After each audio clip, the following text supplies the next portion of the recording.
Dear Tom McDonald, holy shit, you suck.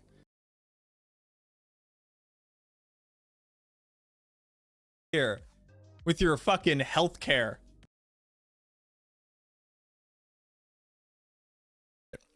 Dear Tom McDonald.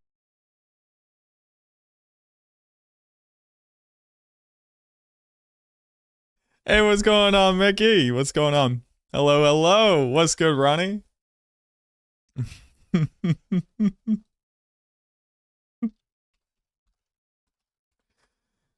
Oh, man.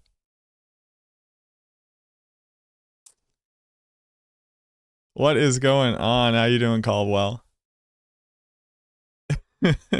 I forgot I spent solid 44 seconds roasting Tom McDonald yesterday. That's good. That's a good expenditure of my time. Fuck Tom McDonald. You absolute fucking fake crony.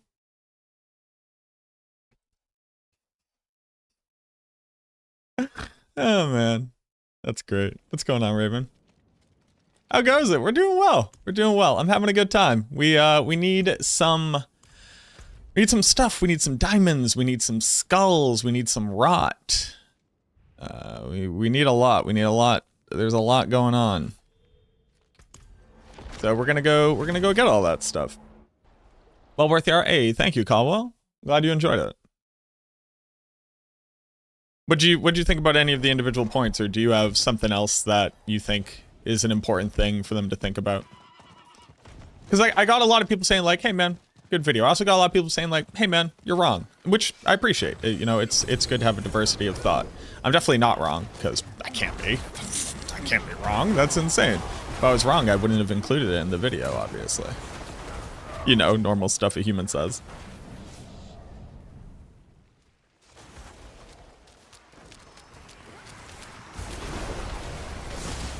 Oh, sick. This one's,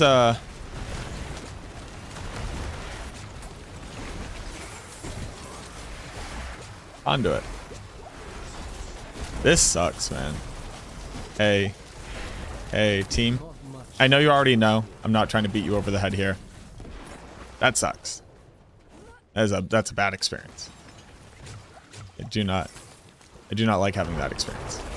I wish that experience was different.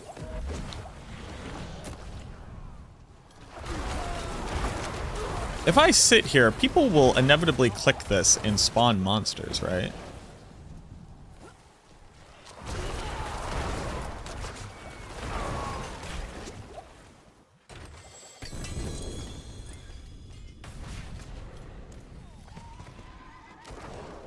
Oh, there's a rune there.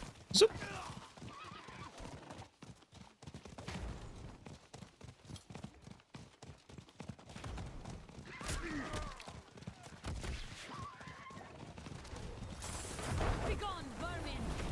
Yeah. Yeah. This is a whisper. But hold on. Zoop.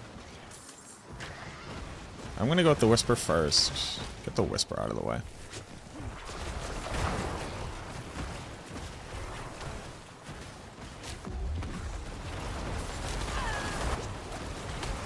Other than making it harder? When did I say make the game harder? As a base.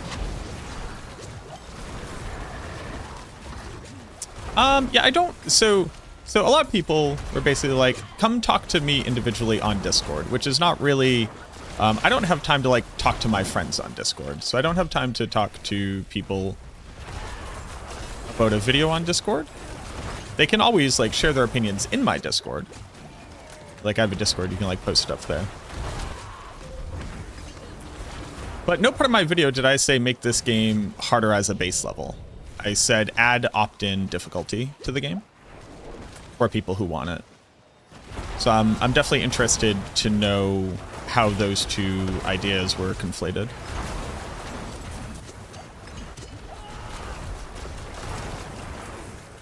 Conduit Shrines would be awesome if you could cancel it. Conduit Shrines would be really, really good if the moment that you clicked it, you could stop. Bosses are too easy was the topic. Yes, bosses are far too easy. For sure.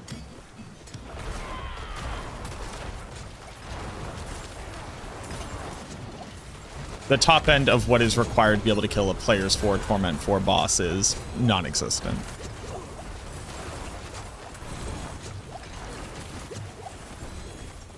God damn it. It is done. Can I get back there before it's over? Did my wisp go away? Ugh. If they keep the headhunting zones. I mean, that would be cool. I doubt they will keep the headhunting zones as they currently are. I assume they'll, like they do typically, is roll some of these thoughts into Helltide. Because Helltide is what these are, but different, right?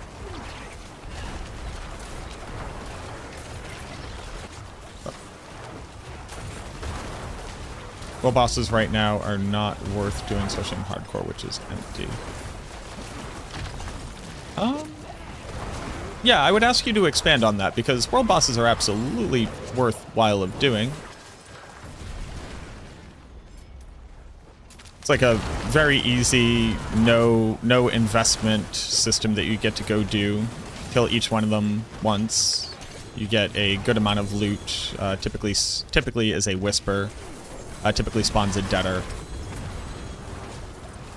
Has exclusive cosmetics. I would actually say that world bosses are like very worthwhile to go do, as long as you're getting the cash with them.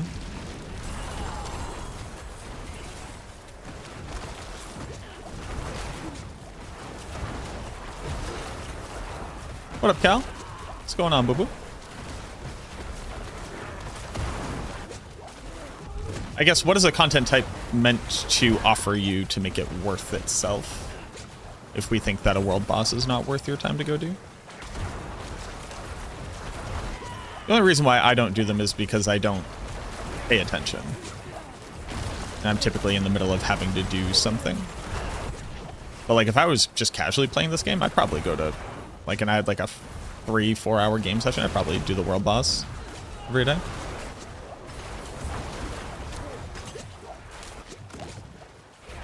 I think that makes it pretty worthwhile.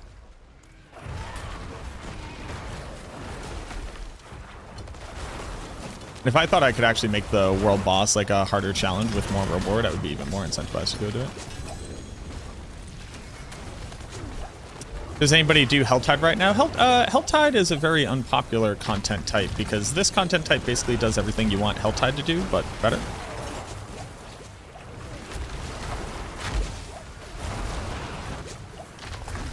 Which is what I think leads to that.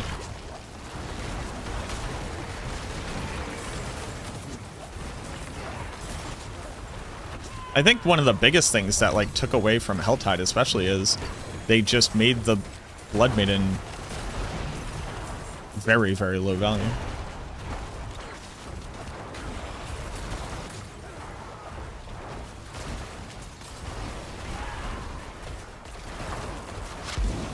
They take way too long for the reward.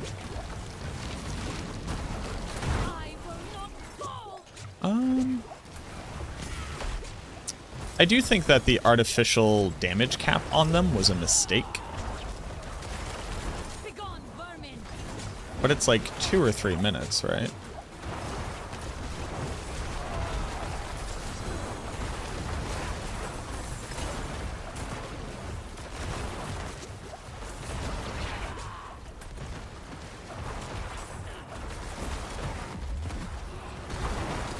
Won't forget this, stranger. Since hardcore is emptier, the world boss takes longer.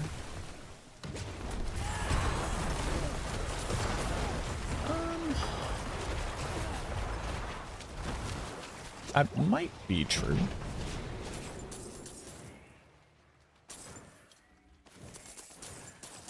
How long does it take a single person to kill the world boss?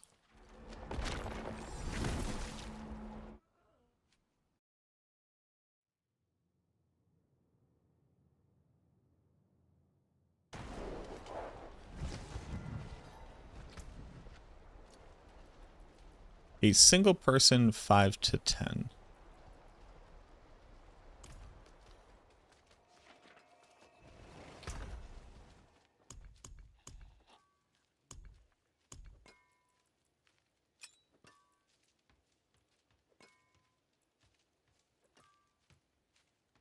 So the answer to having opt-in difficulty... Well, hello there, smiley face.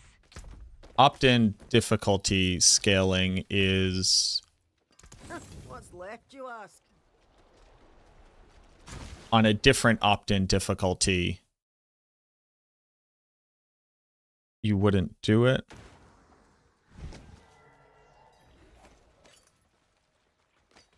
I'm not sure if I follow the logic there. Samora, thank you very much for the 7 months. What's going on, Chris? Is there a link to this build? Yep, it's on Maxroll. Maxroll.gg, it's the Blight Necromancer.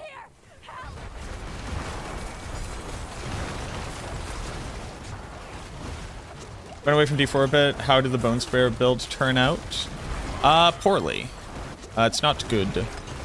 Because you can't make it consistently overpower without dropping Lidless Wall, and then you're dropping a huge amount of its damage.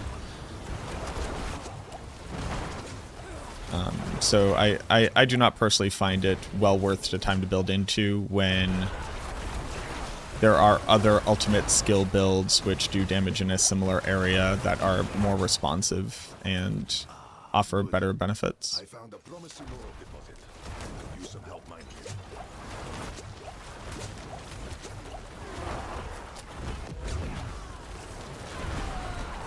Wish there was the... Yeah, so you want a loot filter. Yeah, I think a lot of people want a loot filter. I don't personally care about a loot filter, but that... At this point, it doesn't really matter. People want a loot filter. Give them a loot filter. What can you do? The major issue with the... One of the issues with the idea of a loot filter, if it's just like auto-salvage everything I don't want, which means you have to be able to customize it, means that you have to be able to customize it on console as well, which is just like a pretty big headache. But one thing that, because I was having this conversation on Twitter as well, somebody was like, rather than drop legendary gear, just drop the aspects, which is kind of like an interesting, it must speak to an experience after we got rid of solo aspects existing and being a requirement. But something that that person hadn't considered was that in getting rid of, if you were to introduce aspects, how would you introduce them? Would they continue to drop even after you found them? And they were like, no, why would I need them to keep dropping? I already have them. I was like, oh, what if you want to sell the aspect? I'm like, oh yeah, I never thought about the fact that people do that. I'm like, yeah, it's actually a huge part of like the trading market is the ability to trade aspects. But in this system, you get the aspect and you get an item. So it's just like strictly better than dropping just an aspect. But the pain point that they had is that they didn't want to pick up gear that they just salvaged. Like somehow the salvaging of the gear was making it seem worthless, which is an interesting pain point. I'm not wrong for feeling that way, but it's an interesting pain point in like the idea of the solve being, well, don't drop the gear, just drop the aspect. So quite literally make me picking up items less valuable inherently so that I can personally avoid the interaction of feeling like I need to salvage this stuff, which like, again, like speaks to like a personal relationship with how you engage with the game as opposed to the game itself not supporting what you want to do.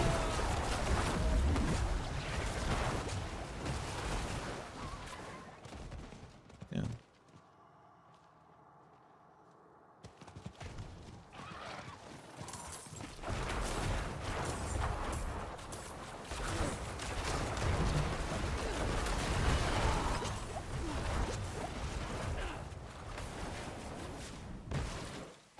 You would like torment levels to be tied to Paragon level?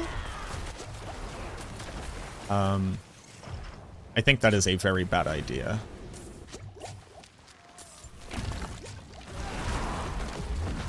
You should always be able to go do content and get your shit absolutely pushed in and then learn from that.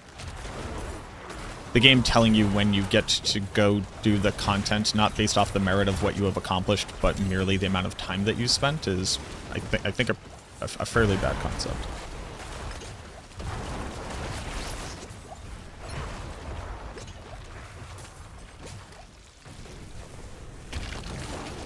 It means that like the player itself does not matter, it's merely time spent, and at that point it's It's like getting dangerously close to like an auto clicker where quite literally you would not be able to do a thing until you have clicked the button enough.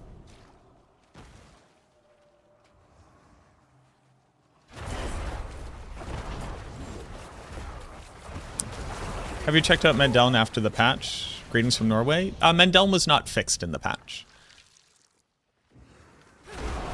The patch did not address Mendeln in any way. That'll be the next patch. And welcome in from America. Thanks for coming and visit from Norway. Be able to have the ability to mark any of our non-favorite gear as Sean can be able to salvage ourselves instead of running back to a blacksmith.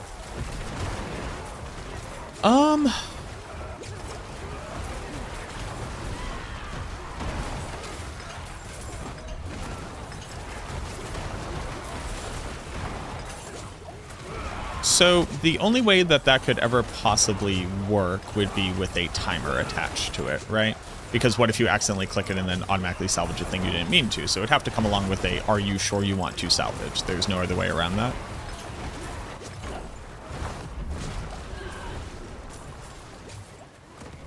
And then what you realize there is that like you are doing that by going to the blacksmith and salvaging.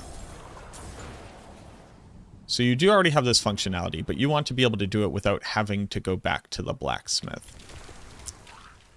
There is one part of video games which is how the loop offers itself an end. The loop has to have an end. The reason why loops have to have ends is because people will just continue to do a thing even when they don't mean to, and it starts to lose meaning.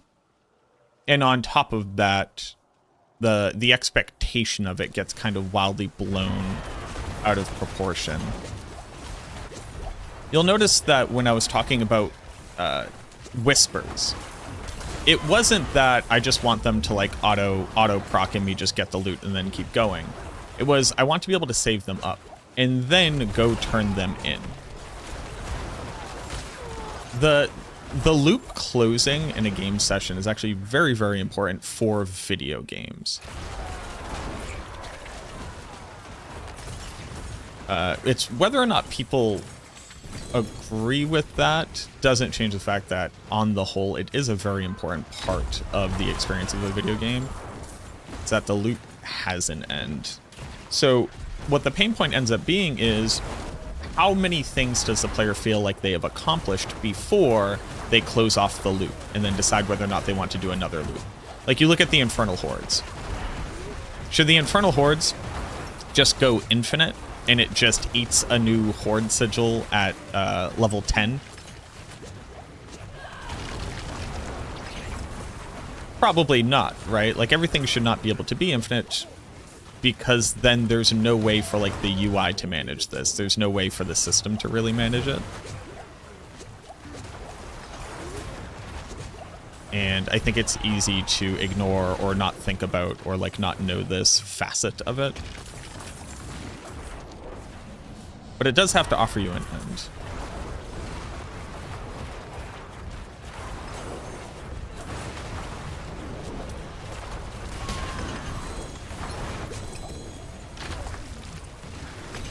PoE already has these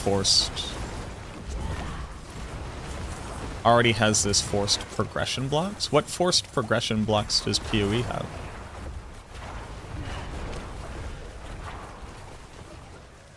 What does...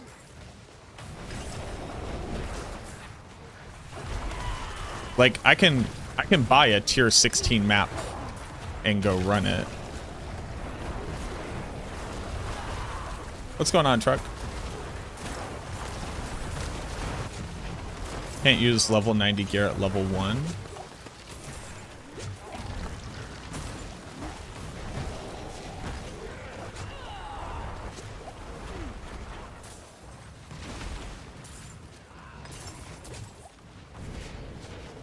Sure. But that's getting a little... Maybe I missed part of what you're talking about. When did we start talking about items?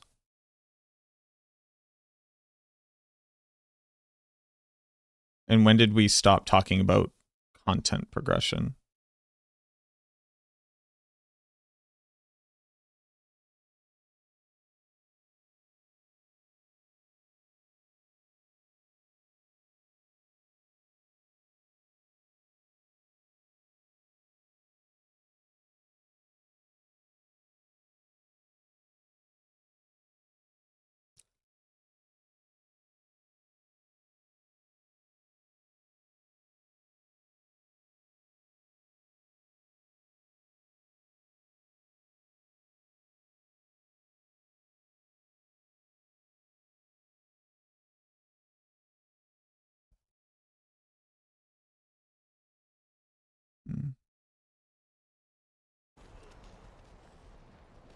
Yeah, be good, Trev. Items behind. So that already happens. That already happens. It's just not locked to torment levels. Like torment 1 is the one and only lock. Right.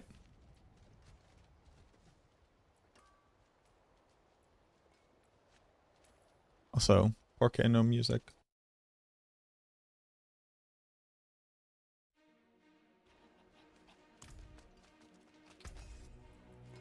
I'm not sure that the item power of items needs an overhaul blocking behind progression. Like it already is. Like you can't drop legendary pieces of gear before like level 10 or 20.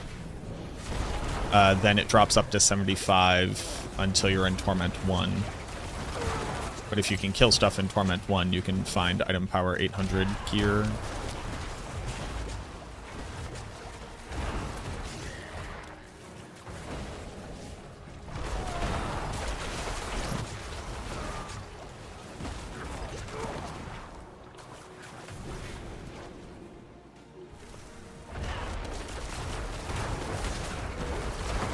But if I can kill a monster that will drop me the highest tier stuff in the game, I should be able to get it.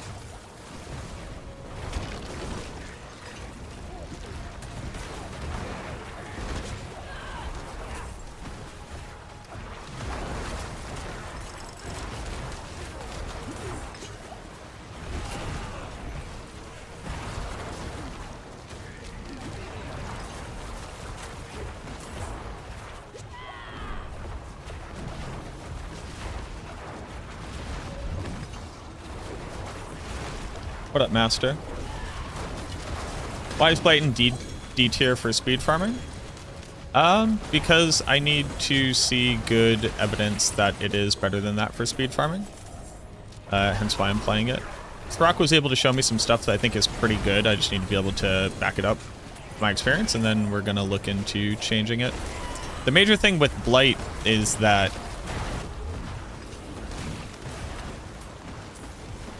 like when we think about speed farming, we have to think about speed farming as it pertains to the world. And the sorcerer can teleport 50 screens in 2 seconds. You won't beat speed farming on the sorceress. It's not even like vaguely remotely close. So everybody who can't do that is very weak in comparison for speed farming.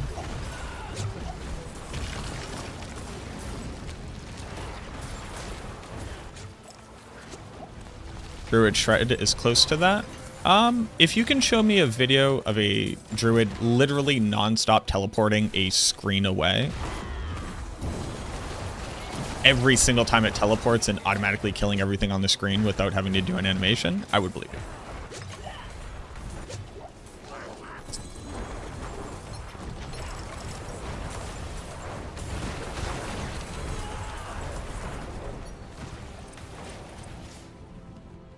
The game was done for you in 2 to 3 days. So you have like perfect GA, perfect masterworked gear across all gear pieces in 3 days. Because again, we do quite literally have a progression for items. But we don't really have anywhere to bring those items or a reason to look for better items. Hence the idea of opt-in challenge that you can choose to do. And the difference between like a single GA on your core stat and then 2 mid-rolls on gear pieces and then 2 mid-roll tempers and then maybe getting 2 masterwork crits on a stat that you need versus what a build can do with 3 GAs, perfect rolls, and 3 masterwork crits on what you want is like vastly, vastly, vastly different.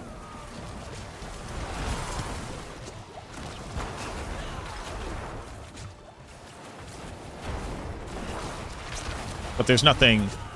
I think you're done with your character so soon because there's nothing to go do with them.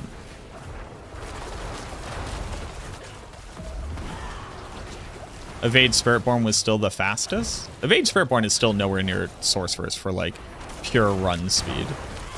It was, like, not even close, really. I think y'all might not be thinking about being able to permanently teleport more than a screen away and not have to stop to do anything to keep moving. Spiritborn was very fast. The major reason why Spiritborn was considered so powerful is because it could go very fast in pit tier 150.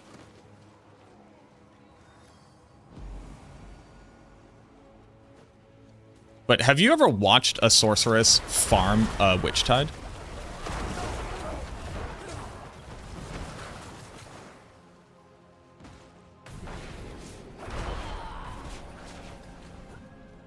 Like legit, this is not me being an asshole. Have you watched that content? It's kind of fucking insane.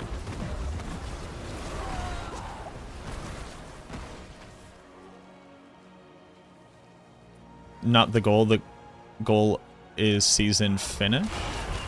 Then there's no reason to keep doing after that. But what does season finished mean? Do you mean quite literally you just do the season's journey and then you stop playing the game? Because yes, I agree. If you stop at finding ancestral pieces of gear and only masterworking it up to 4 out of 12, and you consider that to be a completion of your season, and that's the only thing that matters, I can definitely understand the viewpoint. But what I think what you're arguing for is like a hilariously stunted expectation of what people are attempting to get out of a season.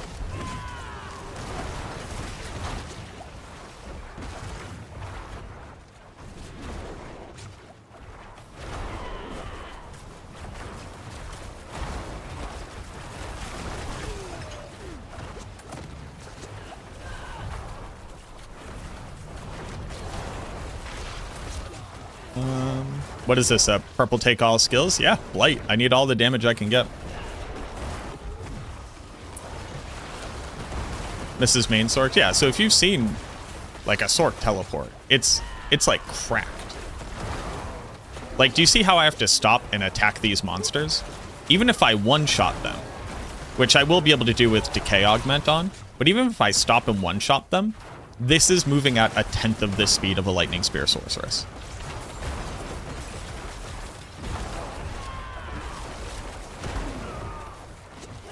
I have to like point in a direction to do damage.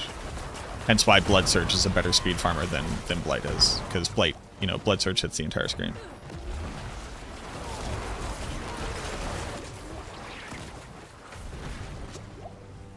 Up on stream after didn't realize you were such a big Jack Harlow rap fan. Knew you were a real one. I like Jack Harlow a lot. He's definitely nowhere near like my top 10, but I am a pretty big hip hop head.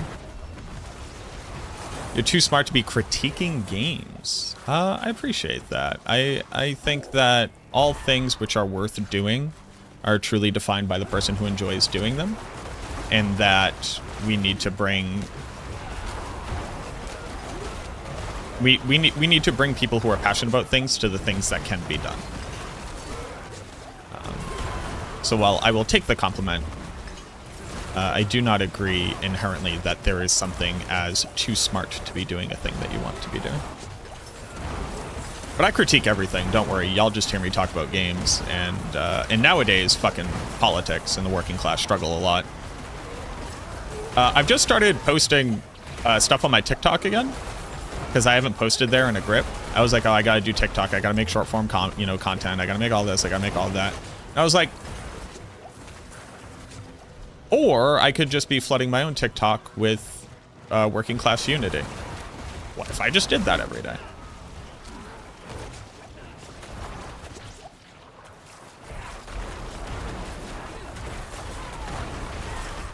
150 is kind of irrelevant. Yes, and the battle pass.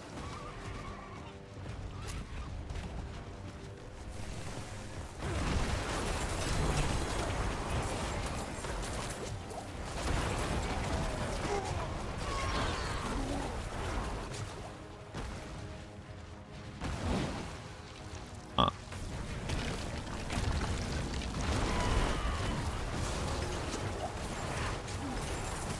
I know a lot of people who do not have a lot of time to play, so they will make their feeling of completion of the season pertain to those types of things. And that's why I think that Diablo 4 is like a perfect casual ARPG. And that's why my critique and my feedback video was very specifically of how that they can also make this game a space for hardcore blasters. With all purely opt-in difficulty scaling and reward for investment. But I definitely don't agree with either locking content to a specific Paragon level or locking reward to... Like, if the content is locked to Paragon level, then I don't even get to start unlocking the stuff and getting the stuff that I need to do the content at its hardest difficulty until I've already completed the game at its hardest difficulty. Like, that doesn't really make sense, right?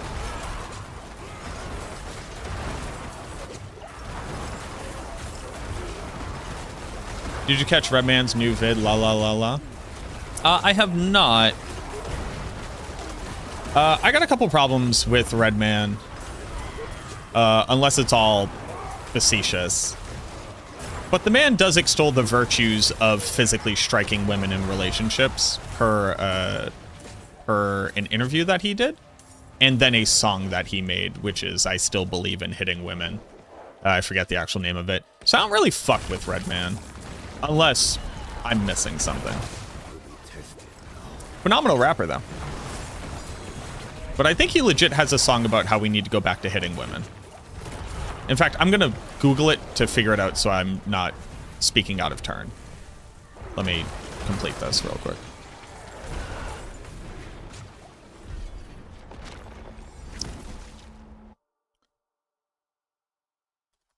Redman slap women. Song.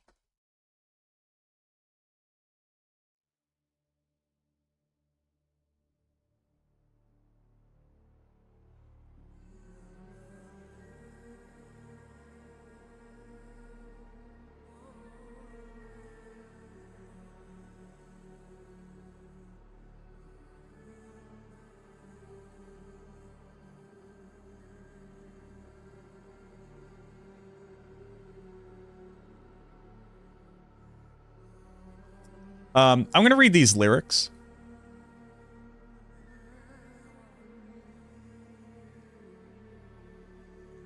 From his song in 2020 called Slap the Shit Out Ya. I said, I smacked the shit out ya if your mouth out of line. I want to bury your ass, but I'm out of time. And women ask for tits, I tell them get a job. And give me some backwoods on your EBT card. Don't ask me for weed or drinks in the club or a fucking autograph outside my tour bus. Don't ask me for Gucci, Louis Vuitton, or Uggs, because A, B, or C, you get none of the above. Can I borrow some money? Can I get some weed? Can I drive your car? Can you pay my rent? Can you bring me a drink? Can I wear your gold? You take me to the mall and get me a pair of those? That's when I smack the shit out ya. I'll smack the shit out ya. That's when I smack the shit out ya. I smack the shit out ya.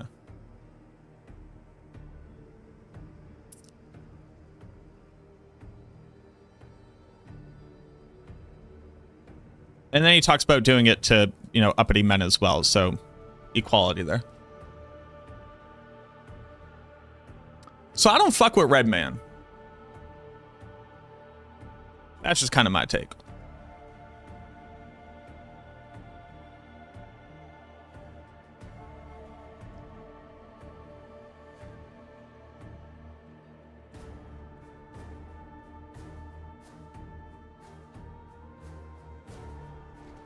you know. I don't fuck with Redman.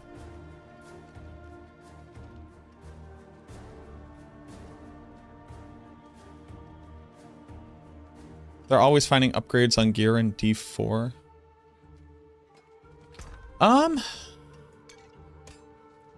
Yeah, I'm not attempting to be dismissive.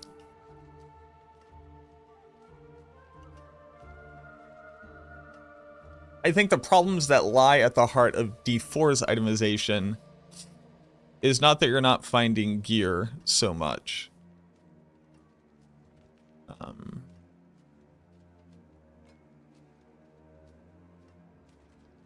I mean, I think it's just a lot more.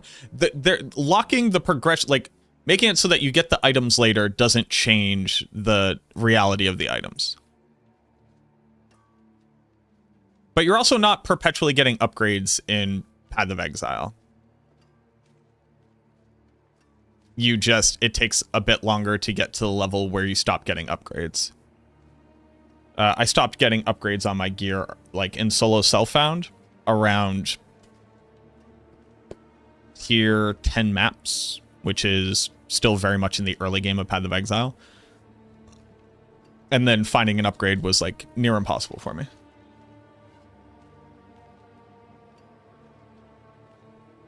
Have you heard Kim by Eminem? Of course I've heard Kim by Eminem. Very problematic song.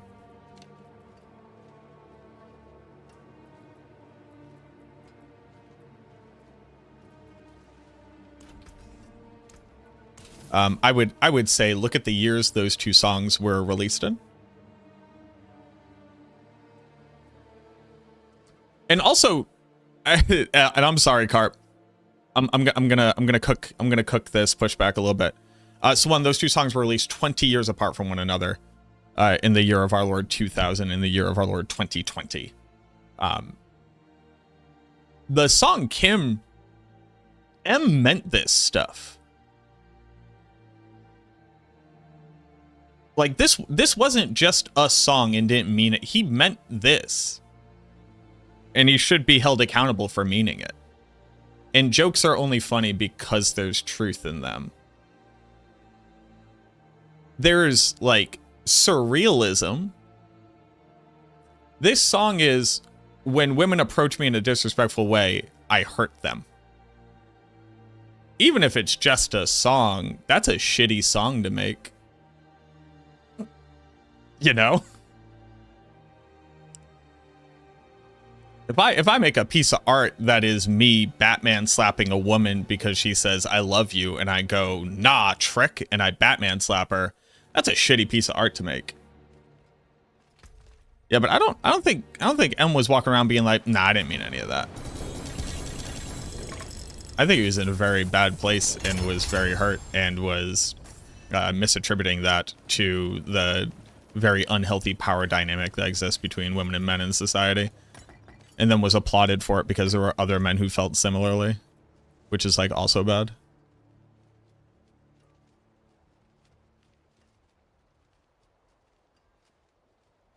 Yeah. What up, Saida?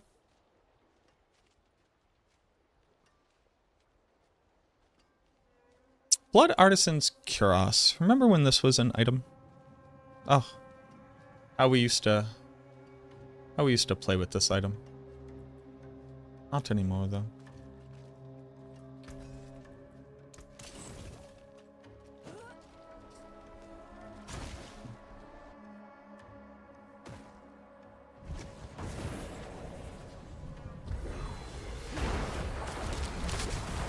So, do I have enough rot? I do have enough rot. So now I need diamonds. Diamonds are forever. Man, remember when you could, like, listen to Kanye's music? Y'all remember College Dropout? That was a good fucking album, man. I miss being able to listen to Kanye's music.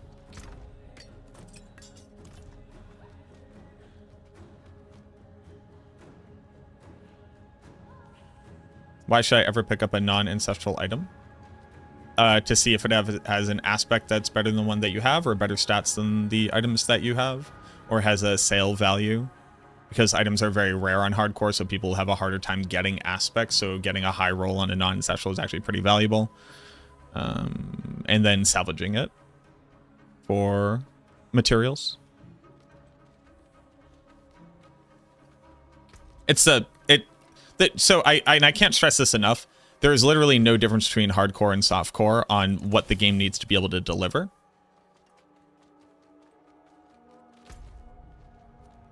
Because hardcore is just, I want to play softcore, but with fewer people, and if I die, my character dies forever. I have a perfect fast blood 5 minutes before I finish the season. I'll let you know. Nobody else can say that. Nobody else. If we polled every single person watching me right now and everybody watching Diablo 4 on Twitch right now who is playing a Necromancer, no one else would say 5 minutes before I finish the season, which you are attributing to doing the season journey in the battle pass, that they had a perfect fast blood. Nobody else can say that. I recommend Googling fast blood in Reddit and check all the posts from this season of people literally saying, I haven't even found a fast blood yet. I don't have a perfect fast blood.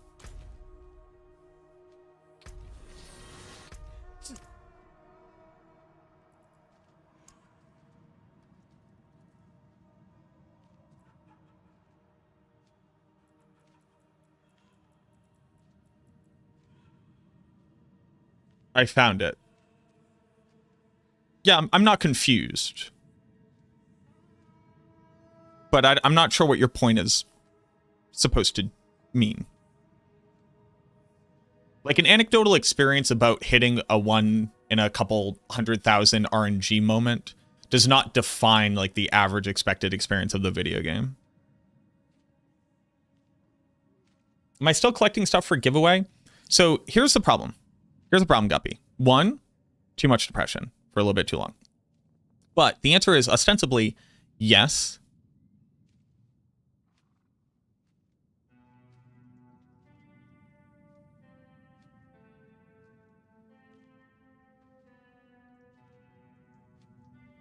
I now no longer have the space to do it. And I need to do other stuff. So the answer is I want to. And I'm currently not prioritizing it. But I don't want to string people along. So I don't want to do it anymore. But I don't want to not do it. So I'd rather continue to ignore it for like another day or so. Does that make sense? Hate to be rude, but Diablo's problem is that they cater to a group of whining crybaby player base that cry if something isn't easy enough or it takes too long. Diablo 2 and PoE flourish being opposite. Diablo 2 and PoE don't flourish being the opposite of how Diablo 4 has been developed. Diablo 2 and Diablo 4 aren't the opposite of how None of these things are actually related to one another. Also, what do you mean Diablo 2 flourished in doing the opposite? Quiet here. Mostly. And PoE's most recent patch acquiesced to a bunch of critiques about how hard it was to do things and how hard it was to find stuff, and everybody agrees it made the game better.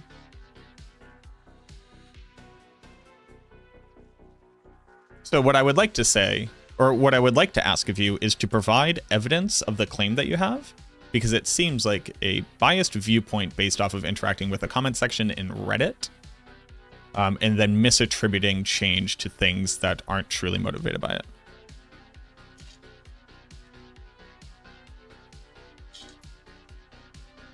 But I also don't know what, like, where's the interview with David Brevik saying people criticized our game and we chose to do nothing?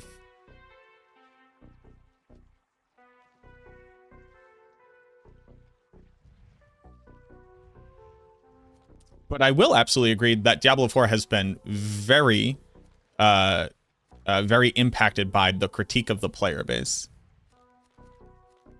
But it is attributing this idea of crybabies where you're kind of losing me. All feedback is inherently about change, or all critique is inherently about change. The moment we start saying crybaby, start to think of like a very like toxically masculine view of the universe around us.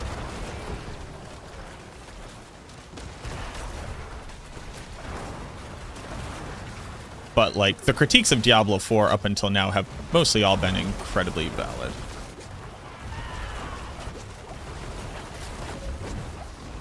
But remembering when we used a piece of gear, do you think it would be worthwhile for Blizzard to use next season to bring all the unused items parity with the others? Don't worry about nerfing current top performers, but get the other items to a good place. My answer is always Porque no los dos there, Rebel. I think that we can point to some outliers and go like, hey, these need to get brought into line. But yes, they need to completely reimagine Bloodless Scream. They need to effectively completely reimagine Mortarcrux. They need to completely reimagine a lot of uniques. With the issue being, though, is it that the items are bad or the systems the items interact with bad? Like, I think that Bloodless Scream is bad because it doesn't work unless the monster is crowd controlled, which monsters cannot be crowd controlled all the time. And you can't make the numbers high enough realistically without making it the end-all be-all option, and that it also can't exist as long as we have damage deals, skill deals double damage on tempers. So yes, I believe that they need to reimagine the unique items in the game which are underutilized. And not just look at how many people equip the item, but look at how many people who make guides and the traffic that they get recommend the item. Because there's a big difference between people just using it because they don't know any better, and people choosing to use it in spite of that.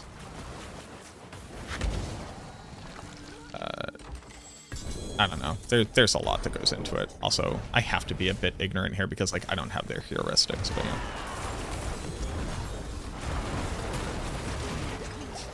Would I prefer a slower but surefire way to gear progression in Diablo 4? To gear progression, I would like to see the systems that currently exist for gear progression get the tuning that I had recommended, where people feel like they can engage with the system in the first place in a meaningful way, and not have it just be purely RNG, if it's going to be crafting. Finding the item is the RNG. Crafting on it should be... like, tempering is more deterministic, right? And even with enough time, masterworking is deterministic. But if people do not feel motivated to engage with the system, regardless of how theoretically fair it is, you have to consider the reality of how people are experiencing it. I would have no problem grinding if I knew that I could move my gear towards the number that I want. But the moment that I get a 2 out of 3 masterwork on a thing, if my build is functional, I'm never motivated to masterwork it, because I'm never motivated to get enough materials to make sure that at the end of my crafting session, I will be able to do it. So I will never go for a triple masterwork. I will either get there completely by accident, or I won't get there at all. Similar to tempering. Without the ability to be able to save at least the tempering outcome and be able to re-roll it for a better stat, I will never attempt to temper for perfect stats. And because, again, it's functional, and I have no motivator other than like a third-party leaderboard, which would then require a bunch of RNG to even participate in. Like, I don't even feel like a organic impetus to... I don't feel an organic impetus to try to get another piece of gear to get the same stats, to get the same tempering outcomes, to get a perfect tempering outcome, to then attempt to masterwork it. These things are just, they're... I would probably end up playing for like 4 or 5 more days on a build if I knew that I could approach perfect gear for it and then experience it as a perfect build and then move on to another one. There was something so disheartening about when I said, hey, I'm going to try out Blight, and before I do that, I have to go farm 30,000 Obdicite to get to masterwork my gear 8 out of 12. And I will kind of just accept whatever masterwork I get. That was so fucking disheartening.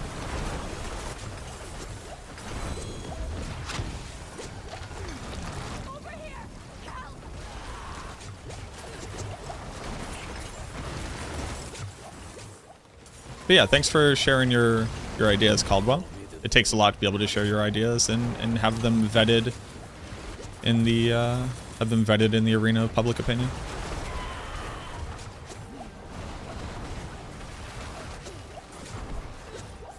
$18.14 crushed the old record. I think we have seen higher than 18.14, but I'm not sure that. I mean, you can have a leaderboard for anything.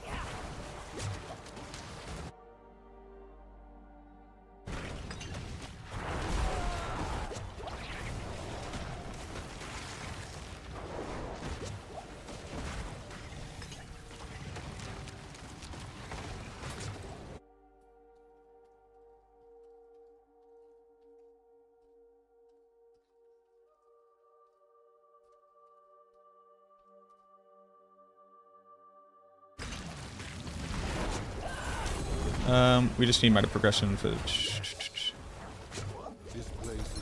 of pants and fast bloods and other aspects.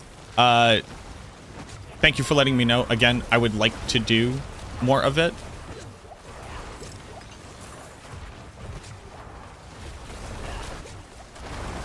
It just kind of takes me a lot to motivate to know that like I'm going to do that instead of any of the other things. I just have to plan for it. What is today? Is today Thursday? Tomorrow Friday? Maybe we can plan for it for tomorrow? Can we do that?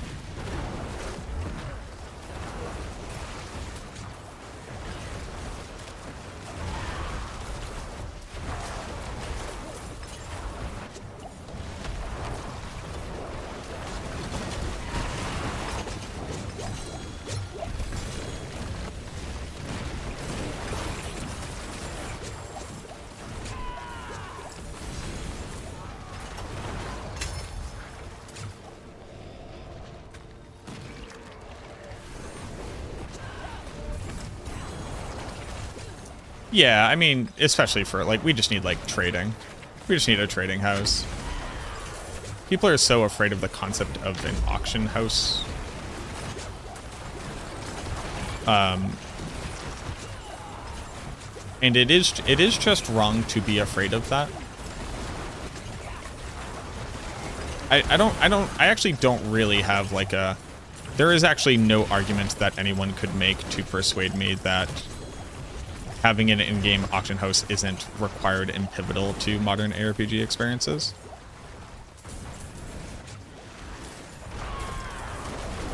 It's just like, it's just required. Everything else is bad.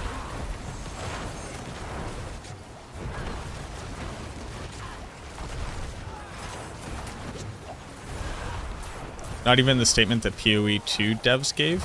What did they say?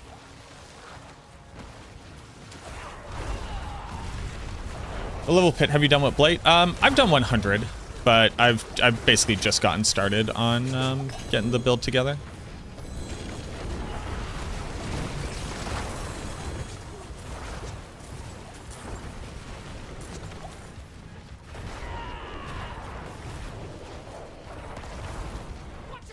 But what did what is Path of Exiles know about an in-game auction house?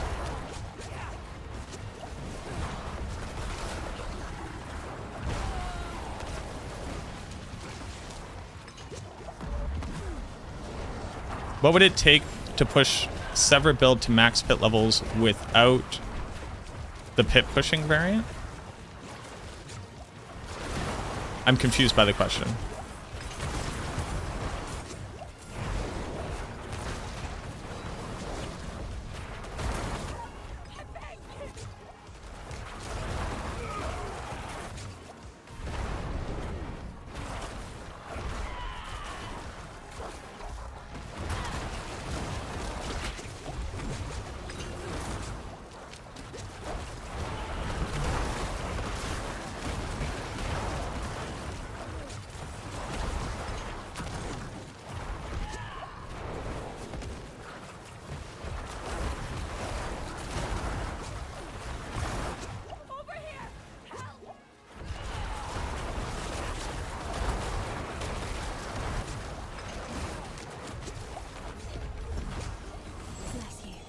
as good as possible. They don't want in-game auction hosts because that would mean they'd have to lower the drop rates of the items. They want people to farm gear for themselves and not just grind the gold for the auction host. Drop rates they have right now, you'd not be motivated to grind for yourself anymore.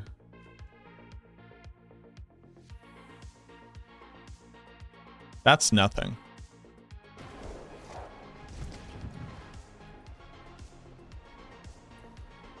I'm not sure what the merit in that concept is meant to be. People will play the game that they want to play in the way that they engage with it. And if you could, instead of finding items, instead find the gold, you could buy the gear. One, and I know I'm not arguing with you, I'm arguing with this concept just to like, because I don't know, maybe people eat this shit up. That's nothing. So, What's left, you ask?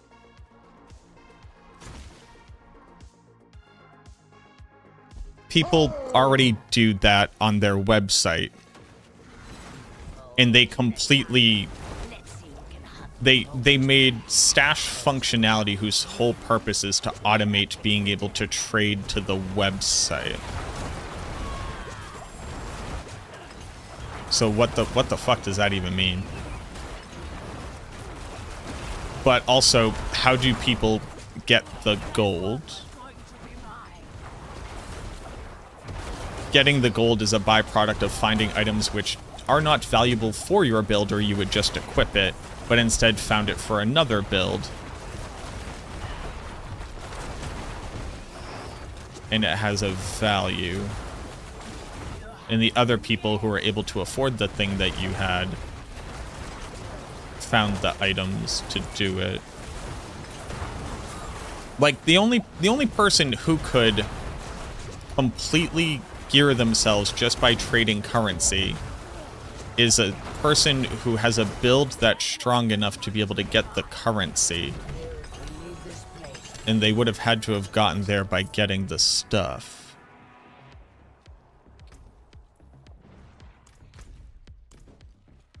Like, is the person who has the money to do this, but not the gear to do it, in the room with us right now?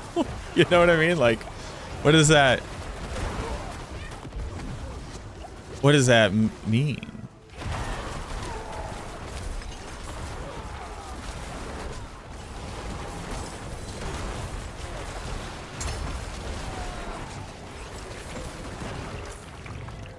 It is significantly more disheartening for me personally, so obviously I can't speak to the universe around me. It is significantly more, like, the whole reason why you're dropping, they call it currency. They refer to it as currency. So they know that the orbs that you drop's entire purpose is to be used for trading. Now that there aren't merchant trade crafting that you can do.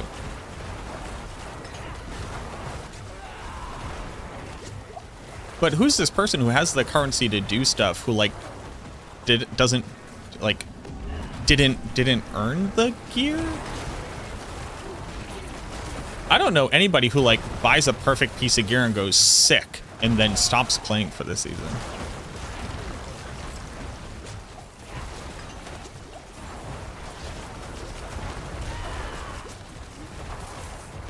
Have Blood Moon breaches changed?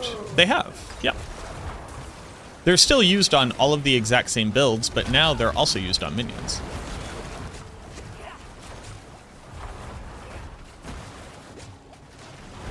But yeah, so I think if that is like indeed the summary of Path of Exile's, like, here's why we don't want to support this in-game, we instead want to support it on our website, is stupid. I think that is a poor concept. Or I think that is a concept that is, like, preventing a pain point that doesn't exist from not existing more.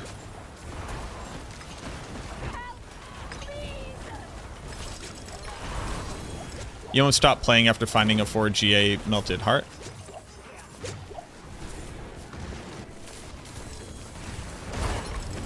I'm sorry for your loss. You got a 4 GA spark. But to the point that I'd made, the point was I don't know anybody who bought a perfect piece of gear for their build and went, ah, good, and then stopped playing that character.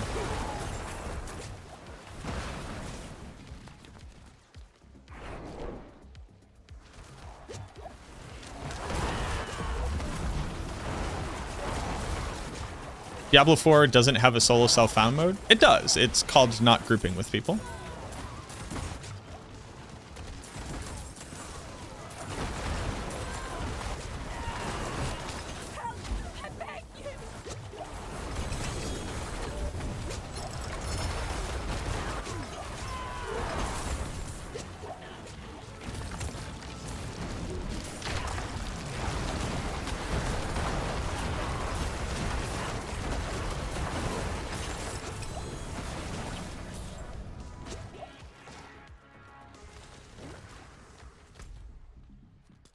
How did I get stuck? Oh, I've just been chatting. That's how I got stuck in.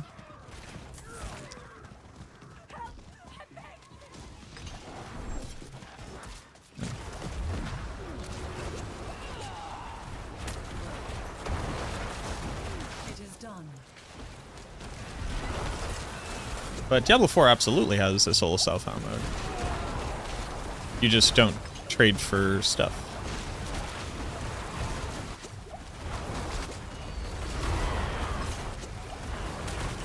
Again, it's not like pure enough for people.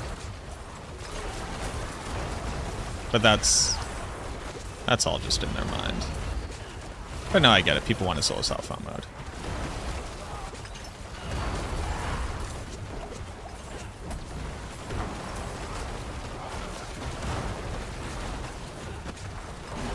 I don't think you're ever really gonna get it.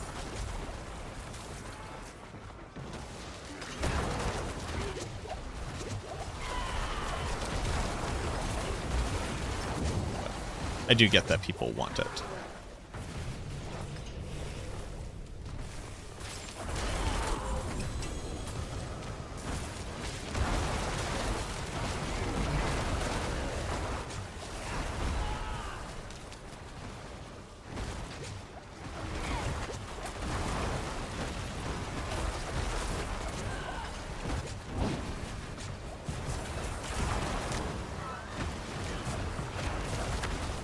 It's not fun to gather currency to buy gear for you. Yes, I think people perpetually misattribute their personal taste to a truth. Earning gear, I think we can say earning gear is a universal driver for playing an ARPG. Earning gear. Right? Because that's what we mean by I farmed it myself. I earned it. I have ownership over the full destiny of this object because I am the one who earned it.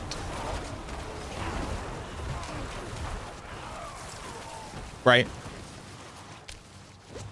When you get down to the what defines somebody's earning of a thing is when you get down into an opinion, but luckily the primary definition already supports all opinions.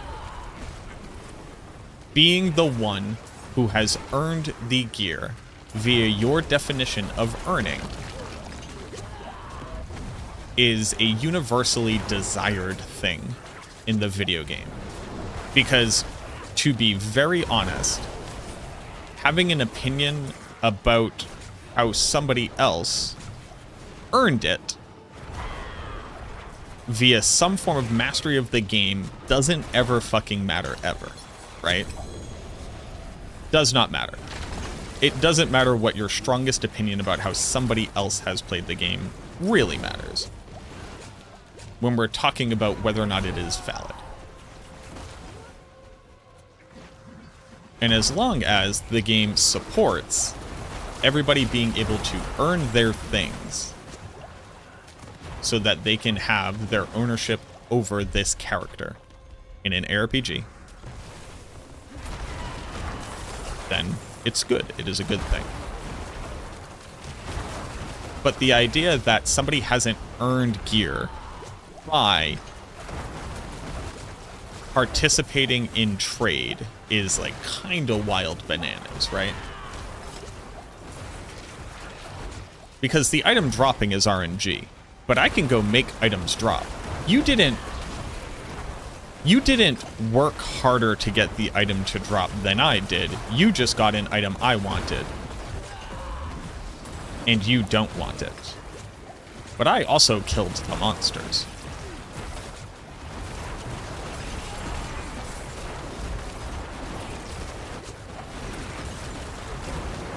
So while personally buying a thing does not increase your happiness, like if personally participating in trade doesn't increase your happiness of experiencing the video game, that is perfectly valid and you get to choose to opt out of participating in that thing. But attempting to say that this is inherently lower value just doesn't really make sense.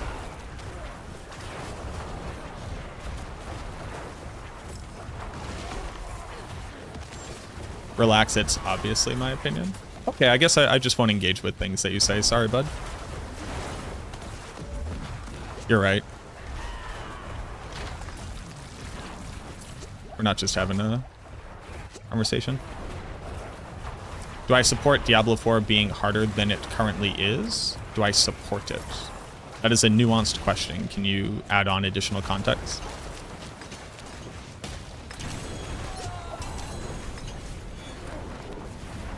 When people want something easy without putting any work or effort, it makes things easier, materials and loot. What does... Can you...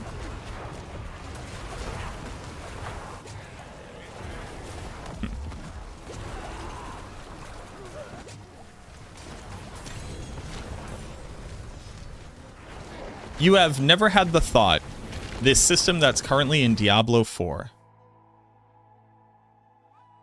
takes longer to do than is worth the outcome.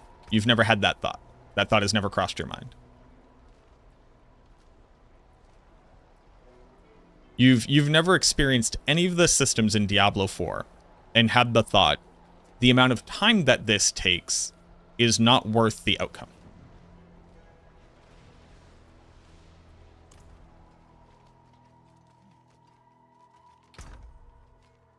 Because I think that you are characterizing some people saying something in a place where you have heard it and some like cosmic truth.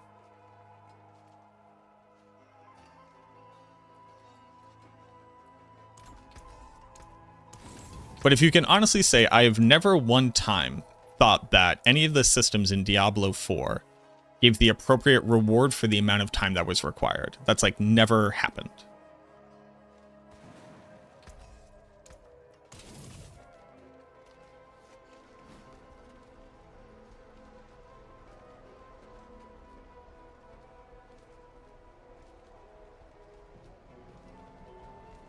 People argue that the game is too easy, the combat is too easy, the grind is 6 is too easy, getting to World Tier 4 is too easy.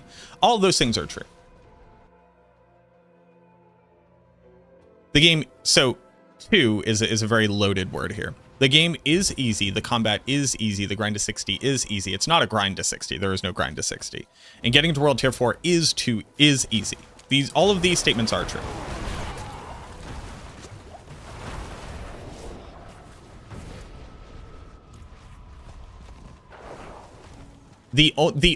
So I'm sorry. I do find this very funny because I was expecting to have a bit of a eureka moment here. People who criticize matchworking are arguing for a shorter and easier endgame grind. But did you watch my video where I argued about it? And do you legitimately believe that that is an appropriate characterization of what I said? Is that what you heard me say? And it's okay if you did. But I need to understand where we're coming from. Because when you say, I think that people who criticize this, you're including me because I've criticized this thing. But just to touch back on YouTube here. The only moment that you ever had the thought that there was something in Diablo 4 that the amount of time that something took was not worth the investment was charges on the mount.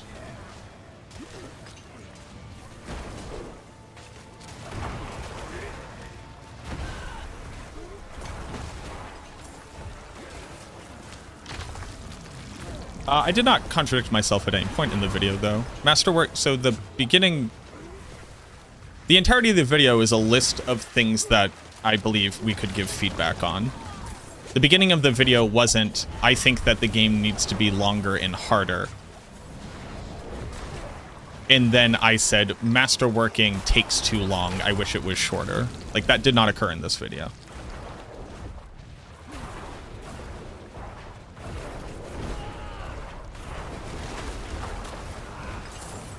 So I'm confused.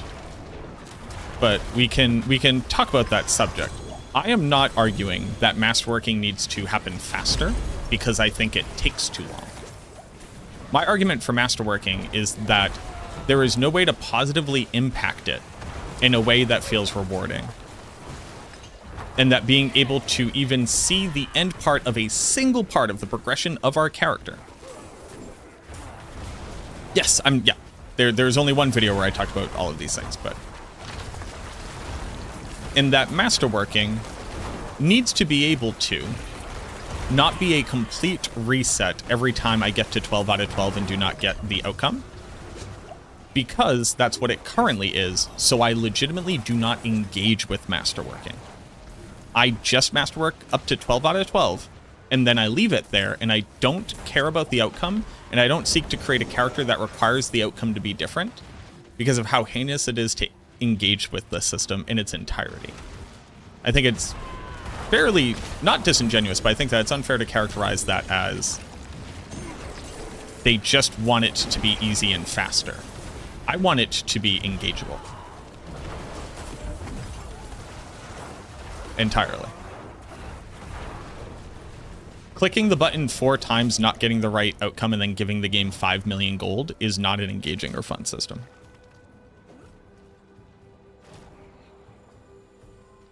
Touch on legendary runes being rarer than mythics. I did not, because I don't personally find that to be an issue. I also... They are, like, quite literally not more abundant than mythic items. That's just like not a true statement, right?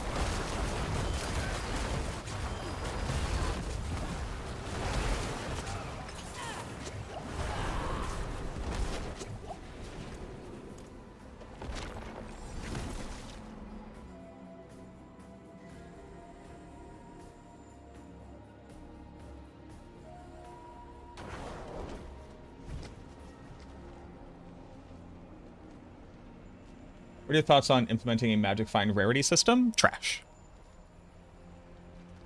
But trash for a reason. So, one, what would magic find do in this game other than increase the chances of like seeing an ancestral item? But here's the major issue with magic find. Here's the issue with magic find.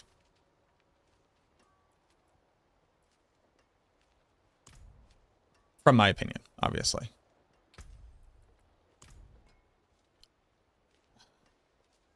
It's so rough.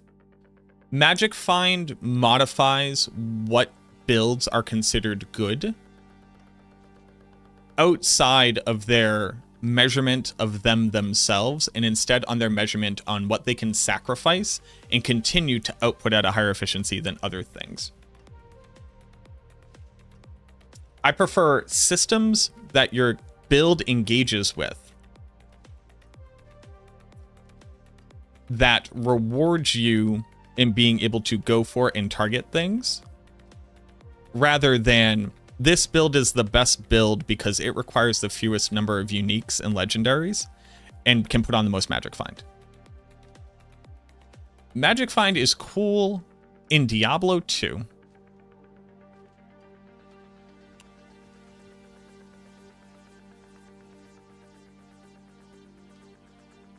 Because the only route to value is not equipping as much of it as possible, and instead being able to make a build whose purpose is to kill density without magic find to be able to find other things which are of value for every build. But if the game is getting higher tier rarity of gear is always more powerful, then Magic Find will always reward builds which can sacrifice the most people to put it on. And then because that becomes the route to economy, those builds are the ones that matter and other ones don't. So the game becomes less about balancing the builds to be able to do stuff, but instead trying to manage what Magic Find can be put onto a build. So I generally don't like it.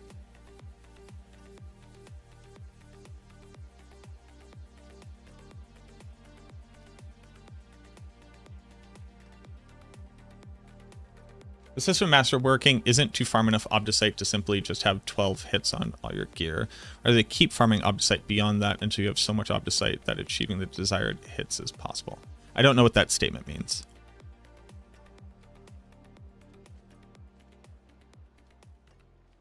Like, not trying to be an asshole. I legitimately don't know what that is attempting to say.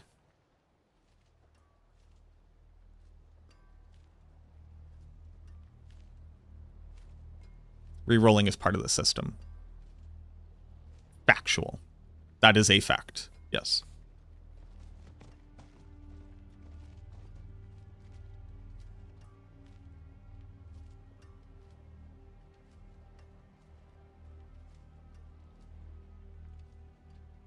Rerolling over and over again? Well, no. So it's actually just reroll until you hit the terminus. And that is completely RNG. So it doesn't similarly reward the same, like, so Lord Sara currently has the fastest pit 150 on Bloodwave Necromancer. Worked his ass off to get this. He stopped masterworking his pants day 2. Because he hit the exact thing that he needed on it immediately. Like 3 attempts.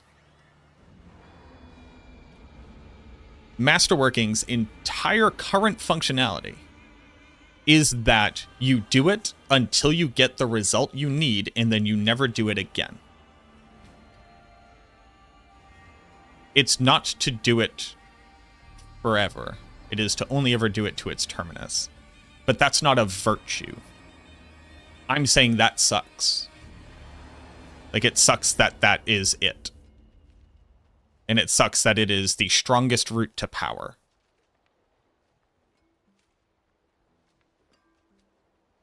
I think that is inherently bad.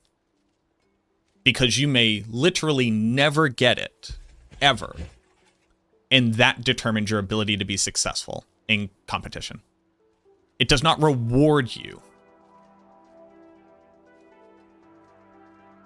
So, okay. I'm only becoming a little bit frustrated because, like, now this concept has been brought up in, like, a couple different conversations. Maybe not everybody has been here this whole time. This idea of free and easy. Oh. Nobody is asking for that. Nobody is saying that. Nobody really says this should be free and easy, meaning, again, we didn't earn it. There is almost no one. If we were to take like the totality of the player base and run a survey and have that survey have 2 options.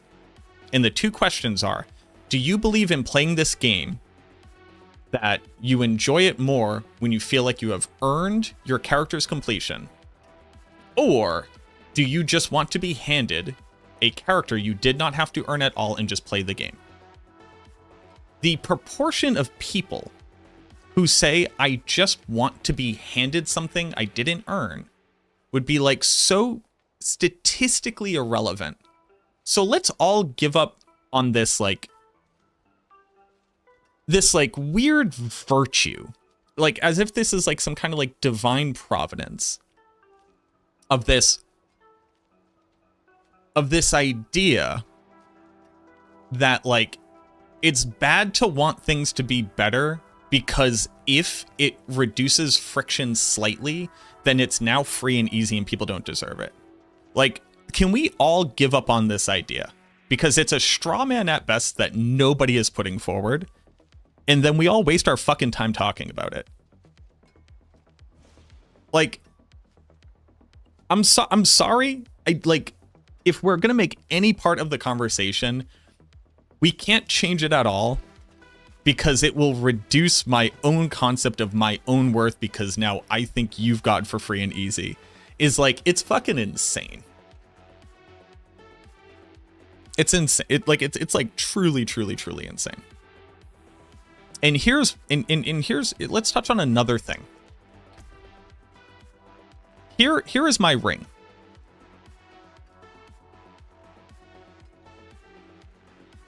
I haven't look at it. Look at all of my gear. Look at all of it. Like,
but like, you have a chase now. This is, oh, okay. Sorry.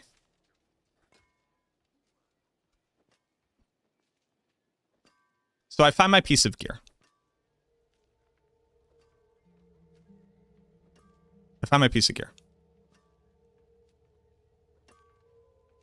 And so let me touch on a couple things, Conan. And if you type something after this, I won't see it because I'm going to be ranting for a little bit. So don't, just understand that. So this black and white universe does not truly define the experience of players objectively. Here are the chases. Finding the gear in the first place, finding the aspect in the first place, finding the stats that you want, attempting to reroll for the stats that you want, then attempting to temper, then attempting to get perfect tempers, then masterworking. The masterworking will have a strongest outcome and then good enough outcomes. The good enough outcomes are enough to make your character function in the way that you want to and be able to do all the content. The difference between perfect gear and imperfect gear is going to be somewhere in the realm of at most 1 to 3 pit tiers if we try to make it like a measurable thing. And then here's what happens. Then I find a piece of gear with 2 GAs. So I now find the piece of gear with 2 GAs. The amount of re-rolling it would take for me to get a 3 out of 3 on a stat, if you do average expected outcomes, right? So a 1 in 5, and then a 1 in 5, and then a 1 in 5.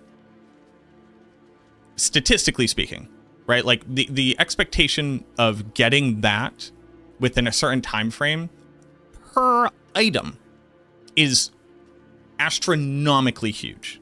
Like realistically, when you really look at it. And then you find a better piece of gear. Because this also assumes that you have a perfect piece of gear, and now you're trying to make it the most perfect it can be. But the vast majority of people don't even have more than 1 GA on their gear unless it's something like a unique item. Right? But then you need to get more than 1 GA gear. Then you need to take that gear. Then you need to temper that gear. Then you need to re-roll that gear for the stat that you want. And then you need to masterwork it. So you now have to do the exact same amount of like statistically improbable of occurring and do it twice per piece of gear. Then you find a 3 GA. At this point, the amount of time that you would need to spend to even like to be able to say 50% of the time this would be the outcome would be an amount of hours that like don't exist in the universe in a season. So making the argument that if I get lucky enough to masterwork the 1 out of 5 on the stat of my gear, if I fail to masterwork it again, which comes with an extreme cost, like these costs to re-roll masterworking, this is an insane amount of stuff for how much you have to do it. Like when you really stop and think about it, like we're measuring just resetting it in 5 million gold increments. That's bananas. That's already bananas. But people do this so quickly and so often that literally the amount of materials that you can get in the game cannot keep up. That is why we perpetually have a Veiled Crystal shortage and an Iron Chunk shortage and originally Forgotten Souls chunk as well. But it's not like it's free. It's not even like kind of like vaguely free. It's not even approaching free. But if the argument that the majority of the people who critique this system come to is if I get the first masterwork that I want, then I should be able to reset to that point because I earned that thing. Did I not earn it? If it's all random and you earned it by getting the random outcome, then I earned that. I get to do that. I get to have that. And then if I don't get it, I can either choose to play with the item in that way, or I can reset down to it. And now I have to hit another 1 in 5. With every single time that I do it, already has increasing costs, right? It already has increasing costs across the board, already costs millions of gold to do. And then if I happen to hit it the second time, I want to be able to reset down to that because I earned it. Because again, it could never happen.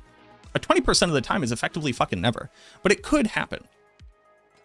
That's a very reasonable thing that when we reduce it down to just want it for free and to not earn it or just have it be easy, no part of this is easy. I still have to go do the entire Infernal Horde. It's not like I get to check out the moment I have the exact amount of Obdicite that I need and then leave the Infernal Horde, right? Like I still have to do the entire Infernal Horde. I still have to do the entire Nightmare Dungeon. I still have to go and do the refinement runs. It's like a very reasonable thing to say that this system, this last part of your item's journey, for every single item that you have to engage with it on, and if you ever have the audacity of getting an upgrade, have to do all over again. Clicking this button 4 times, clicking the cancel button, looking up, seeing that I got the wrong stat, and then going, well, is the only reasonable experience I can have, because I fucking refuse. I refuse to waste my time doing it. And that's not a crazy concept. Do you know what I mean? This isn't wanting it for free. It's not devaluing those who have earned it. It's completely RNG. You didn't earn shit. All of it's completely RNG. So getting the items the RNG, having it have the stats you want is the RNG, getting the tempers is the RNG, masterworking is the RNG. At what point is me, the player, making a decision that gets to have an impact on these outcomes at all? There is none. There's a reason why we could enchant gear at all, because they realized that people just picking up gear and not being able to get good stats on it was gonna be really bad. And then putting it in there, the ability to at least keep the one that you had so you don't just completely screw yourself out not being able to play. Why would we lose the wisdom that we got from this system but when we implement another system? You know?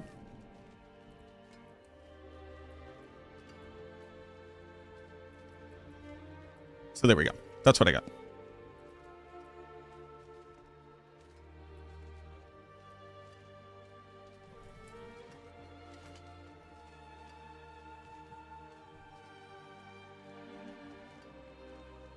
It just takes playing the game.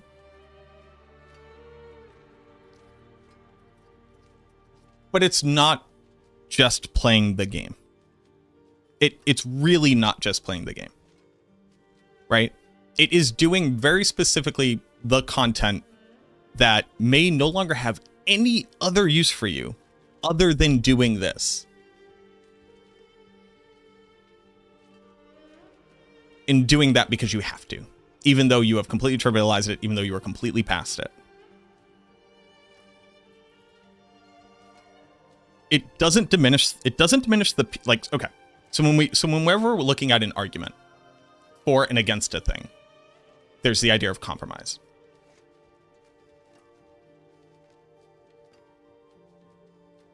So when we're looking to compromise, we would want to have an outcome which best serves all people to the extent that it can, without making it so that the people who are seeking the compromise are not being served by it.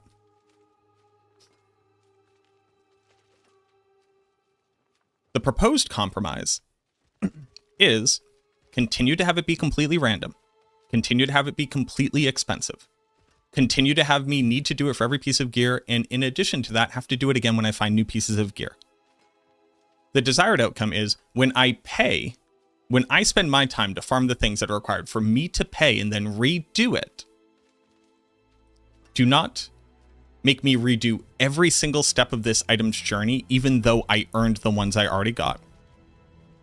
Instead, allow me to move closer to the desired outcome as I continue to invest in this system. So the people who don't care about it being different already get what they want. The people who want to grind for the stuff to be able to do it get what they want. And the people who say, I no longer engage with this system because there is no realistic expectation that when I put in time, I will get anything out of it, also get what they want.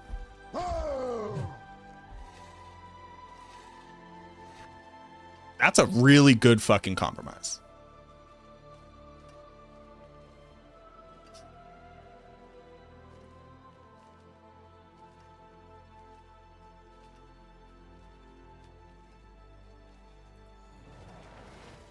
My hammer sings on your return. That's a damn good compromise. IMO.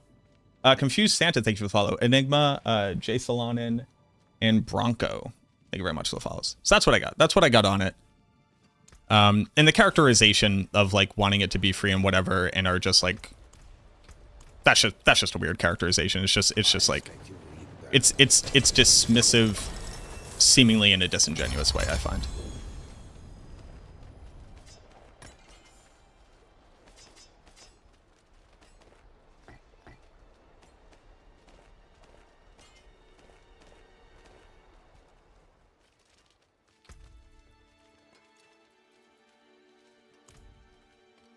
I forge more than horse. What still? Use it well.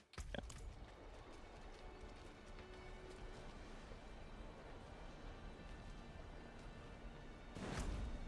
The map system sucks because the map tells you when you're in danger? Can I make a video entirely about masterworking air market for the devs? The developers are inundated with this feedback. There is like 2 people who disagree with it.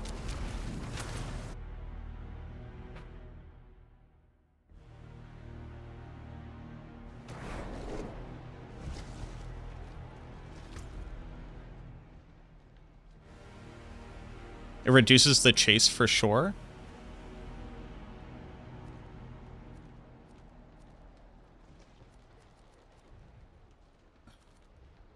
It reduces the chase if you fully appreciate and enjoy it in its entirety.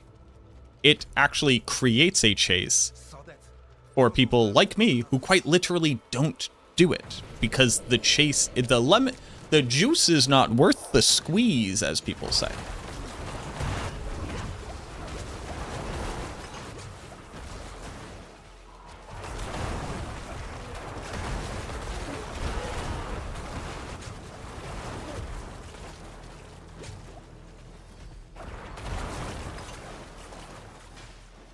So, you know, like, quantify that.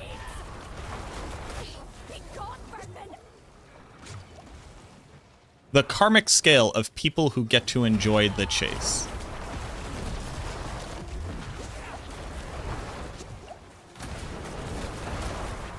Because you have to do this for every build and all of the items on every build. And anytime you get an upgrade on every item in every build.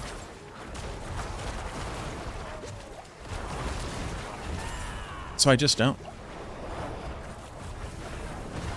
I should be on a debate team? Nah, I have like a whole platform where I get to rant about stuff that I care about here.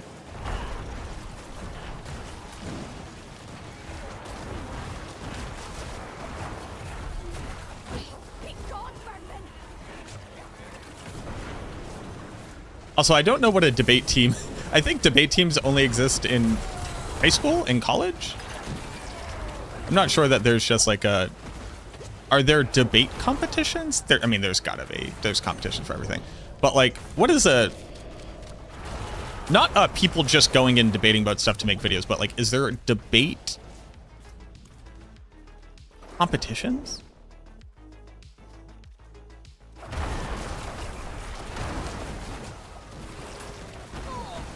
Yeah, I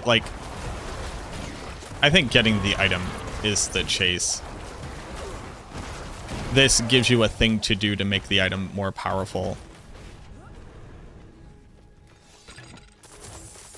And because of how shitty it is, I just don't do it. Unless it is physically required for the build to function.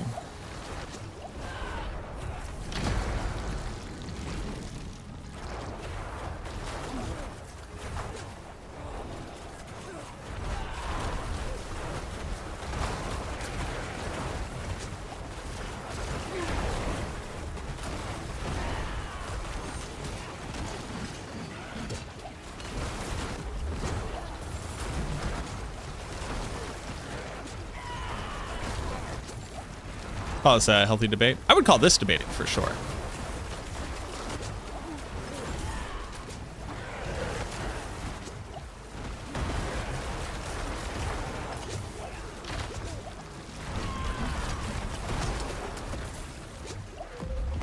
Politics. You say two people who disapprove of it name names. I will not be naming names. They can make themselves publicly known. But even one of them we convinced why. So often, and like, I know I just ranted about it, but like now that I'm lower energy.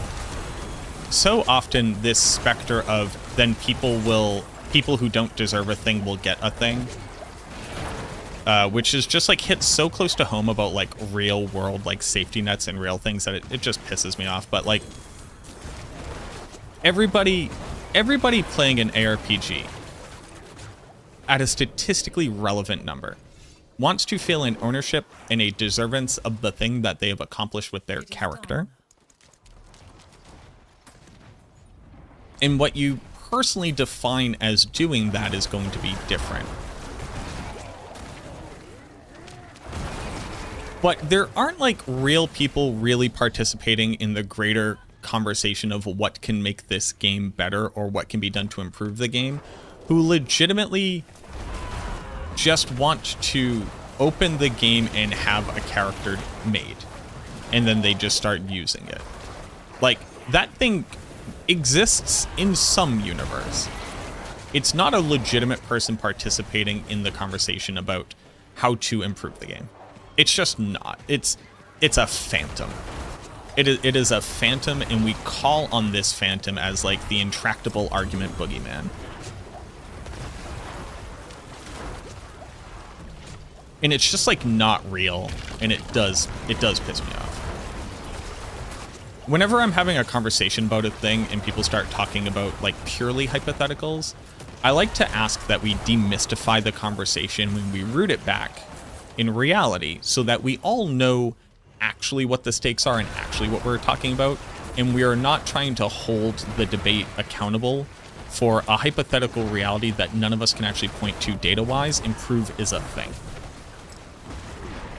Because I find that to be ultimately incredibly valueless. right? Like what is the value in doing that?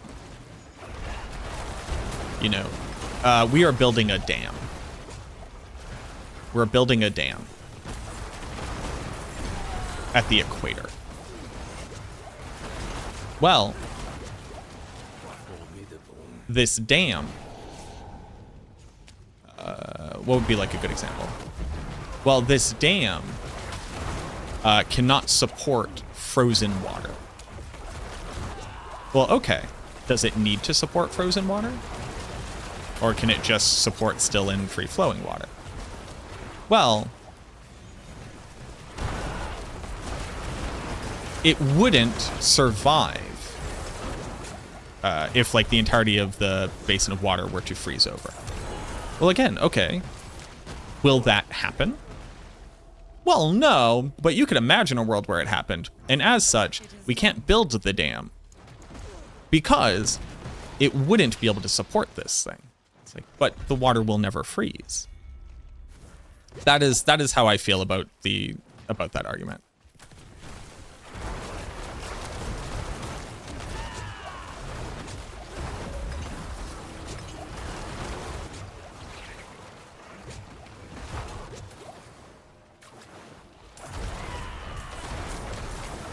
Would I say that I'm a master debater? I like to, I include that on my resume.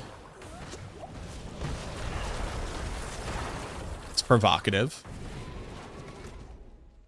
Gets the people going.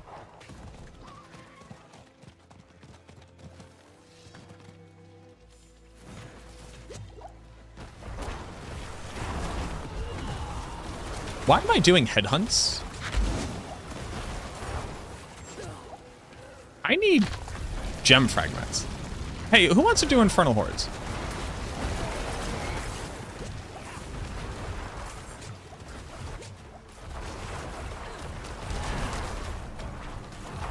Some of the commentary on YouTube. What, on the video? Like in the comment section? Yeah. You'll come? Yeah, join on me. If anybody, just join on me if you're on my friends list. I mean, yeah, there's some people in the comment sections everywhere. I chose to engage with somebody because I took them at their word. I took them as being honest. And their line of questioning was, confirm my bias that everything after Diablo 2 is shitty. That's what their bias was. Their question was, do you think that Diablo 4 is a sequel in the Diablo franchise?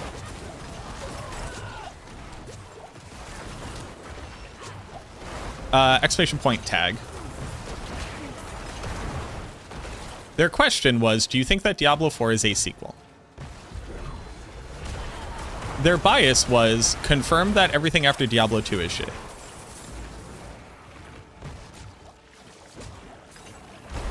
I said, okay, I'll engage with this question. Yes, Diablo 4 is a sequel. And then the questions that came after that was, how would you ever say that? And my response was, well, it is the next game in the franchise that continues the story and gameplay experience that iterated on the previous game and offered an evolved experience. Their response was, prove that. Okay. Because it didn't iterate, and they never talked about story. So it turns out that their definition of it was actually more nuanced. That a sequel for a video game, a role-playing video game, a video game that emulates tabletop ARPG experience, that is story-driven mechanical gameplay. Continuing the story isn't part of what makes something a sequel. Which is powerful. Which is a powerful approach to really shifting the goalposts real quick. Sent a request. All right.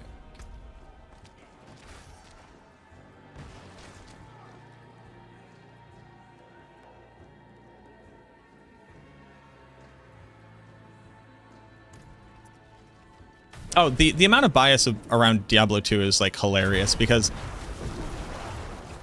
and I mean like the questions like ranged after that. It was like, how can you call a game like this anything when there's so many bugs? I'm like, did you know none of the Amazon skills actually granted attack rating when you used them, even though they said that they did?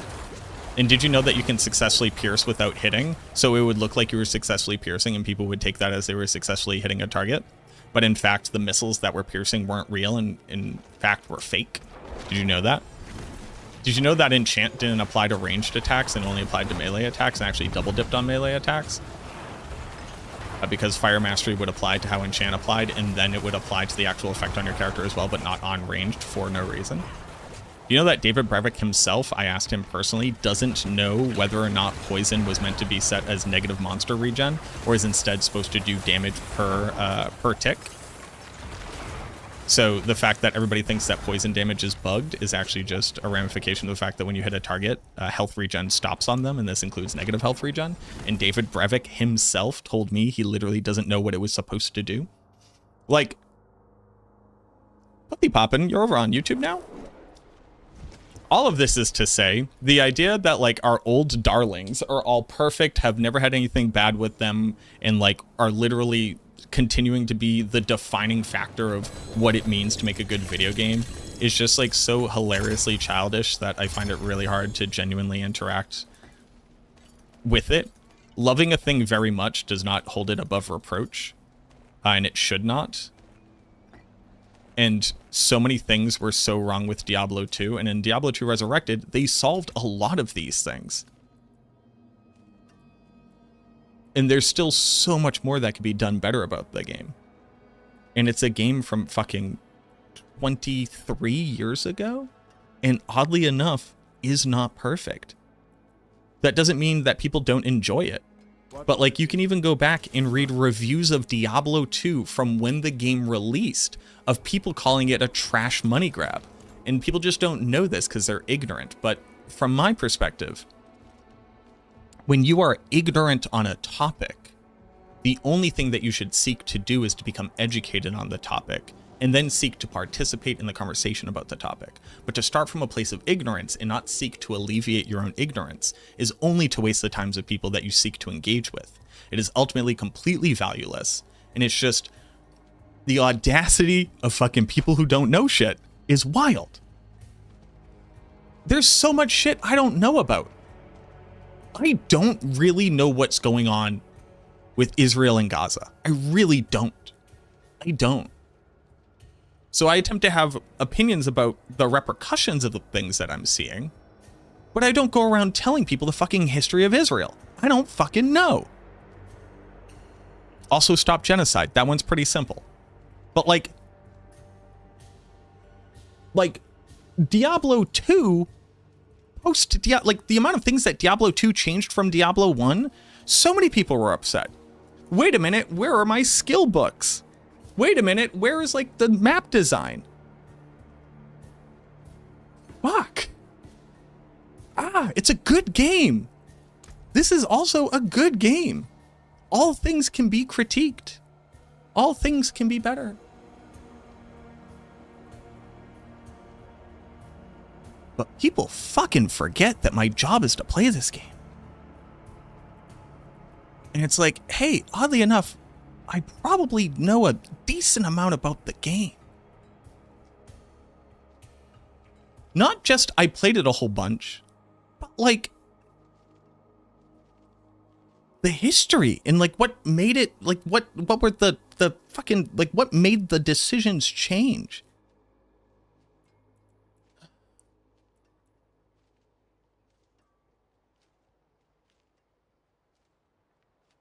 I don't even know what I'm currently mad about. Oh, the person who's just fucking, what is it, like sea lioning me? That one was rough. That one really got under my skin. Because here was the major problem. The way that they were engaging with the conversation was constantly using verbiage that was like, base it on facts. Let's be honest. Let's be genuine. And then everything that they put forward was a clearly biased opinion about their own experience with engaging with a thing. and then giving it the power of being a fact. And it's like, you're not being genuine. You're not genuinely engaging with the topic. You have double standards.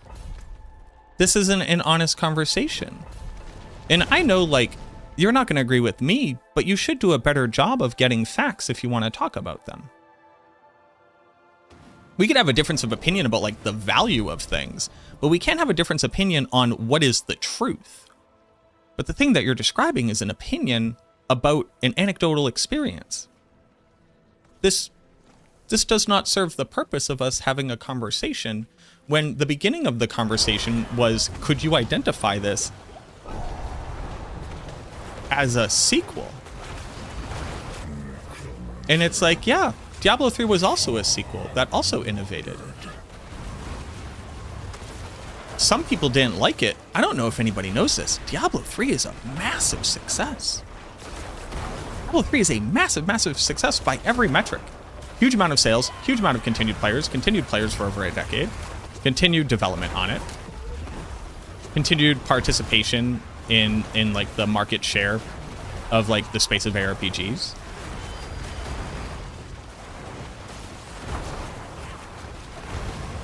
Shouldn't a sequel to Diablo 2 actually have Diablo? Or shouldn't a sequel to Diablo actually have Diablo?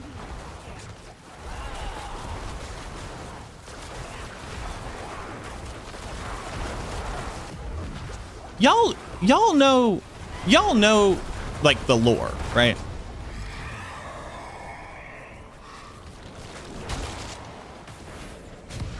And this is not me being shitty. Or maybe it is me being shitty. I'm gonna be shitty for a little bit. The argument, shouldn't this game have Diablo in it? First off, it's gonna have Diablo in it eventually. Like, there's just no way they don't, right? Obviously. It's okay for things to like take time to occur. But the argument of, shouldn't the game have Diablo in it? Which tends to come across as a very like purist standpoint, and this is my bias. When somebody extols a purist viewpoint on a topic, I tend to believe that that person would also consider themselves a knowledgeable fan. And this is not to dogpile. Let's not all be shitty. The person can dislike me. And people can tell me if I'm wrong. And that's perfectly fine. But the moment that we start having conversations like, shouldn't this game include the bad guy from some of the previous games? Not all of the previous games, some of the previous games. I would assume that that viewpoint comes from like a purist and very like deep fan of a thing. And if you're a fan of the game where the concept is that Diablo is not currently featured as a prominent figure, means like you don't know the lore because he's banished to the void after the events of Reaper of Souls. And in the void, demons cannot typically resurrect in hell because they cannot gain access to hell because they are in a space outside of reality. And that's like the lore of the game. So like, how would he get back? Unless they make an arc for him to come back. Like, how lame would it be if this game starts and it goes, hey, you know everything you did in Diablo 3? That wasn't real.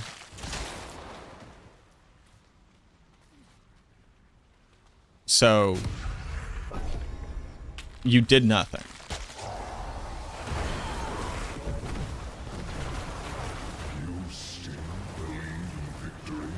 Like, the game should have lore, and it should matter. Like, Diablo Immortal got to explore a very cool thing. And I know, don't like Diablo Immortal. I get it. Let's be fucking adults and be able to have a conversation before everybody gets triggered, right? Don't give Diablo Immortal money. Don't play Diablo Immortal now that we know that they lied to us. Fuck them for doing that, right? Fuck them, fuck them, fuck them, fuck them, fuck them. But if you did play Diablo Immortal before we found out that they just lied to us, what was very cool about it was that there were repercussions for Diablo's body existing and Diablo being out of the picture. And we got to explore a pretty cool story about a demon making a cool power play, literally fusing with and like suckling at the residual power left over in Diablo's dead body. And it was cool. That was cool. And it was a cool thing. But like the story has to progress and it has to like mean something, right? Diablo will obviously return. No question.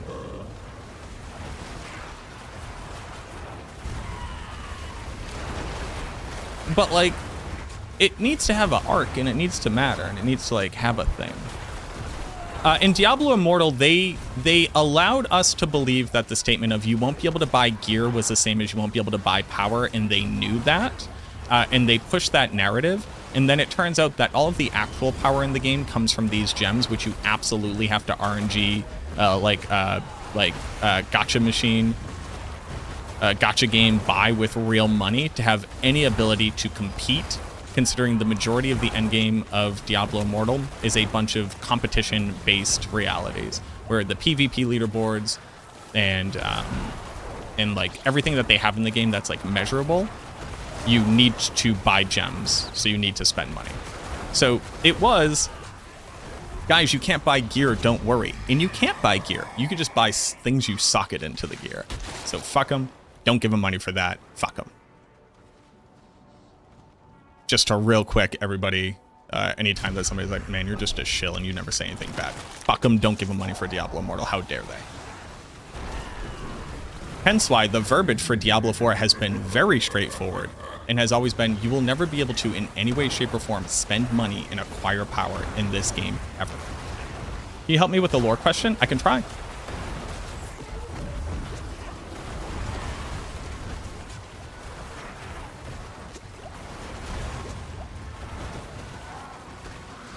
Who and what is Trag'Oul? That is a great question.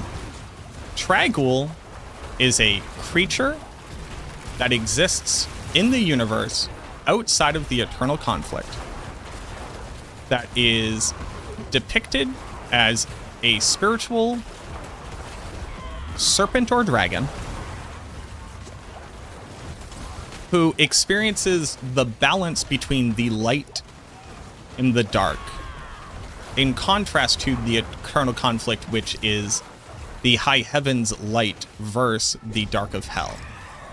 So the struggle between Athamet and what's the god's name? Anu or whatever. And it is a being which does not currently have a definitive, here is how it got here and here's how it exists definition. But what we do know of Trag'Oul is that Trag'Oul came to Rathma and taught them of this balance between light and dark. And Rathma began the cult of Rathma, who are people who study magic that pushes forward an attempt to find a balance in the mortal experience between these two opposing realities. It's a cool big dragon or a big snake. It is currently still extant as far as we know. And necromancers are the slur that people call the priests of Rathma, who study this meditation and this religion, this outlook on the world and this practice. But the original story, so like the origin, and this is why Trigel is like so. They have not really defined where Trigel came from. What we know is that Anu is like the first being. Anu exists. Anu. Is it Anu? It's one of those Oro or Uno or Anu. It's always one of them. Anu is the divine being. And that divine being recognizes evil in its being and separates that evil from itself to be purely of the light and to be purely good. That evil then turns into Tathamet. Tathamet, which is just Tiamat, is a 7-headed dragon that seeks to undo the machinations of Anu, because it is evil and it's greedy and it's bad and you never have to worry about it.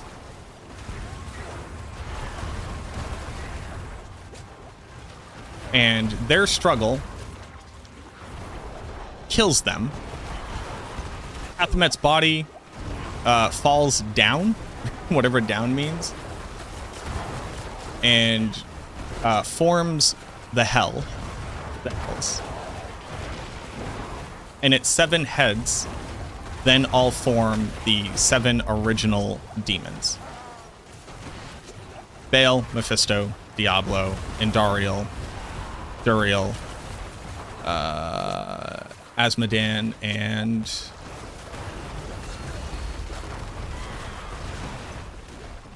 Duriel, Asmodan, Belial. With the 3 first ones being the primevals. Anu's body, his spine, becomes the arch and the heavens. And the arch is where the angels originate from like the light, I don't know, going through a cool prism or whatever.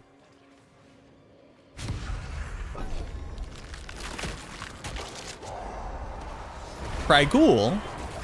Now here's a lot of stuff. There are other cultures, like the monks, right? The monks and their like 100 gods.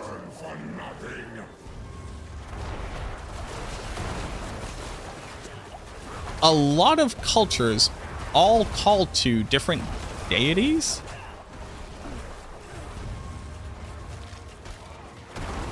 And I don't quite know how true or not true that is.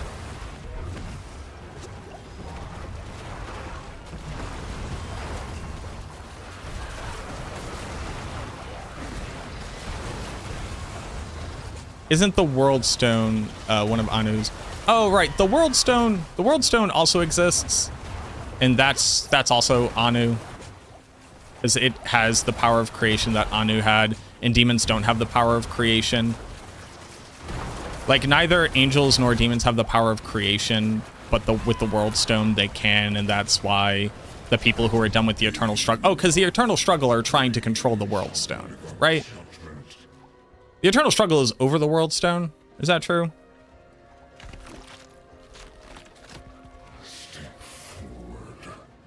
And that's why they want it so bad. And then like Lilith and Inarius and then other demons and other angels all say, okay, I guess we're done with the Eternal Struggle. And then they secret away the World Stone. And that's how they create Sanctuary. And that's how they create the Nephilim. Also, they do a little bit of fucking. And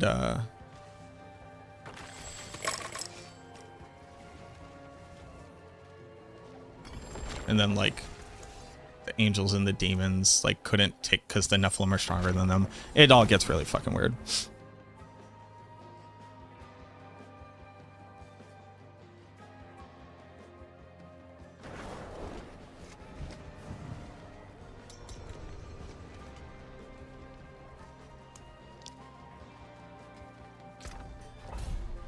Neither the angels nor the demons knew about the World Stone when the Eternal Struggle started.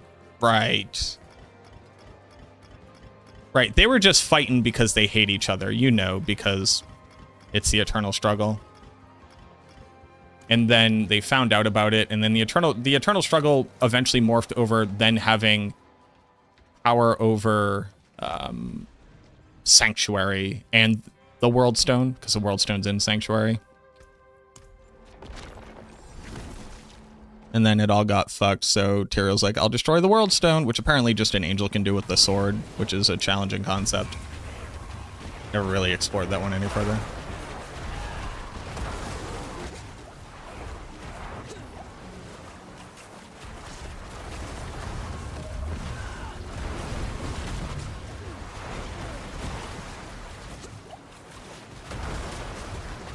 There's a gap in there. Like, I started reading the Sin Wars and then I stopped. And I should probably finish it. Technically, no coitus happened. If no coitus happened, why is Inarius such just a subby little bratty bottom? If no coitus is happening, then they need to stop looking at each other like that.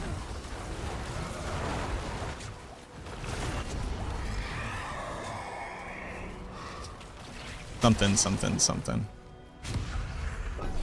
I have seen Lilith. Yeah, no, hey, I understand.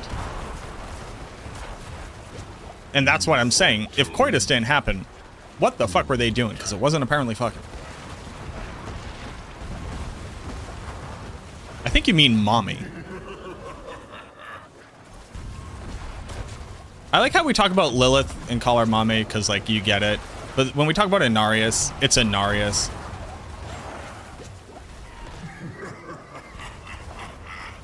Like, who's that? That's mommy, and who's that? Ugh, it's Inarius. Yeah, my mom started dating him, and I don't know, he's so cringe. They made us by hugging very strongly.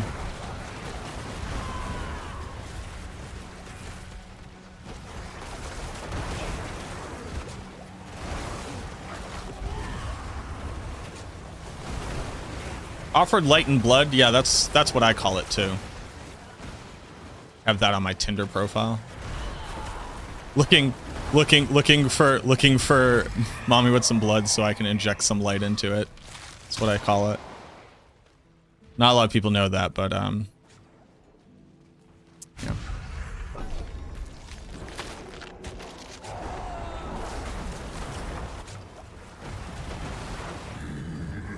I also like the part about the story where they kept tuning the World Stone to, like, slowly drain the Nephilim power. Like, they were just balance patching their kids. And then Tyrael had to hit it with the hotfix.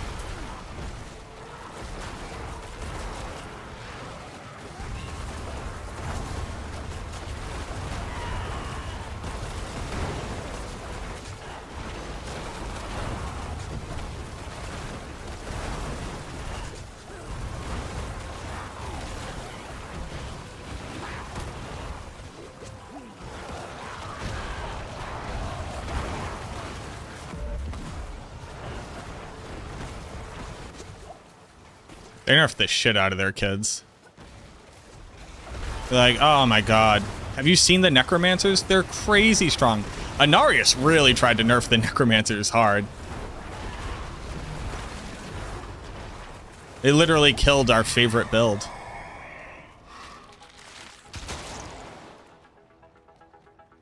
Wow, none of this is good.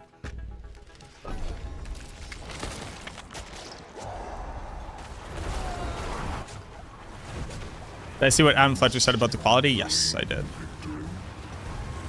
Although I didn't read it verbatim, I was reading it quoted in a Reddit post. Does anybody on YouTube? You can't. Does anybody have the link to Adam Fletcher's post about release quality for Diablo 4 and wanting to address it?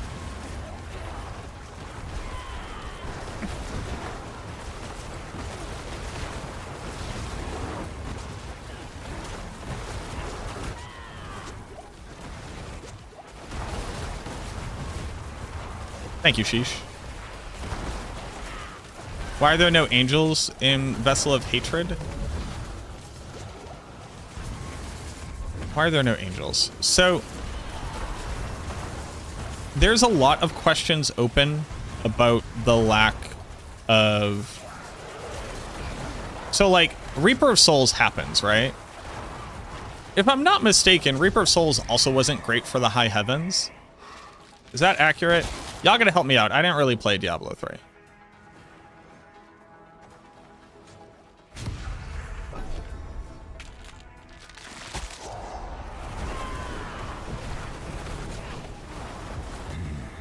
Is Sanctuary a planet? Yes.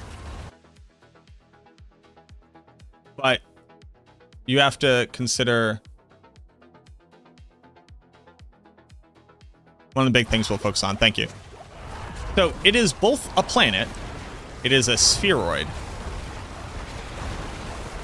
but it is like not floating in a universe with other planets as far as we know.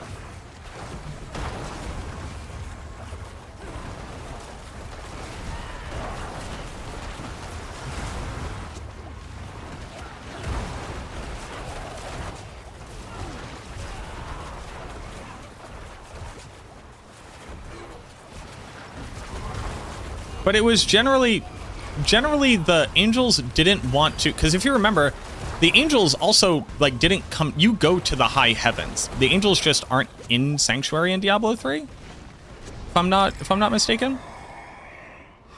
The angels kind of want nothing to do with Sanctuary, and now it doesn't have a world stone for them to even want either. So the angels kind of want nothing to do with this, and it was Tyrael saying like, hey, we need to still care about them, and the other angels being like, fucking say it with your chest, and he's like, cool, and then he gave up his elven immortality. But like the angels don't want this. And then Malthael was like, we just gotta get rid of them. I'm gonna eat all the primevals in this black soul stone, and that definitely won't turn out poorly. So I believe the current story reason for why we don't see angels in this world is because there's no reason for the angels to be here, because the demons also can't really get the world stone because it just doesn't exist anymore.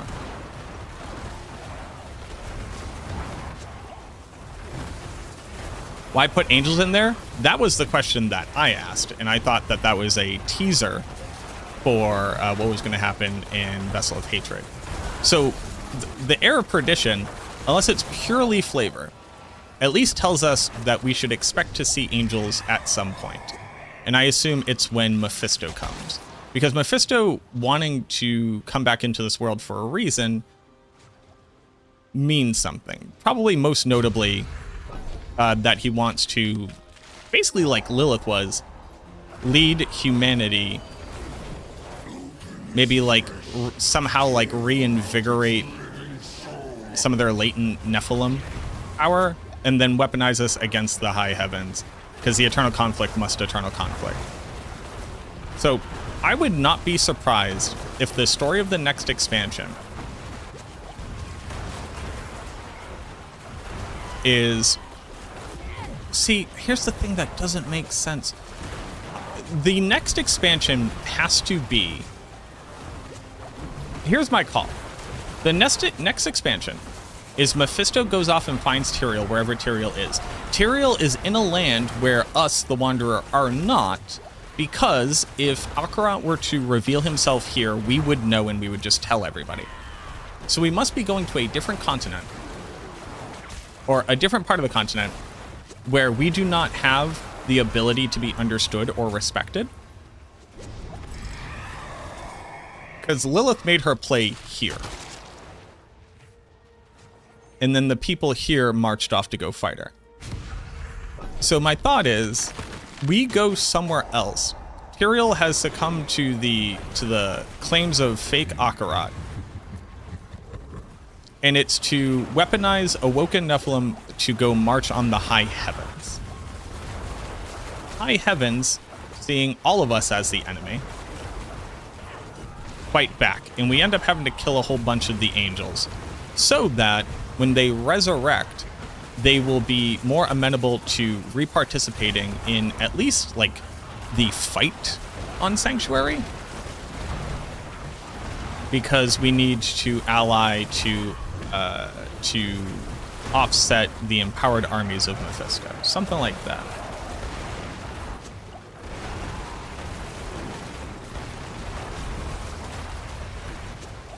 Something, something, something, something. Do you think that Rathma is actually dead? Yes. Rathma is very dead. Do I think that Rathma could be living in a spiritual form in the presence of Trigul and we meet him again there? Maybe. I will say, them killing Rathma immediately was probably one of the more upsetting things for me, because I was like, oh, finally a game where I'll be able to interact with, engage with Rathma. Sick. And then they're like, nope, he's dead. And I'm like, that sucks a lot.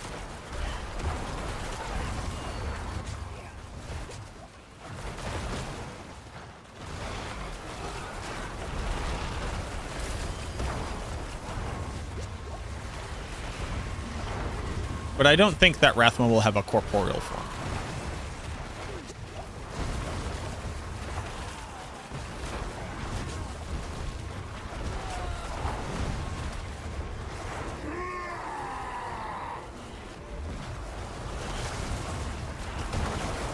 Well, Akarat's body was also not decaying, but he was dead.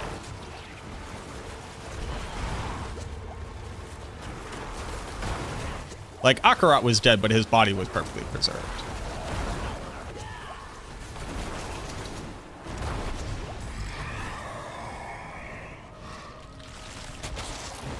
What is this supposed to... I'm taking it.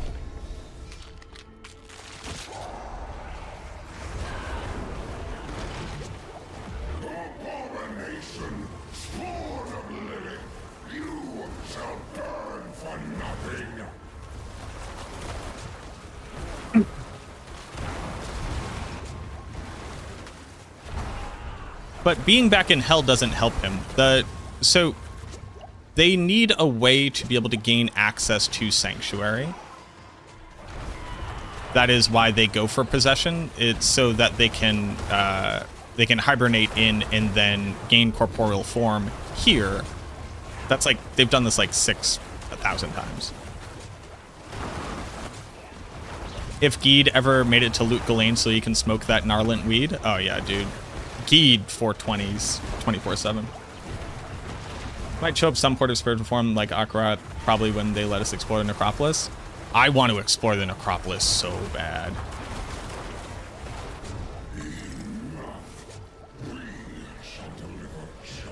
Akarat means willpower in your native language. What language is that? It's very cool. Did Narius really die, by the way? Yes. Well, I mean, from what they show, so these questions of like, are they really dead? You take the information that they gave us. Lilith killed him in hell. He's dead.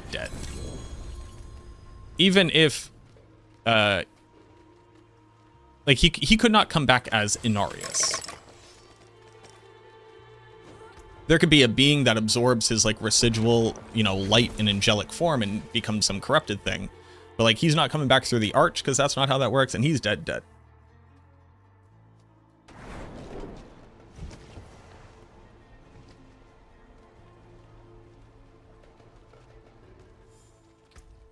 I think he's dead.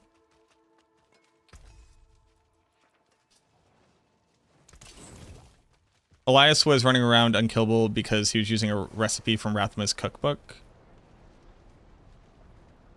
Well, Elias went to the Tree of Whispers to learn of a dark thing that he could do to gain immortality. That didn't come from Rathma. Like, that information came from the Tree of Whispers.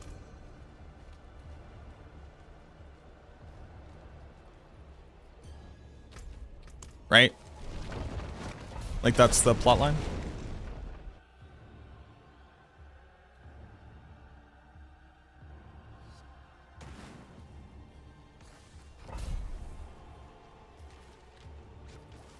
The tree told Elias where Rathma hid the info. Ah. Right, because he goes down to the he goes down to the temple. You're right.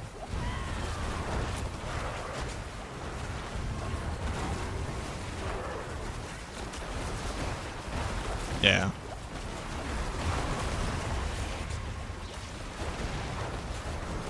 I think Rathma's dead, but I think he's with Tragul. Hungarian. Akarat in Hungarian means willpower.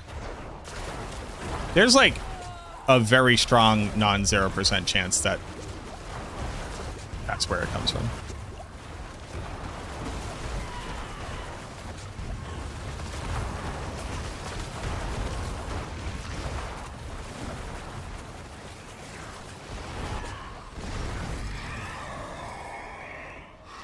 But Elias's body doesn't just sit there. Like, when you kill Elias, his body doesn't just sit there not rotting.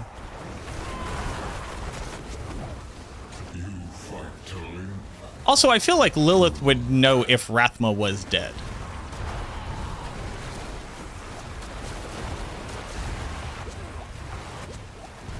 Well, all humans... Like, humans are fundamentally Nephilim. They're just disempowered and, like, far descended. Did I just die? Like, there aren't, like, two species of things. It's not like the Nephilim found things here and then crossbred with them.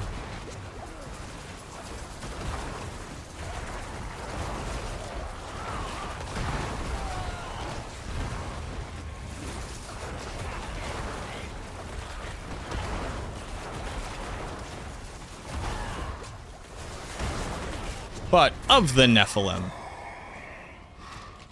Rathma is certainly the most powerful. Is that that's a fair statement, right? Like Rathma is the firstborn.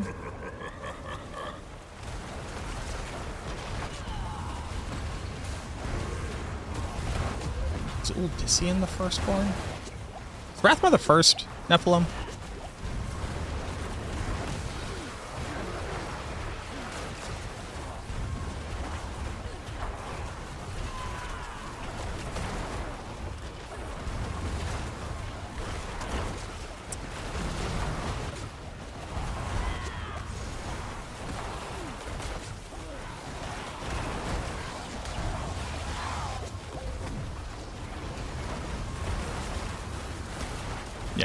Rathma is the first. That's why he gets to have cool visions and shit.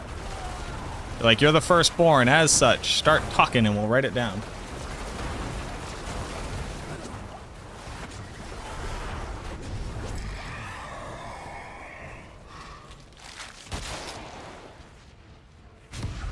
I'm very hot.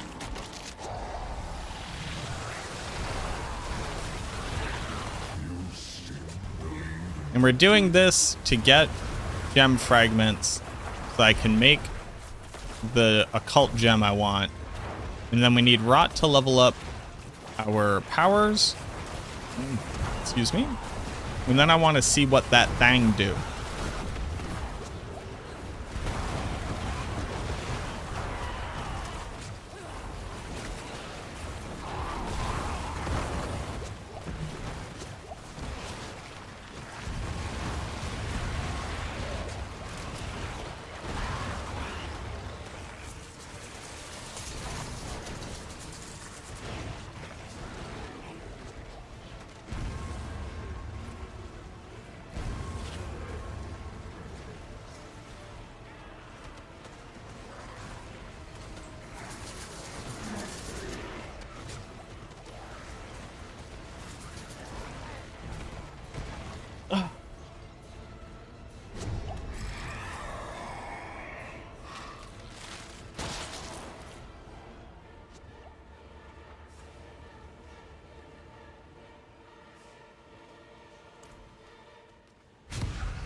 Character looks cool. Thank you.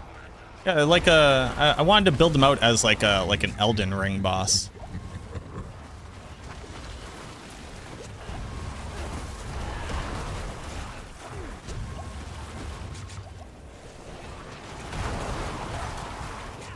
Finally getting the striptease stream. Nah, I would have to, one, put that behind a paywall. Don't do anything for free. 2, get a better camera, and 3, get a better body. according to my own standards. It's okay to want to better yourself for you. I want to go back to being fucking sexy. Y'all, there was like a hot second around like 21, 22 where like I'd fuck me. I need to get back to that. I need that energy back in my life. I haven't fallen that far, but there's definitely room for improvement.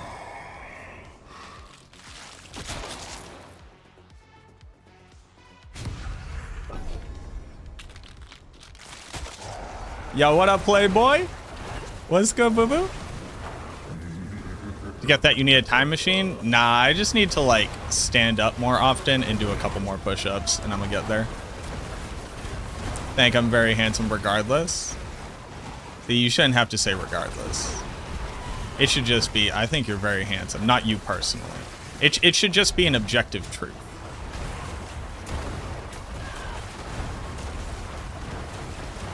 I appreciate the compliment.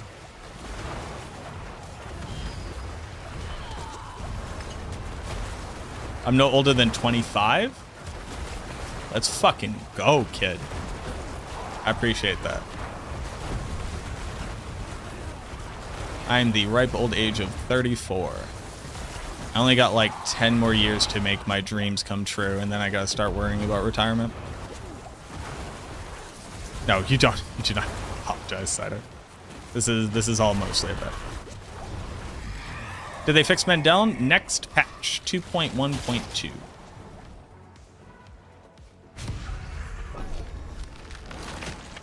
Big glazing, homie. Look, I think I'm glad we moved on from saying simping to glazing. Sometimes you need to glaze. Bold of you to imagine that you can retire. I said save for retirement. I got to do that regardless.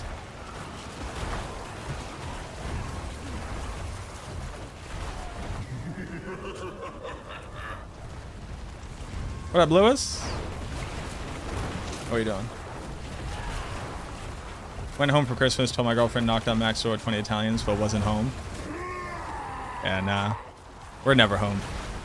We're too busy out there goombatsing around.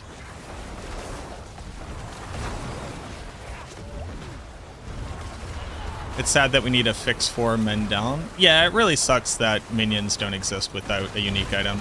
The issue is that that's now true of like the majority of builds, and I really hope that they move away from this design choice. Unique items being the only way to play a build is... I do not find it interesting.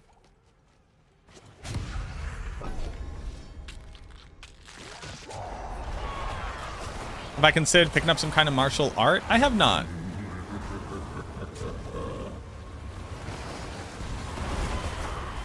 If anything, I would like to just go back to doing parkour more regularly.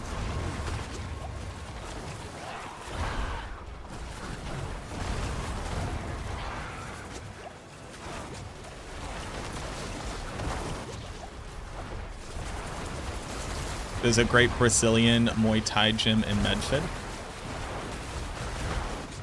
I want to do Muay Thai. CrossFit? Nah, CrossFit's bad for you. You see that shit those people do? CrossFit is like, how can we do the thing the worst for your body the fastest? I'm like, you know, the human body not supposed to move like that. You will get results. Nah, I think just getting more into like regular cardio and more regularly doing parkour, and I think that would be good. Hey, thanks, Lewis. I'm happy to hear that.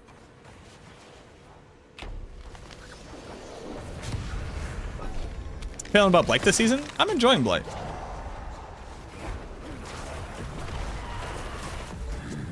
Last night I got 4 GA Crewers Embrace. If I masterwork at 12 out of 12 with the Tides of Blood ranks, would that in Great Feast be stronger than Damned and Shadow Wave? No. Crewers Embrace will never be better on this build. Because you have to remember the fact that, well, on Bloodwave, you have to remember the fact that Bloodwave already gets Tides of Blood on its amulet and on its pants. So the return on Tides of Blood bonus on gloves is very low. And then other than maximum life, it doesn't actually have stats that you need for the build. And Damned Aspect is a brand new 1.55 multiplier. So the increase in damage bonus you would get on Tides of Blood in comparison to the original damage bonus you get on Tides of Blood would have to be greater than a 55% increase when comparing the two multipliers, and it will never come even close to that. Tides of Blood is already a very, very high number, so adding more onto it means that you get less and less out of it than even comparing it against something with like a smaller number. And also you lose out on damage while fortified, which then further decreases the multiplier that you get on the base skill.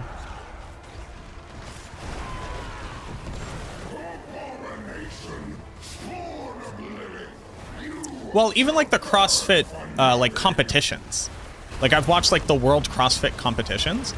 The exercises they have these people doing are just like it is just bad for your body.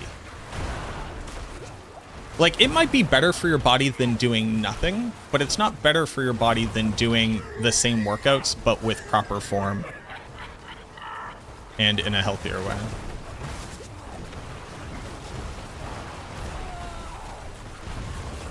Like, I'm not talking about, like, random dude on TikTok. I'm talking about, like, their own world championships.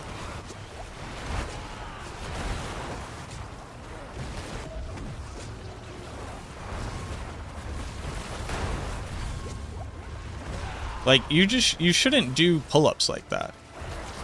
It's not a good way to do pull-ups. I don't know why they do that. You could just do pull-ups, but good, instead of bad but faster. I don't get it.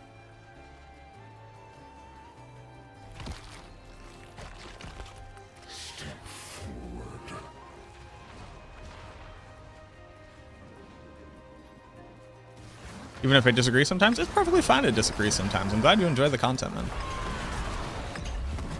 I think disagreement is one of the most important things that we can do.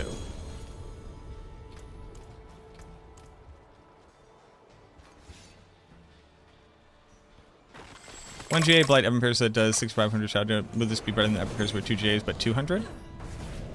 Significantly. The most important stat on Evan Piercer is the damage value itself. What up, Hells? Thank you for the 8 months, boo boo. Appreciate you. Oh, did anybody get back to me on Diablo.trade? Oh no. Can I buy this?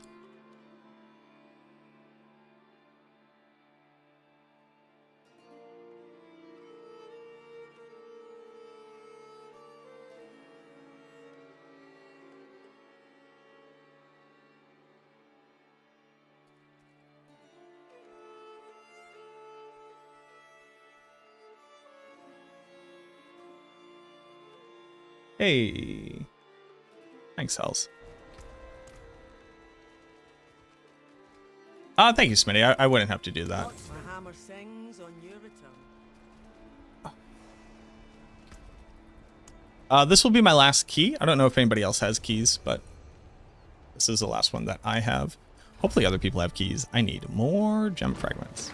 I think I need 150,000 in total.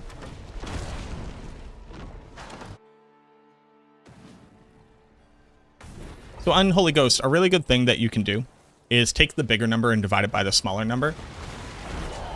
And that's how much stronger the bigger number is. So for this one,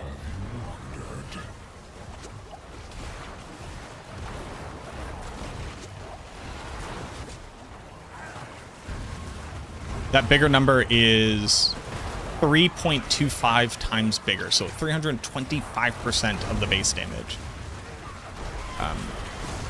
And there's like no combination of other numbers you could put together where the difference in them would be that high.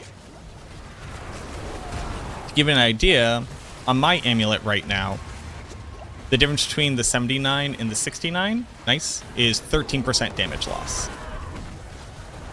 And that's why I'm using it. because it's a 4 GA, so the rest of what I have on it makes up more than a 13% loss in damage.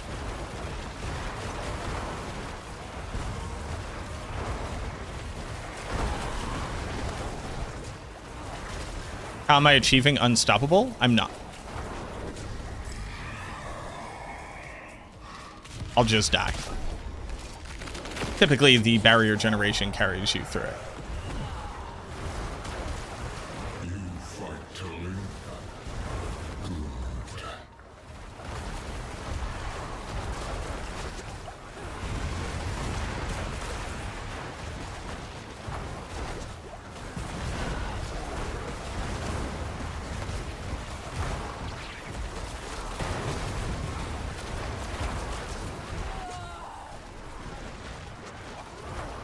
What does unhindered mean? Well, if you hover over it, it'll actually tell you what unhindered means.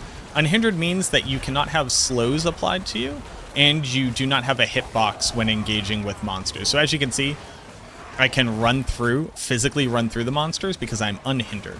Unstoppable is you cannot have crowd control applied to you.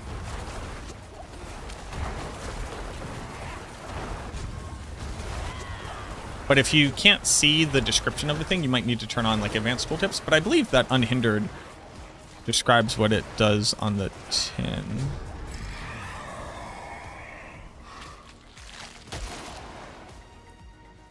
Oh, it would if I had the gem, but it doesn't when it's socketed into an item. Rip.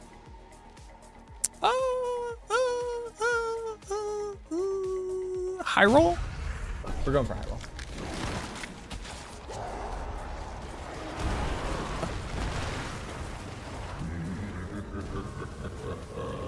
Going for high rolls, baby.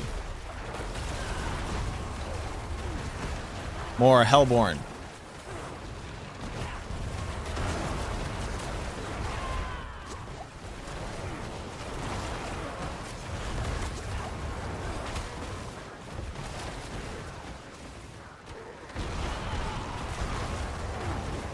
I need to play the middle and just kill all this stuff.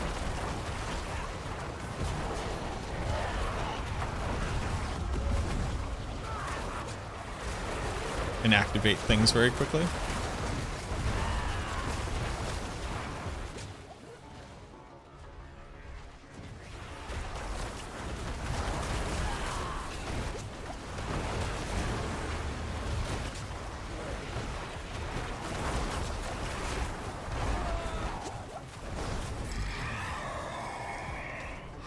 Give me the good one.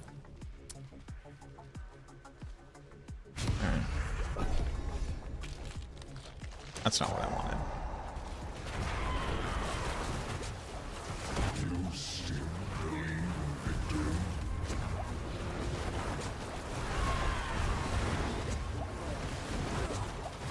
And Rahir got me some new rapport.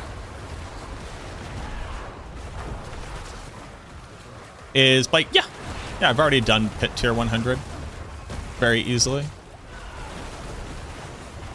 It should do like at least 115, I think.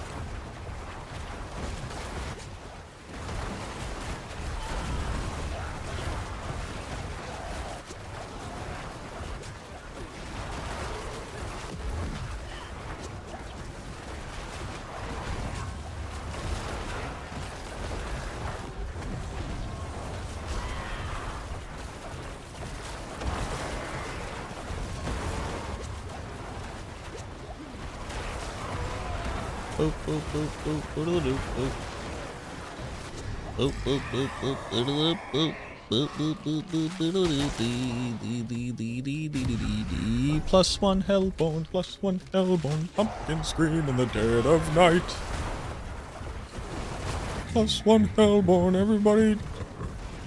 everybody do a moan. You don't know what you have till it's gone. Scream!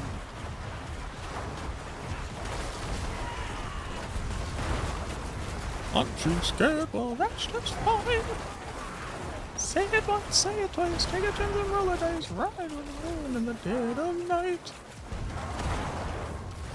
Everybody's born. Everybody's born in this world of hellborn.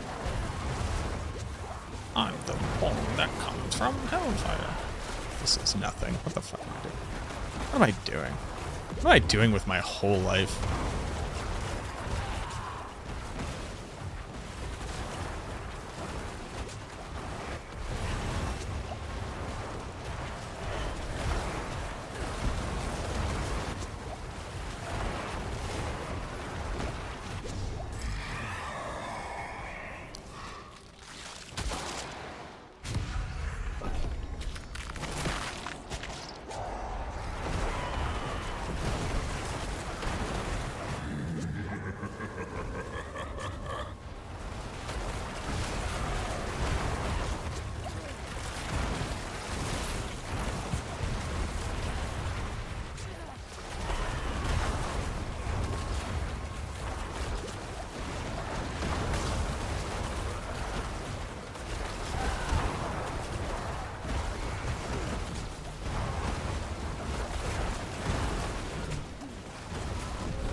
Educating old thoughts on how to play a game. And I think that's worthwhile. But only if they're old and farts. Dude, 103 million OP on the Blight? What? Let's go, baby. Huge numbers. 100 milli on my OP. What does that say about me? Big. Hey, none of this is good. I'm doing this one. And fuck y'all. I wish the outcomes from the decisions were better.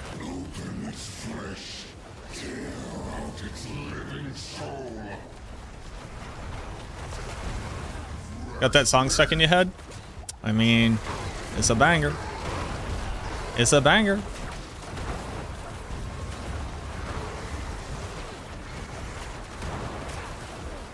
Like, we got Hellborn Wave 2. What do we got? We got Hellborn. Got nothing.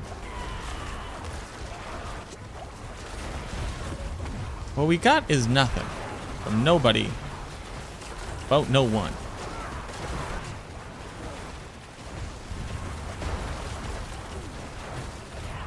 Go, Dorian. Collect my little giblets.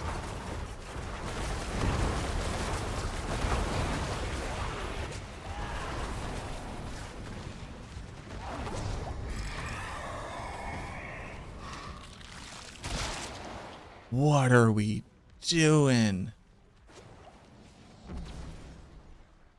15 over 1, 2, 3. That's too short.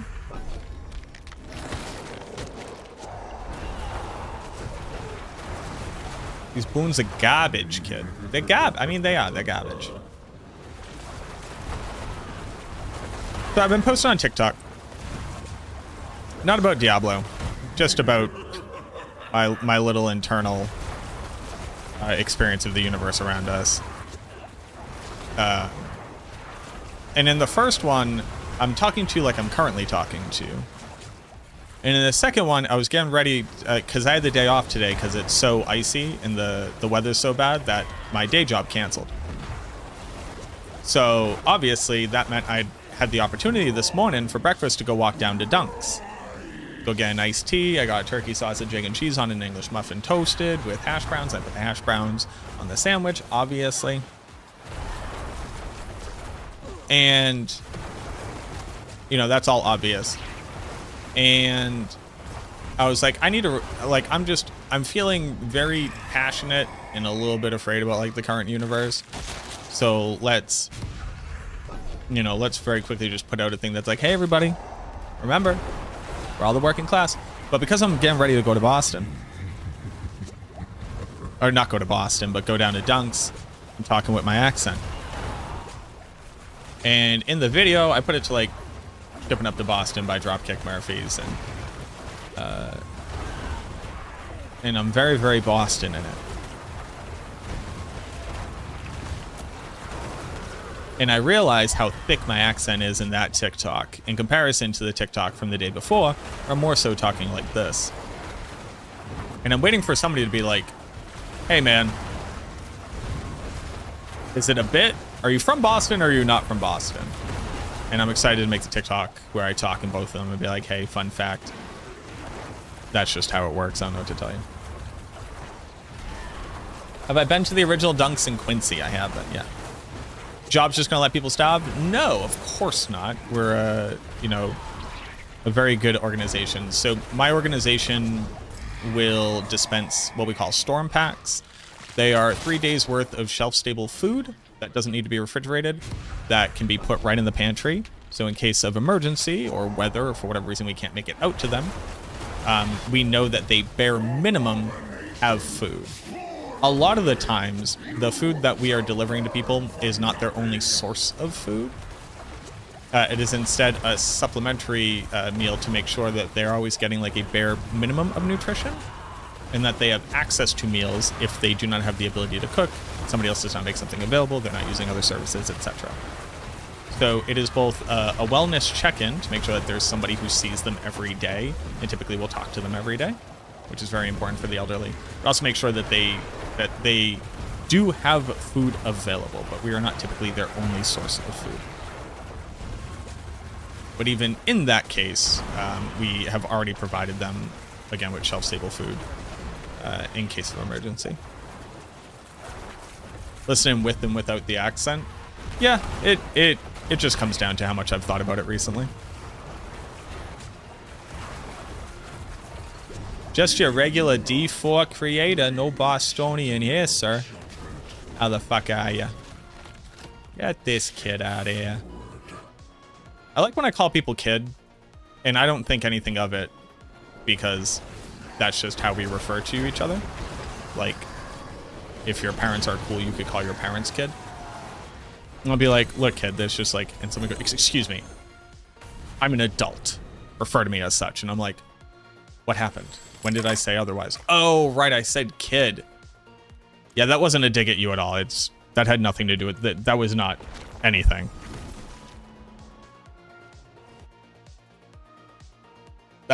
That was so nothing. I didn't even know what you were referencing. But yes, I will attempt to make sure I don't say that again. But do not look into that. That was literally nothing. That's just how we refer to people. That's the spirit. Give it a go. Hello, bad pull. Hello, shining. Well, shame that. She was from New Hampshire. I'm sorry for her loss. Being from New Hampshire's hard.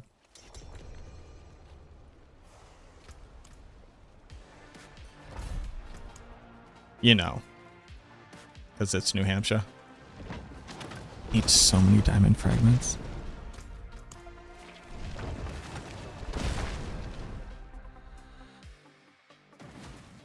You had a buddy named Sully from New Hampshire.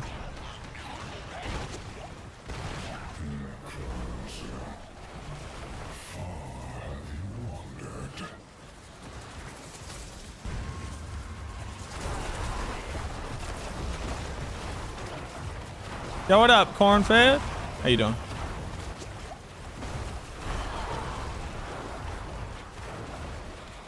Called me kid earlier. It kind of felt good to tell the truth. See? Didn't even think about that. It's nice. Kid. Kid. Kid, are we going to Dunks? Kid. The pilot building the potty with its creator. It's very kind to say.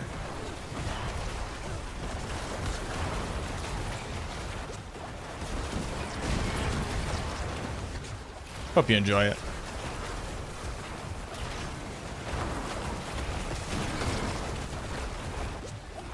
How's Blight Mac? It's good. Yeah, Blight's performing right around where we thought it would. Got family in Boston. Look, they don't call you kid. They're not being authentic. They're not being legit. Are we going to Aether Fiends? Or are we going faster? Let's go Aether Fiends. This is an Aether Fiend run.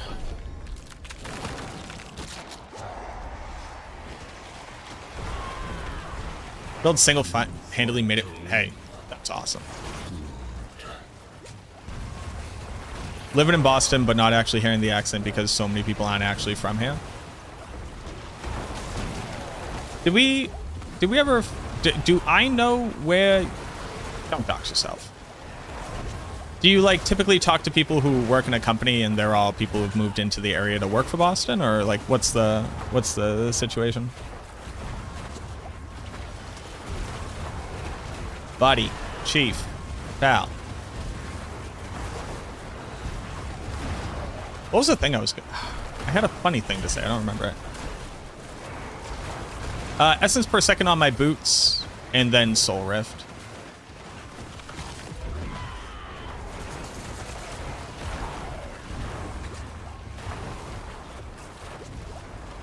Hun? Yeah, it's like Hun.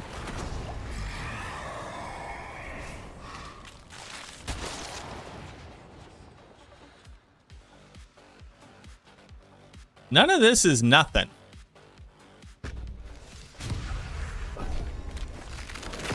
Is Sever or Blight overall better? They're basically the same.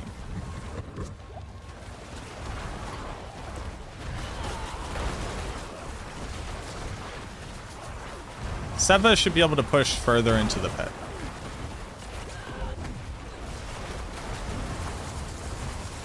Yes, ma'am.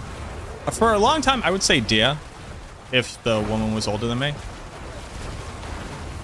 And people really did not like that. And I was like, I don't know what to tell you. I just grew up with family of predominantly older than me women. I don't know what to say. Like, don't do that. I was like, all right. I mean, I won't. I don't know why this is a problem, but I will not.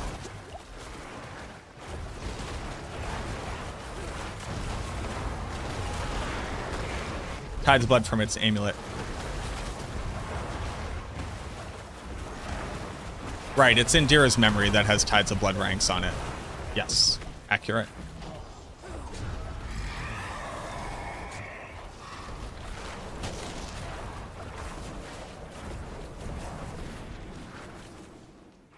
So, no, so one, you have gloves that have 3 stats on them. Right? So, other than Tides of Blood and Maximum Life, the stats on your gloves for Crew's Embrace are useless, right? Because they're Drain and Blood Surge ranks, so those do nothing. You already get 4 ranks to Tides of Blood from putting 3 points in, and then in addition to that, the Shroud of False Death. Then you also get 5 more ranks from your amulet, so you're already at 9 ranks. 9 ranks get you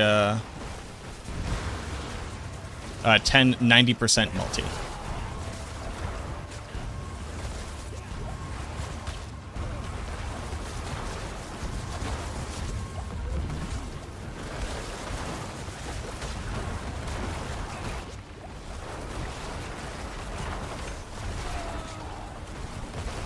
Hup, hup, hup, hup, hup, hup,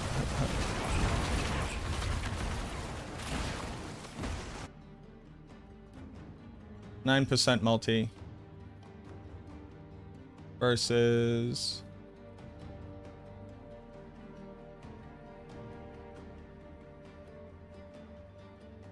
I said 9. That's not the accurate number.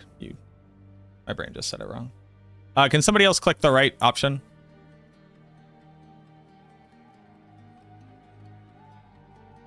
Crew Wars, if you were to 12 out of 12 and triple, it would be 6 more ranks of Tides of Blood. So 6 more ranks of Tides of Blood would get you 60 more. So you go from 2.5 from a 1.9. So 2.5 divided by 1.9 is a 31% increase in damage. In a perfect world where you triple Masterwork crit it, is only worth 31% increase in damage.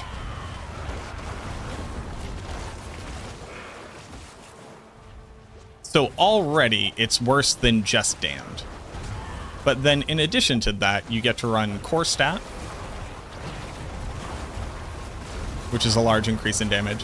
You also get maximum life. You don't get percentage maximum life, but the amount of additive damage that you get from Overpower is already so huge that that's like a very, very small bonus. And then you get to run another stat for damage, or you can use it to crit cap, or you can use it to attack speed cap. And then in addition to all of that, you also then get your tempers, where the damage while fortified is not only additive damage, which basically offsets the difference in additive damage you would get from the maximum life, but then also acts on a multiplier for Blood Wave. So the answer is, the reason why the gloves are better is because every part about the regular gloves is better.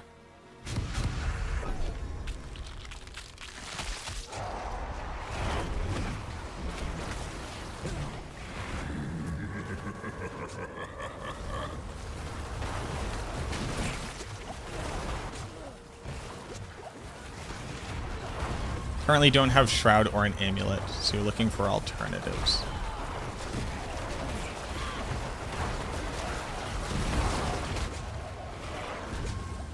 There is math that you could do for your own build where Crew Wars could be better than a different pair of gloves.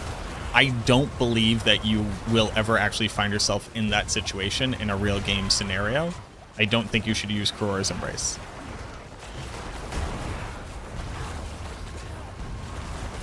It's a good thought experiment because it's important to consider how stats are different and how they impact builds. What's going on, Blackstone? How we doing?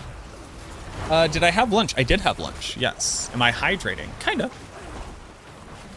Does attack speed affect Blood Wave? Of course it does, yeah. Attack speed makes you do your animation faster, which means that your effect occurs faster, so it goes on cooldown faster, so you get to do it faster. It also makes all the other skills that you cast all also faster, so that you spend less time casting them and more time casting Blood Wave. There's a very common misconception that if something has a cooldown, increasing the speed at which you cast it isn't valuable, which just doesn't really make a lot of sense if you like sit down and think about it like through the lens of an analogy. So I put it this way. I want to stab a guy. It takes me 10 seconds to stab a guy. But the knife pierces him 5 seconds in. But the whole thing takes me 10 seconds. If I doubled my speed, it would only take me 5 seconds to stab the guy, and the knife would enter them at 2.5 seconds. I still got the cooldown after that. But getting to the point where the knife is in them faster means they've been stabbed faster.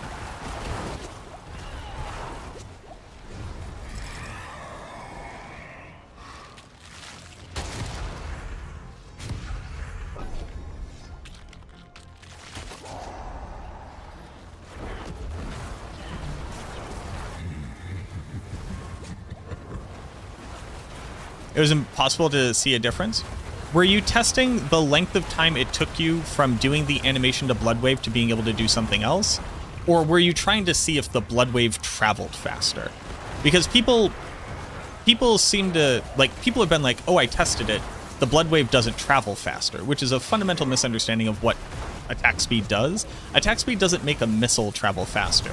It decreases the amount of time that the animation takes before the missile is generated, and it decreases the amount of time until you can take another action. So literally being able to move sooner into the animation of Blood Wave means that you could already be moving to where the blood orbs will spawn, and then moving on as the Blood Wave is doing its damage, rather than later into the animation where you are stuck doing the animation, etc., etc. But you also have to understand that attack speed is not a linear increase or decrease in animation length. There are breakpoints. So you have to reduce the total animation by a frame for it to actually increase it. Each skill has different breakpoints for their animations, and there's also different parts of the animation. So there is the literal speed between which you can spam the ability. There's a speed within which you can input a different skill to then happen. We call that skill weaving. People call it animation canceling as well. I think skill weaving is like a more appropriate term. But then there is also the length of time into the animation where you can begin moving, and this is where you gain the majority of your efficiency. This is the idea of like stutter stepping. So see how my character starts moving, even though like I'm still shooting the blight out, but I am moving very slightly. how fast into an animation you can do that is also based off of your attack speed breakpoints. And each one of these has a different value. But if you don't reach a breakpoint, it won't change the speed at which you do this.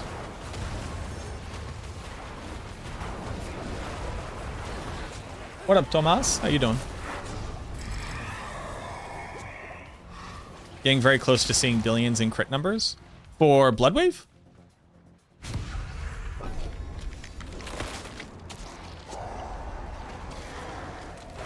Doll would not go over well. Yeah, doll's a little bit too much.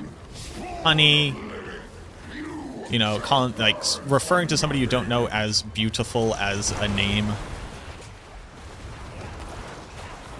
Oh, on Sever, sorry. Dude, Sever's awesome. Yeah, you should be hitting big billies. Big billies.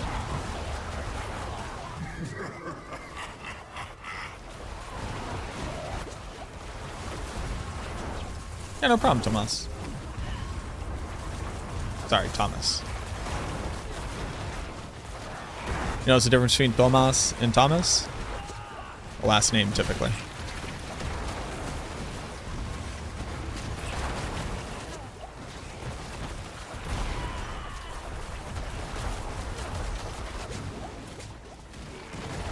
Well, see, I'm talking to both a Tomas and a Thomas. Tomas Esquivel and Thomas Armstrong.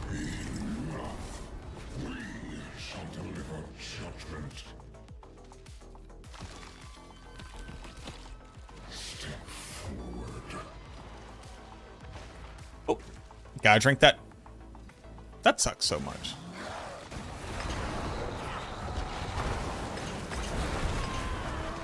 Ismail. 1200. That wasn't a bad run.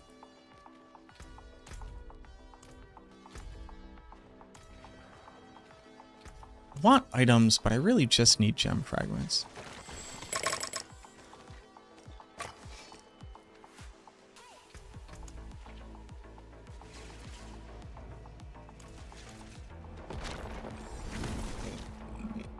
Excuse me.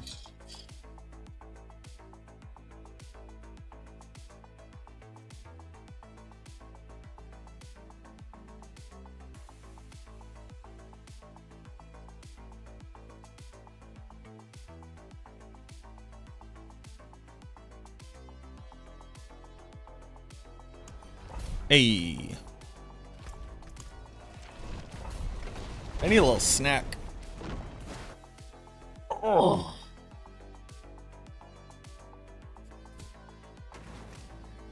I have a shirt from my brother and me on that says, "Thanks for vibing and keeping it tight." And I just really feel like more people need to live by this ideology.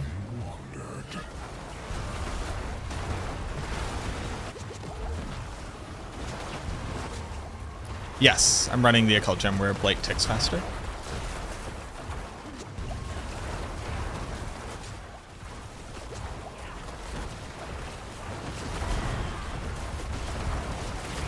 Shake some Parmesan in your mouth. Look, look, look. That needed to happen. You all needed to see the strength of my conviction.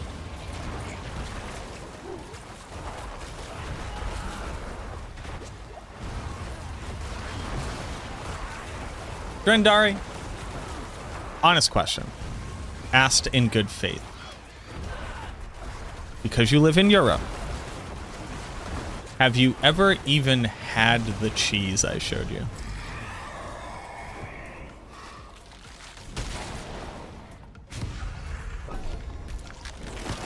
Have you ever eaten grated Parmesan cheese from a plastic shaker? Is that even a thing you can buy in Europe?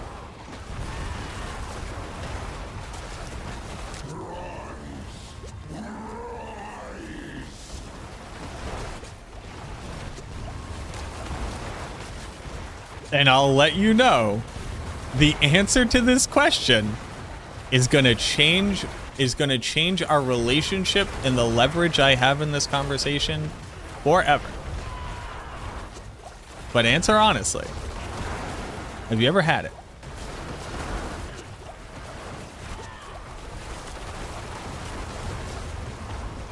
You've never had pre-grated Parmesan cheese from a shaker.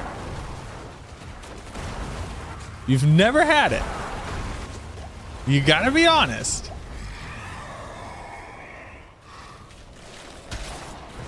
Possibly sometimes once I'm old.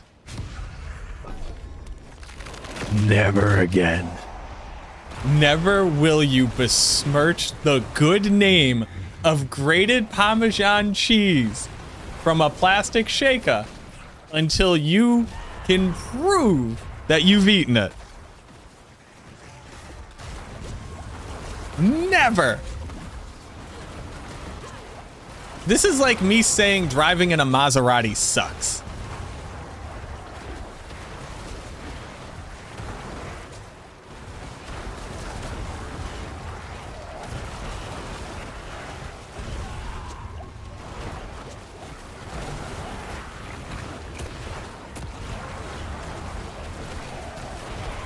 Is this available in Europe? And we got a huge fun rant out of it, 100%. How dare you tax my comedic genius with frivolous claims, besmirching the good name of shaky cheese. How dare. Used to have it at school. It was bloody awful. Nobody says bloody from a real country.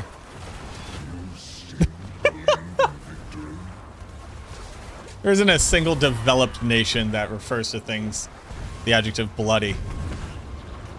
That's right. Get bent, England. Get bent. Feels bad, doesn't it? Feels bad when the thing you like gets made fun of.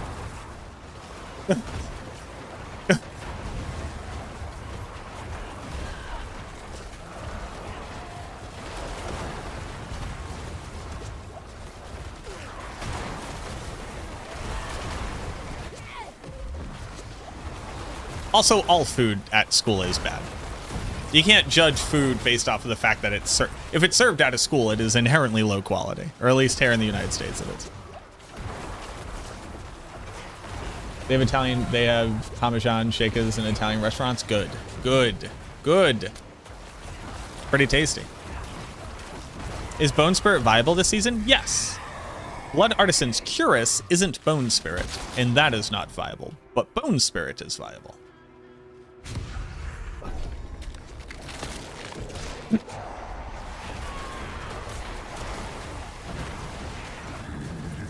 Like, the best things at my school were Nachos Day. Nachos, buffalo chicken, and pizza day. But that's just because if you give somebody an okay fried chicken patty with buffalo sauce on it and you give that to a kid, they'll like it. And, I mean, tray pizzas. It's, like, pizza's pretty hard to make bad unless you like sweet sauce, which, like, actually get the fuck out. And I don't mean, like, get out of the stream. I don't mean get out of my country. I mean, like, get out of my life. If you like sweet sauce pizza, fucking go eat some ice cream. Blood Artisans is not good, no. But Bone Spirit is good.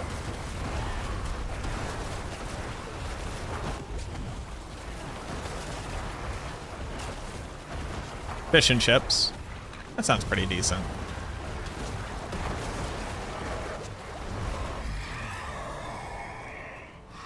I went to Reaper's Pursuit yesterday on stream, figured out a way to work it into my Surge build and slabs. Don't know why I never thought to do it before. Yeah, what up, Snowman? How you doing?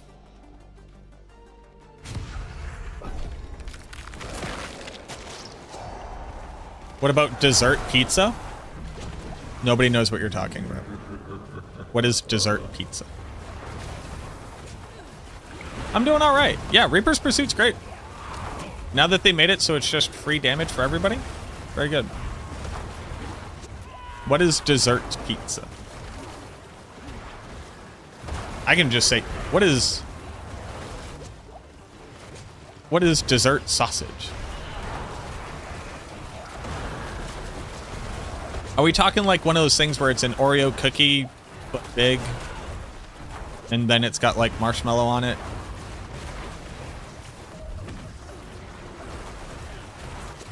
Or is this like an oven baked pizza, but instead of sauce and cheese, it's Nutella?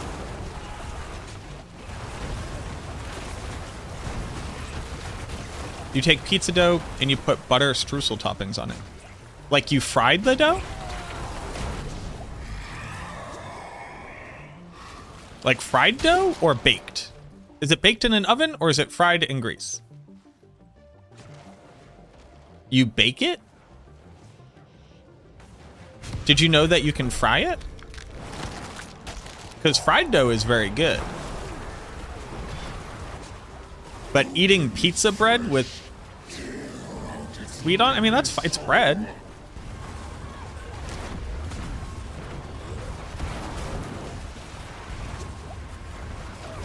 The scroll drops from the chest in Hell in Infernal Hordes. I mean, yeah. If you bake bread and put sweet stuff on it, that's fine. If you still cut it like a pizza, that's also like, that's fine. I would highly recommend just frying the dough instead, because fried dough kicks ever-loving shit out of baked dough.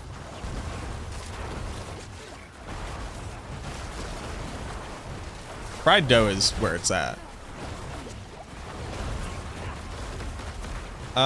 What about pesto-based sauce instead of tomato-based sauce? For yeah, I mean, you could do that too. I like white sauce. I like a red sauce. I like a green. I would do any sauce. It's when you take tomato sauce and you make it sweet, and then you still put like pepperoni and cheese on it, and it's just like, what are we doing here? What are we doing here? Like, what are we hoping to accomplish? You know?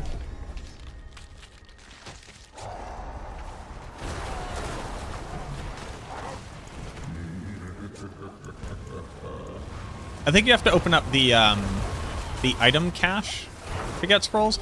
Is it the item cache that gives scrolls, or the materials cache that gives scrolls here in Infernal Horde?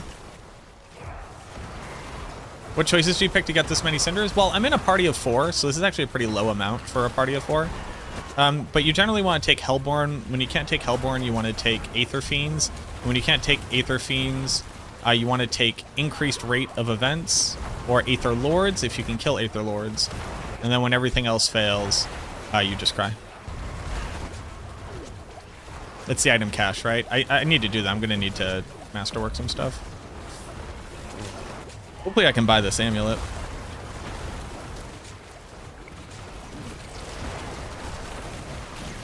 My Panzerotis? Panzerotis. What is a Panzeroti?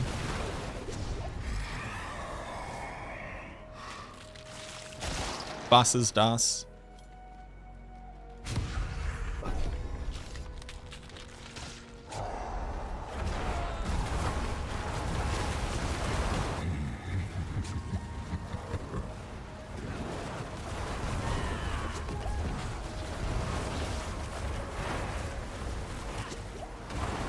Panzerotis.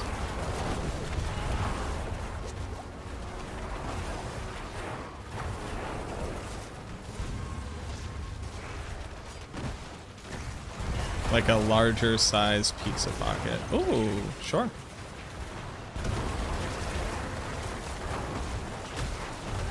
Are they still ruling out an auction house? They have never seriously said whether, like, they have said, we hear that you all want to be able to trade in game. They've never seriously said what they are interested in implementing for that, if at all. Bring it up every time I get to talk to them. Yo, be good, Jordan.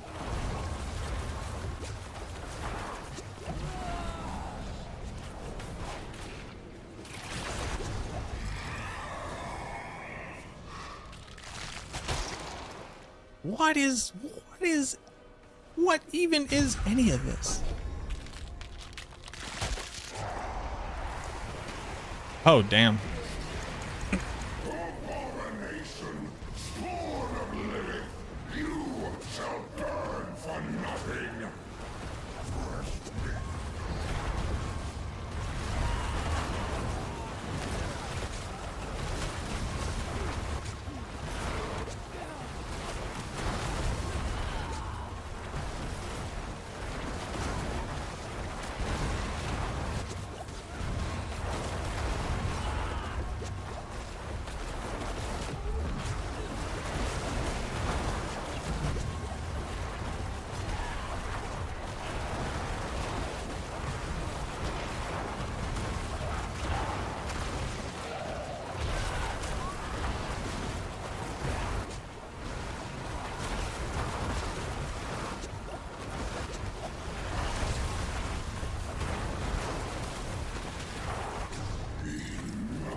That's the noise I make when I eat Aether.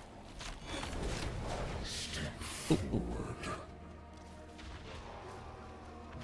Yeah, we got in. Let's go, baby.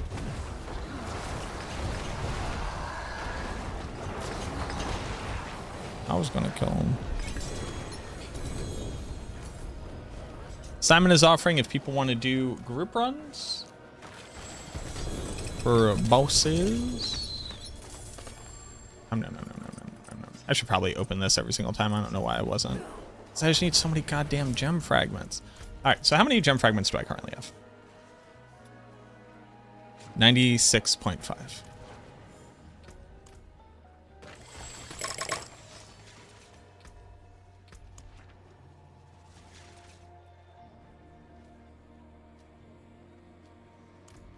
$1,500.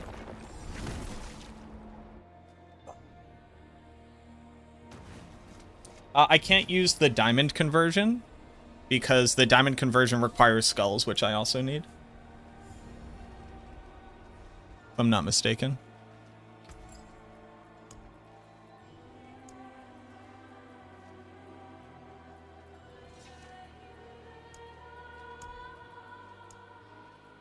Yeah, diamonds require skulls, and I also need the skulls. Well, how many skulls do I have though? Hey everybody, I'm gonna go try to look at some things real quick.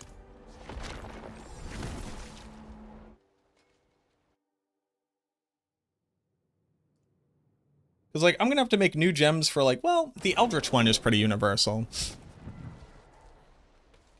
But okay, so to make Witching Hour, I need 100,000 diamond fragments and Killing Wind. Killing Wind, I need 75,000 and Elder Sigil. For Elder Sigil, okay, so Elder Sigil is done. Killing Wind, I just need Killing Wind. And then I need 2,000 diamonds so I can take some of my guys, my little guys. And if I'm not mistaken, skulls require diamonds? What the fuck? I need 2,000.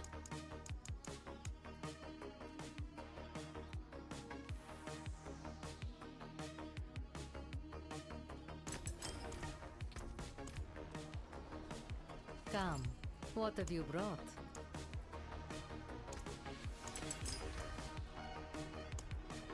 And now, I need 3 Eldritch powers equipped. Oh, I didn't think about that.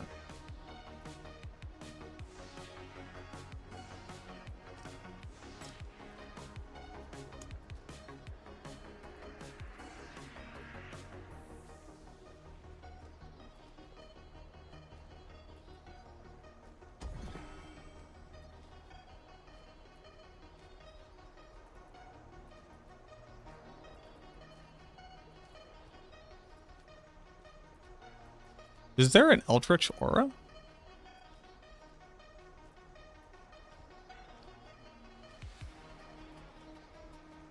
There isn't, right?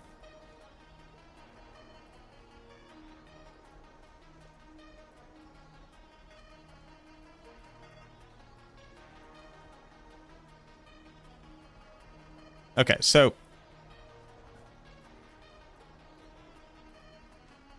I can run this one instead of this one.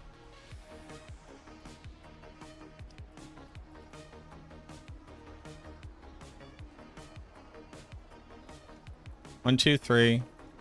1, 2.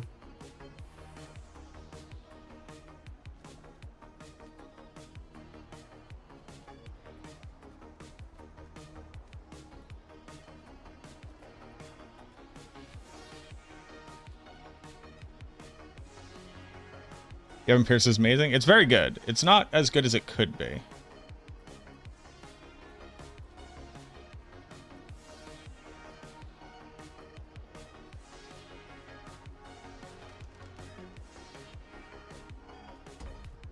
So it ends up being either Wave of Woe or Abyssal Resonance. I guess it's Abyssal Resonance. And then, like Doom Orb?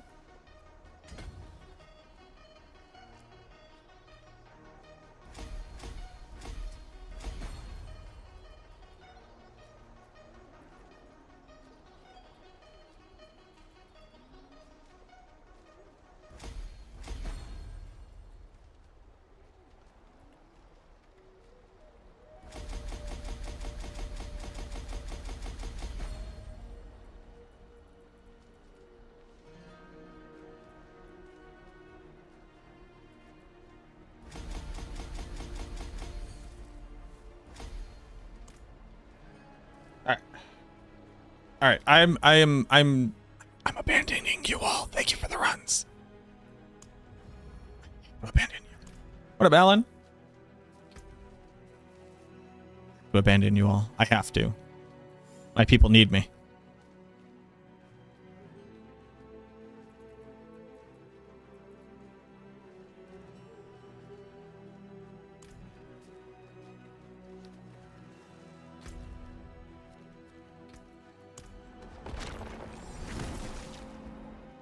And now I need to test it.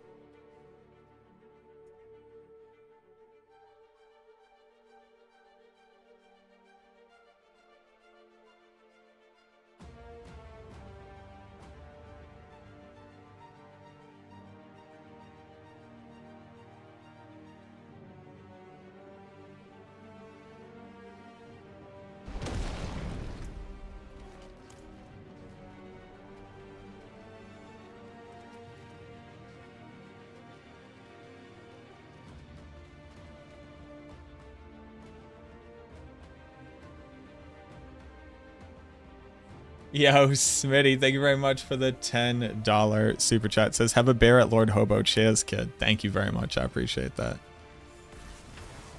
Oh no. Oh no. Oh no. Oh no. Oh no. All of this is bad. All of this is bad. Oh no.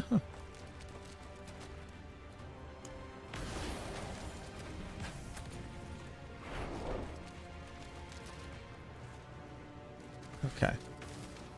Turn this off, turn this off. Put another Eldritch in there for right now. And also turn off Subo. Subo's being a lunatic.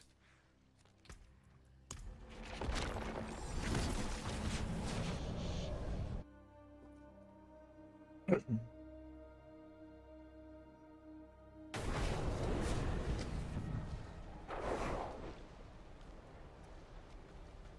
don't think Subo likes me. I don't think Subo likes anyone. But don't fret. He's wary of anything new.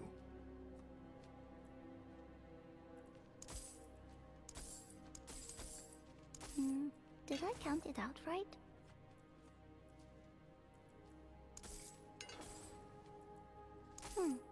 I like Ravenhold. Hell yeah. Carry the one. Bloodseekers. Did I count it out right? Excuse me. I like seeing what Papa's friends collect. Check, check, and yes, all balanced out.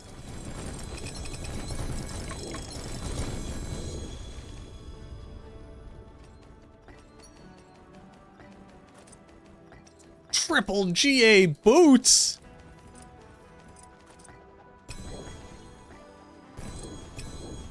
Triple GA boots.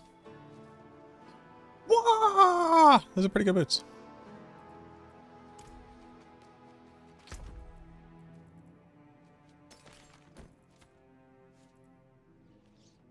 $1,000 life per 5. Let's go.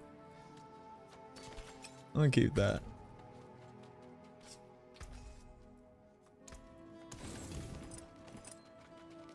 Triple GA boots. Huge.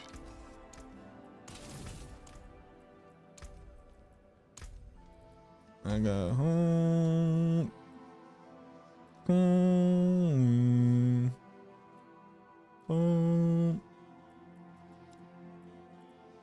I'll be done with the Checkers.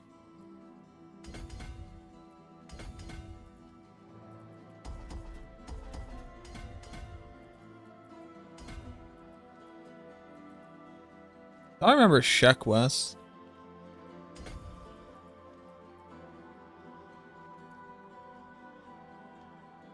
Is this a Maxwell guide? Yes.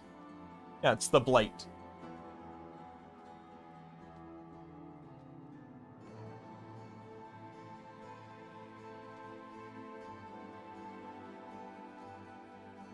Impossible Kid? Who put out Impossible Kid?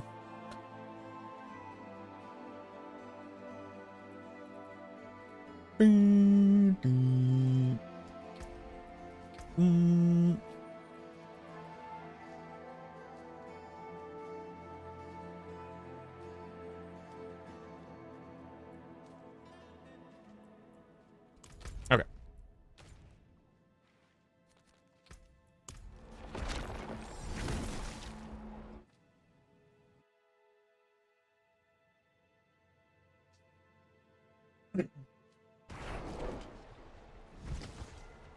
Hey, yo, Alan, can you hear me right now?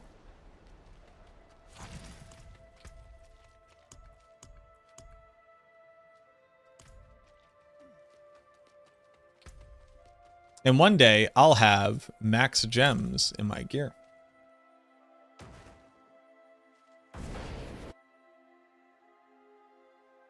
Why do I have a mention? A bug report. That's not me.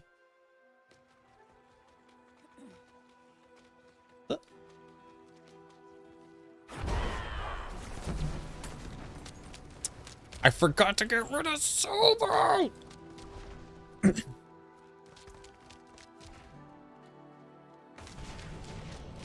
Listen to New York State of Mind. New York State of Mind's I mean, Nas is phenomenal. Nas was so ahead of his time that even though he has the same flow now, he doesn't really sound dated. Nas really is a 101. Take care of yourself out there.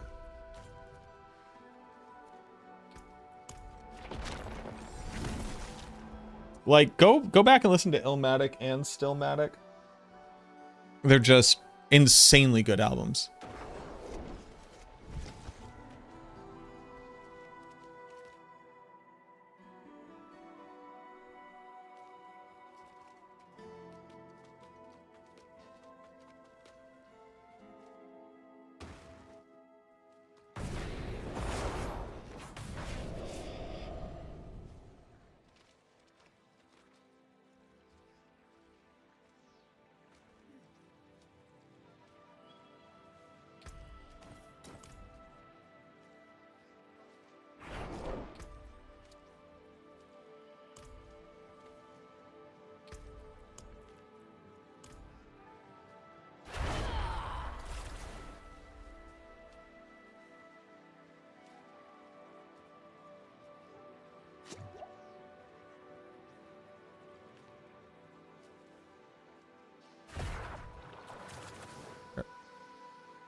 God damn it.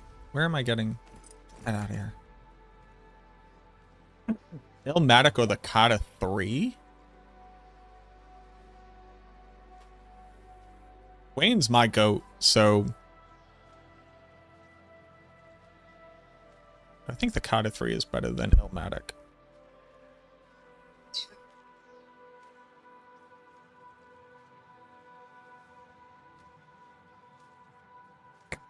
Kata 3 is so good.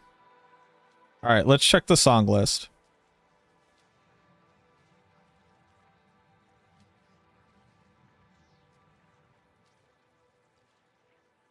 Lollipop, huge. Not a great song, but huge. A Millie, huge and phenomenal. Got Money, Insane Huge. Pretty good.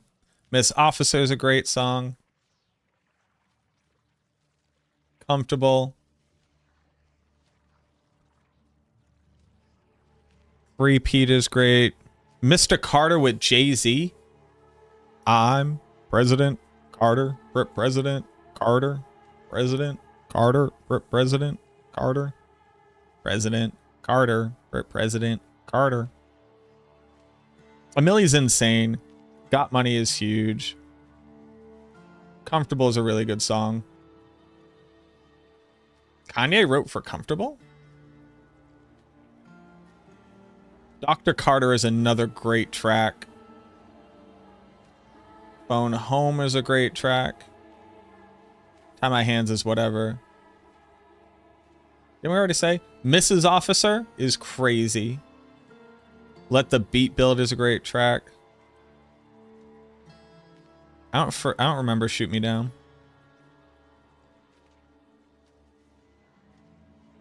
La la la la la la la la la la da da da da da da da da da da da da da da da.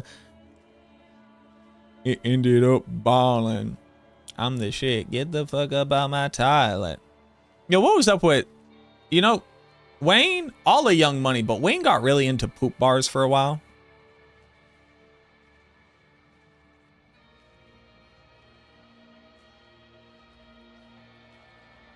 Playing with Fire. You ain't got nothing? Do I remember You Ain't Got Nothing? Don't get it? Man.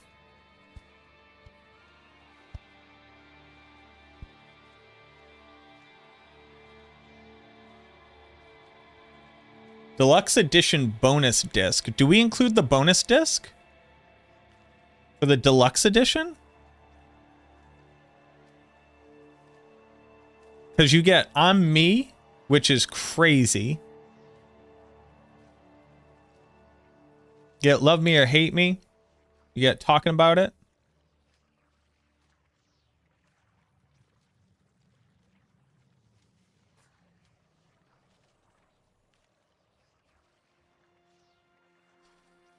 Let's look at Illmatic.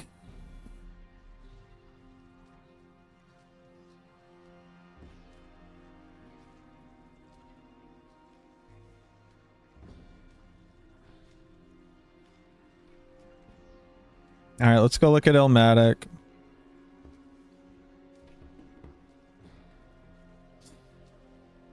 No, I just want a track list.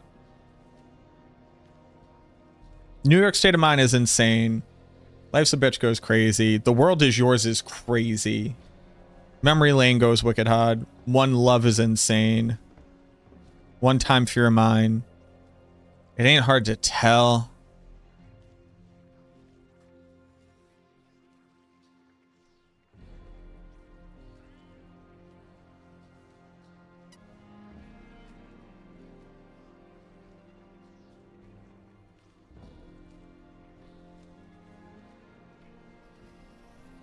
Oh, man.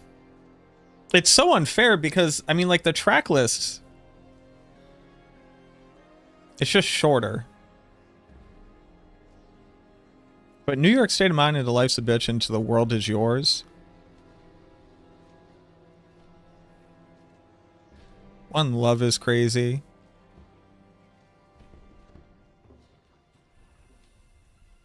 Represent. Represent, represent. Halftime. I don't remember Halftime. The Genesis too, obviously, but that's just like kind of the intro.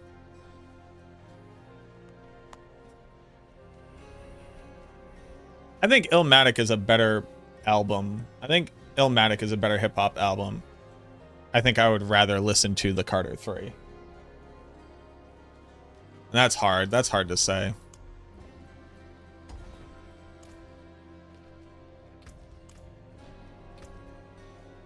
Ended up balling. I'm the shit. Get the fuck up out my toilet.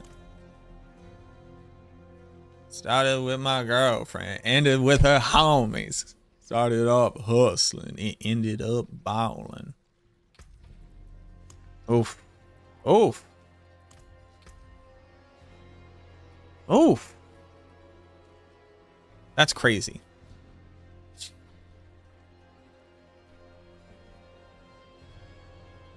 Them running the pit? No, the pit's just the best of the best of the best. Ugh.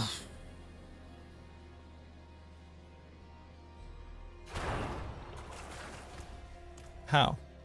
How? Oh. Okay, I need a different weapon.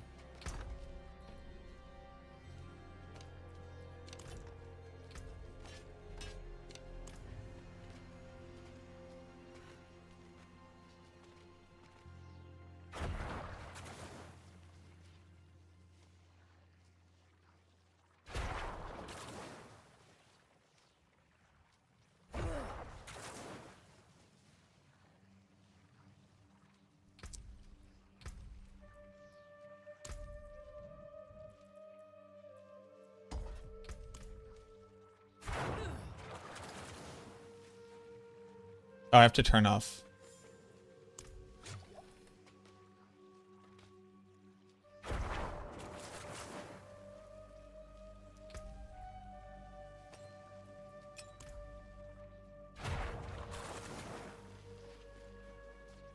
$124.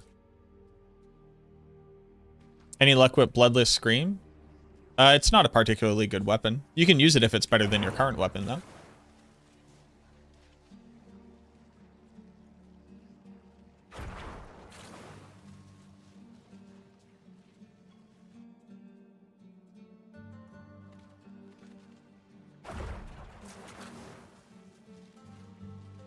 Okay, so that's 64.4.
$174.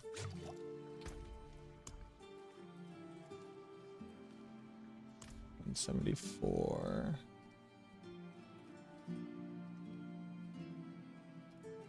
Okay, so it does work. All right, so that's good to know. Assist works. Growth and Decay, Growth and Decay, and whatever, some random Eldritch. Sure. And then we also wanted Decay Augment.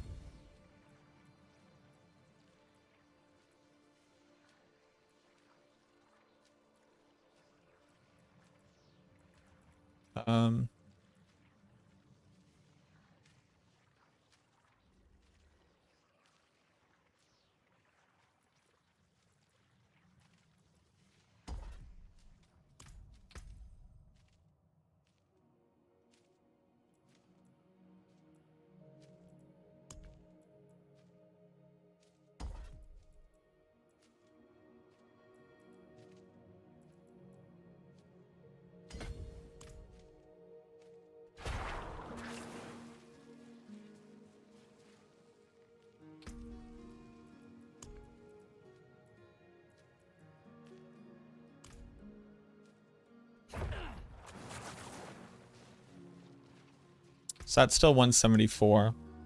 And then we do this.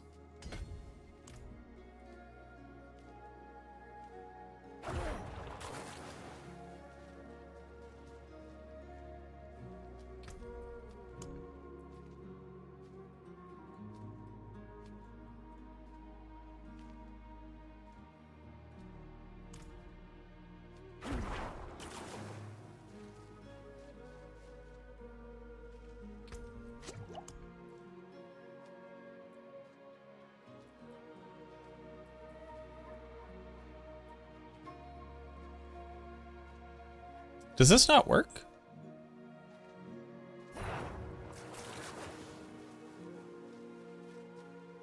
Decay augment doesn't work?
Hello, welcome home.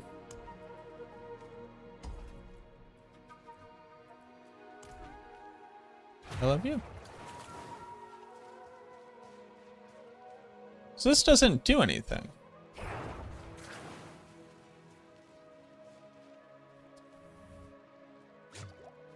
Yo, what up, Frosty? What's good, my boy?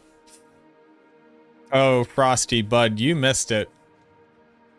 I went on a solid 30-minute long cheese rant that ended in me pouring grated Parmesan into my mouth like a trash baby. So that's lost forever. No, that wasn't today. Chat, when did we have the big cheese discussion? There's gotta be a clip. Guys, when did we talk about cheese? A lot. It definitely wasn't a month ago. When did we talk about cheese a lot? Drendari, when was that? Thursday or Friday? Clips.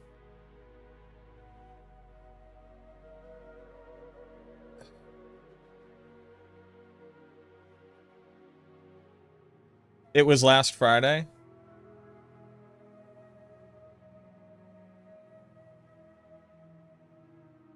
Thursday or Friday? Clips of my channel from Thursday or Friday. So Thursday was the 30th, Friday was the 31st. Thursday tracks. Thursday was the 30th. I definitely streamed on the 30th.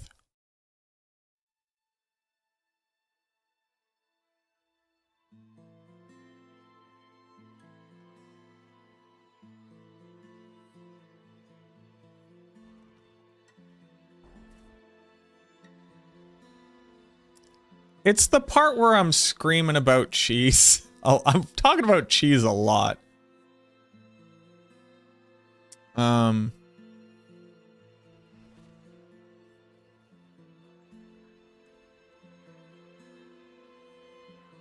Yeah, it's somewhere in there. I'm yelling about cheese for a while in there.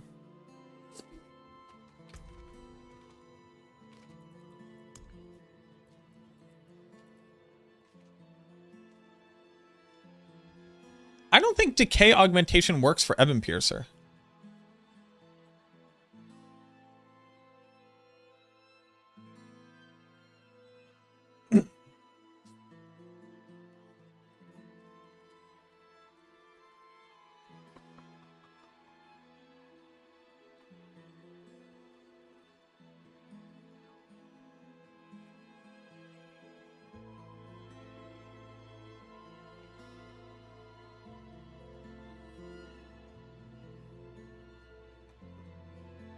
So here's my issue.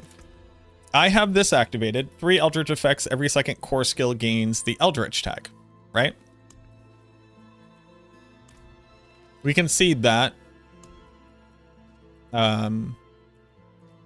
Eldritch. If I take this off and I put on a different Eldritch effect,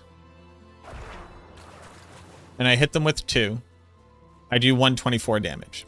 Then, if I instead put this back on, I'm going to do 174. Okay, 174, right? I'm now going to put on Decay Augmentation. Your Witchcraft effect, deal an additional 40% of their damage over 5 seconds.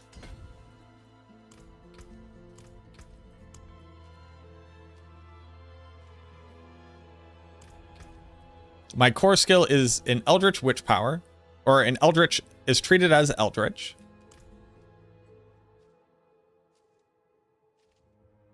I thought they turned Decay Augmentation back on. Didn't they turn Decay back on?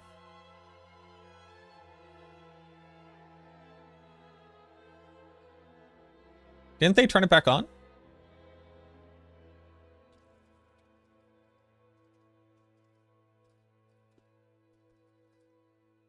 Because I can equip it.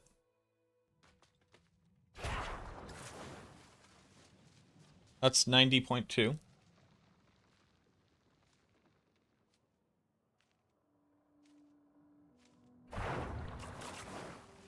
But the feature is broken? What does that mean? Why would they re-enable it but not have it do anything?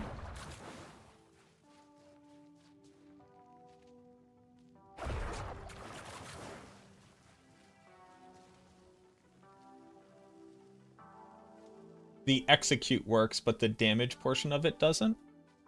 Maybe I should look up patch notes.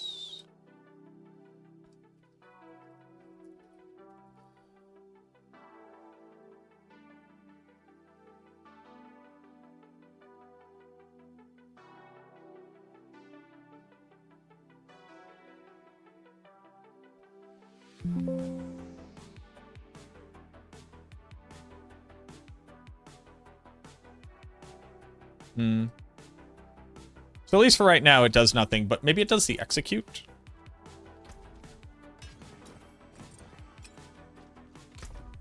Let's see if it does the execute.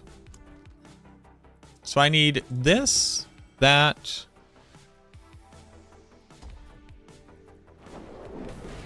Aura.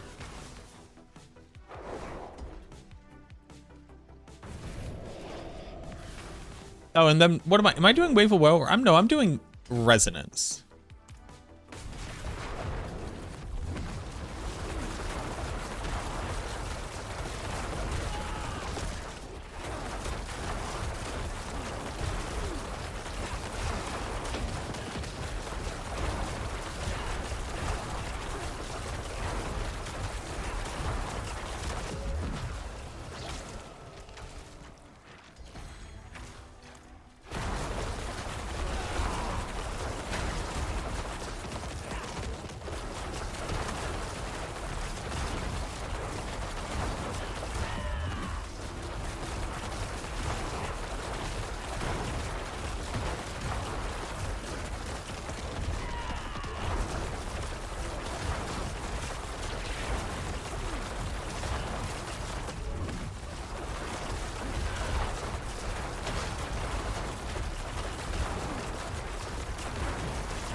I can't even trigger this fast enough. Okay.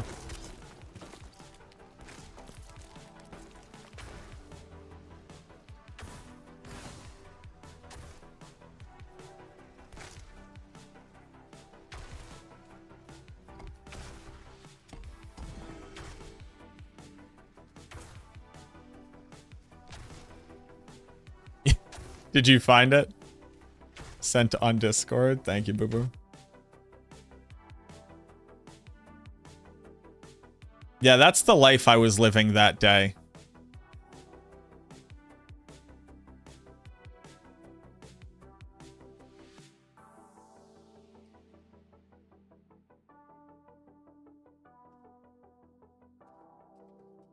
So that's the life we were living on that day.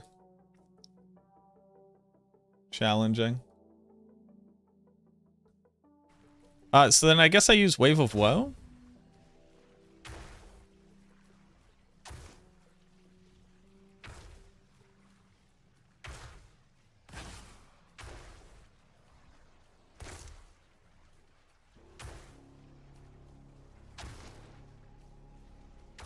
I could do the bats.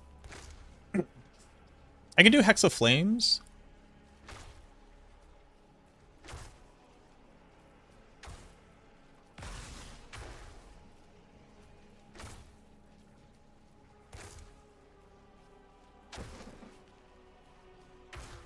I have to have an Eldritch in, so it can either be Abyssal Resonance, which you can't really trigger, bats. It could be Wave of Woe, which is kind of like whatever.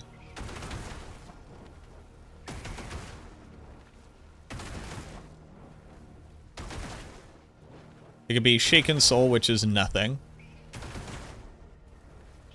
It could be Hex of Flames, which is kind of similarly nothing.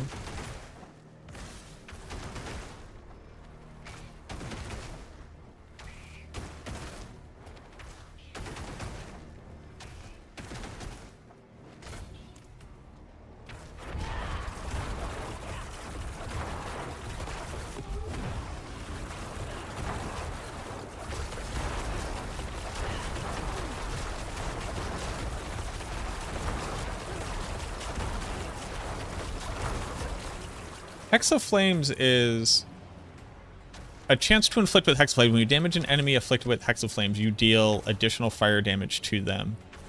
If you critically strike an enemy afflicted with Hex of Flames, the fire damage explodes in an area. Oh, it's because I don't have it leveled up.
Am I enjoying it more than Blood Wave? I like all builds equally. Do I have Purging? Purging? Yeah. Yeah, no, I have everything else right. It's just you have one Eldritch spot open. Where are your bats when you were casting that last volley? I turned the bats off.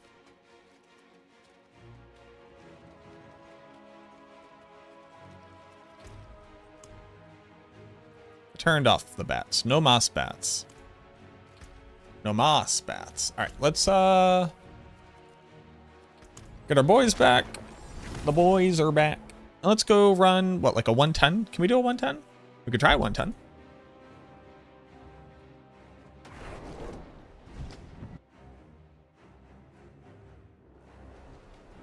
You fight well, Rahier. I will handle it. I often work alone. And then we're going to run this. I sure have been sitting down for 4 hours, so we're going to run this. I'm going to go get a snack. Then I'm going to get back. We're going to do our squats. Then we'll see what we can do.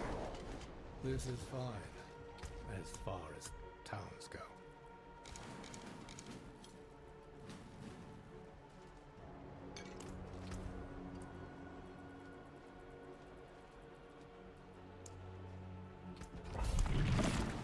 We do a 110? I don't know if we can do a 110. 110 might be a bit too much. Might need some better stuff on.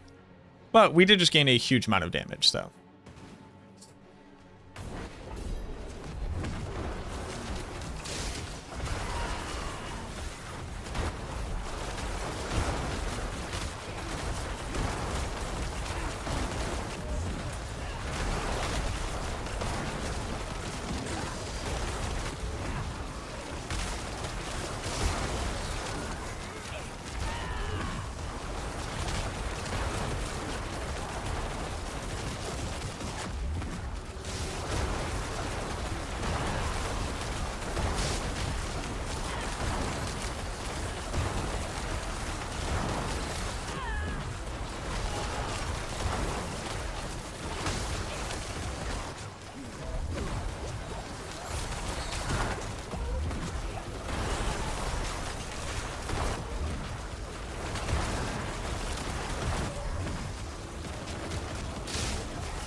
Oh, hey. Hey. Hey, damage output is too much there, huh?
The 110 looks about a little bit higher than what we should be trying to do right now.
So this is very slightly above where I should be on current gear.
So 110 currently is a no for me on my current gear.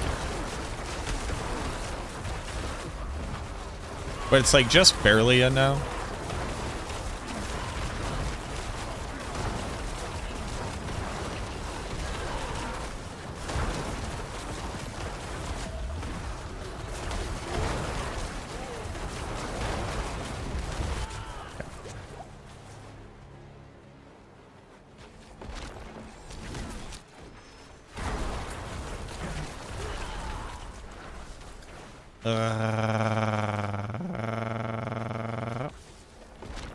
Don't do it, don't do it, don't do it, don't do it. Nice.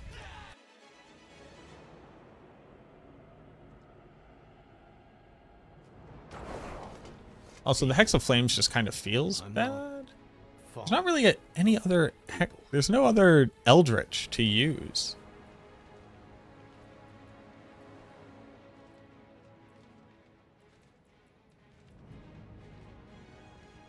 There's Wave of Woe. Like, sure.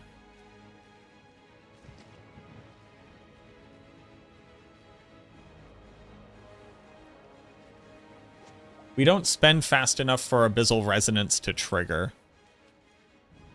The bats are kind of fine.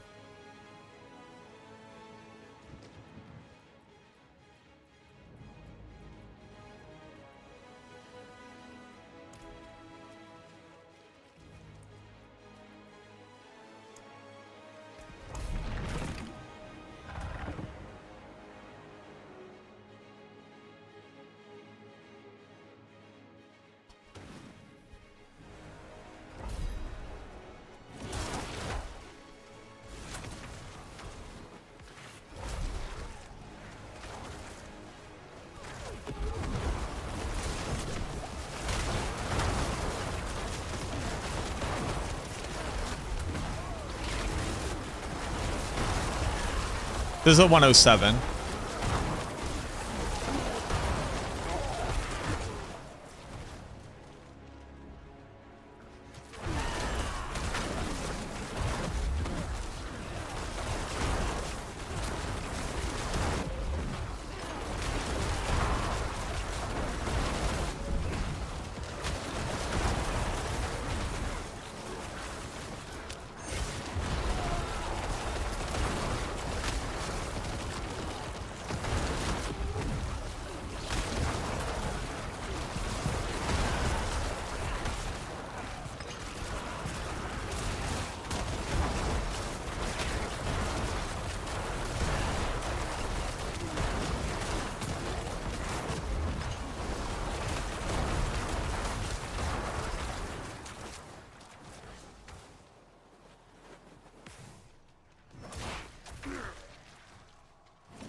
Boop, boop, boop, boop, boop.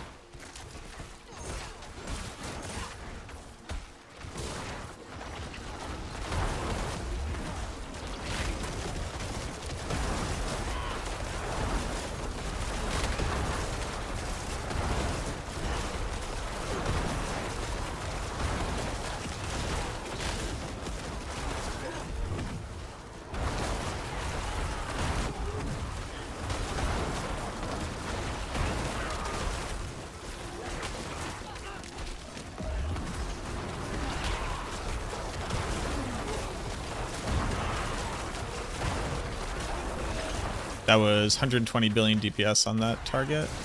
That elite.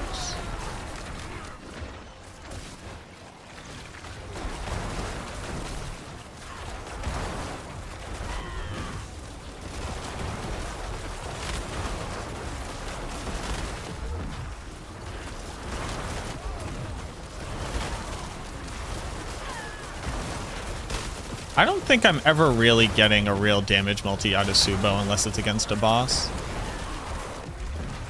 Because he just kind of like launches the fire at them and then they are all moved.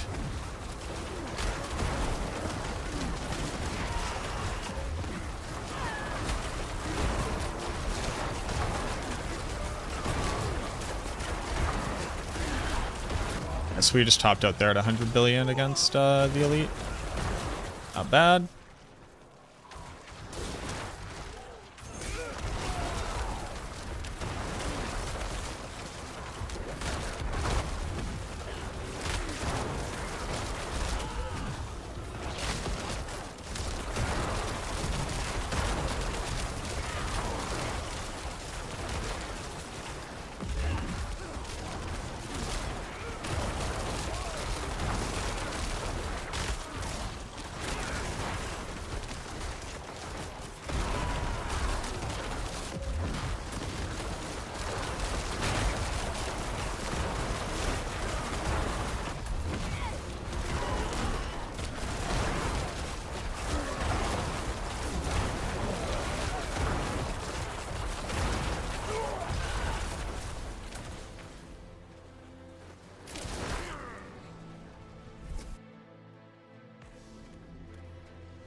Man, I wish I couldn't fear stuff. That would be so cool.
Oh.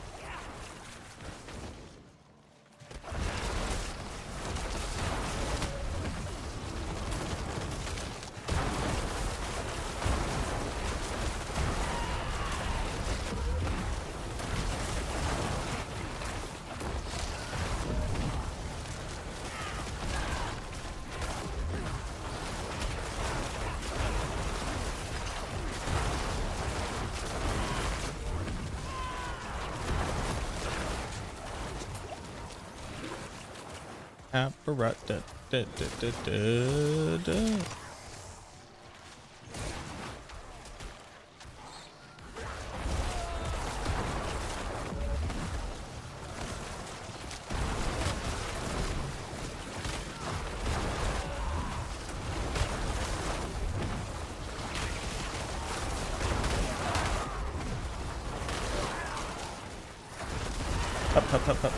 Abracadabra is such a banger of a song.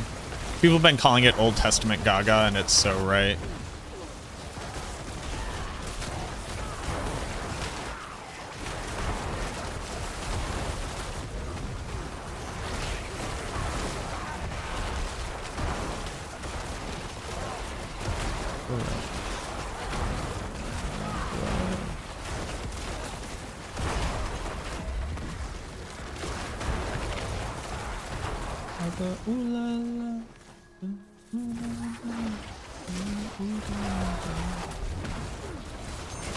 Single-handedly improving 2025, you're not wrong. You're not wrong.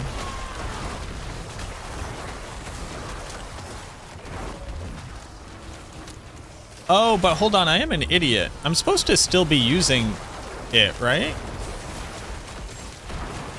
Because it's supposed to execute, and I'm stupid?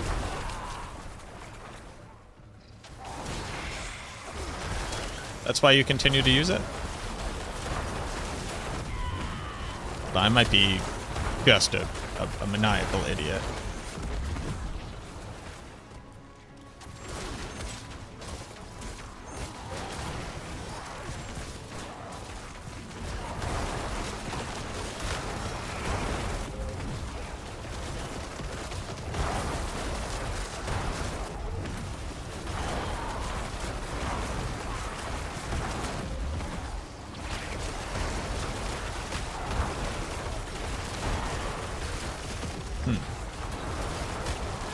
But we'll just compare this, I guess. We'll go, we'll finish off this one, and then we'll go level it up so that it will trigger, and then we'll put it back on.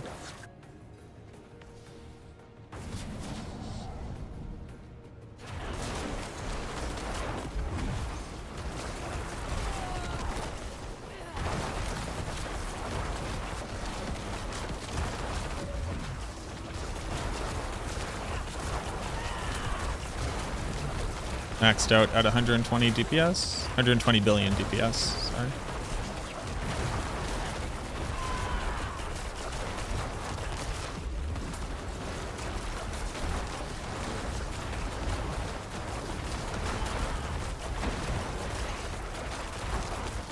$132 billion.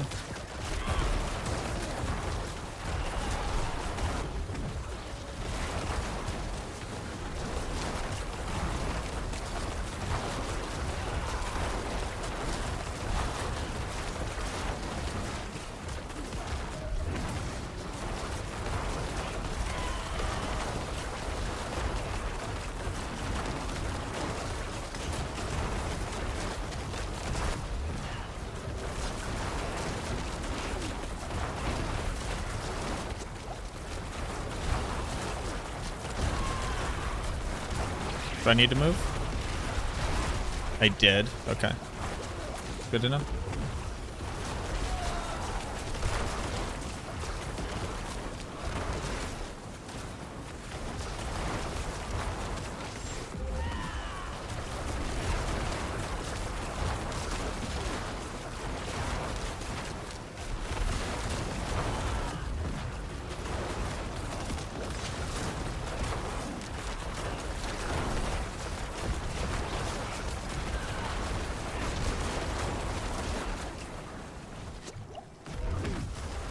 Right here, bubble.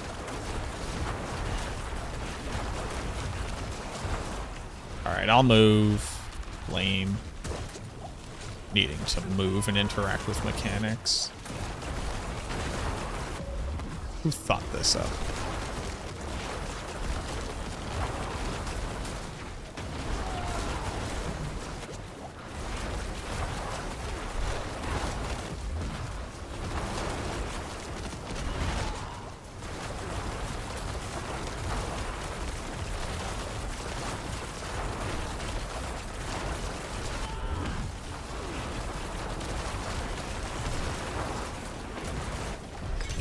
Okay, so that was 107 done pretty well. What was the time at the end there? Anybody see how much time we had left? It should have been like 5 minutes, I think.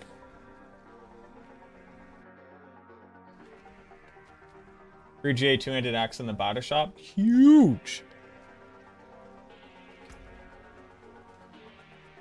Minions weren't affected in the latest patch. They won't be affected until next patch.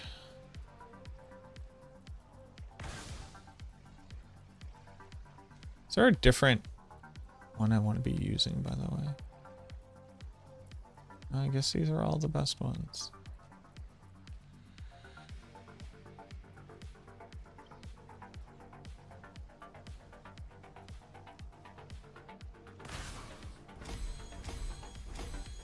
Mandel's what you're referring to? Yeah.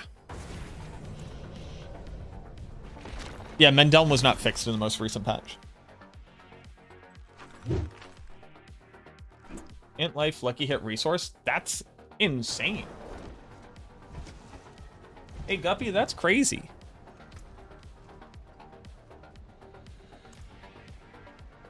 Play minions T4 when everyone is running around spamming Blood Wave. I mean, play the build you want to play. Love, cats, hate, who say.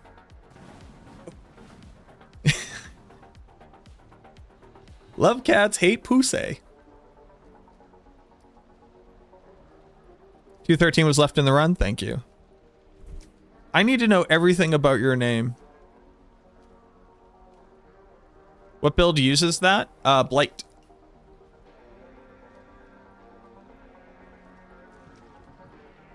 Mendel was fixed. Mendel was not fixed. It will be fixed in patch 2.1.2.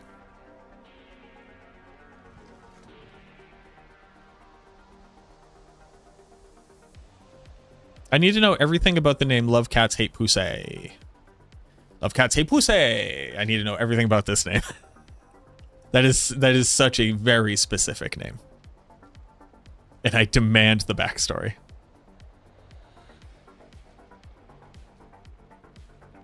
Would you say Dance of Knives is a good build? My understanding is that it is.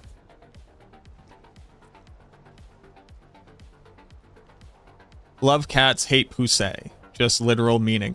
That's great. Pusey isn't a word. You know what I mean? I think it's pussy. As in the Vigil. The Vagellini. The Vinjapio. Which is what I think we're referring to. But the word Pusey isn't real. Or at least not in English it isn't. Okay. Yeah, man. I hate genitalia. What is the best speed farming build for Necro? The best speed farming build? Depends on what content you're doing, but typically it's Blood Surge. Genitalia is typically gross. Wish genitalia didn't exist. Any thoughts on Pure Sever in Pure Soul Rift? I don't know what Pure Soul Rift means, but Sever is a very good build. But the word pure is kind of throwing me for a loop. All right, so that was okay. We did a 107. I think we gotta go level this up, because if this would have been executing on stuff. Oh, I did have this on. Wait a minute.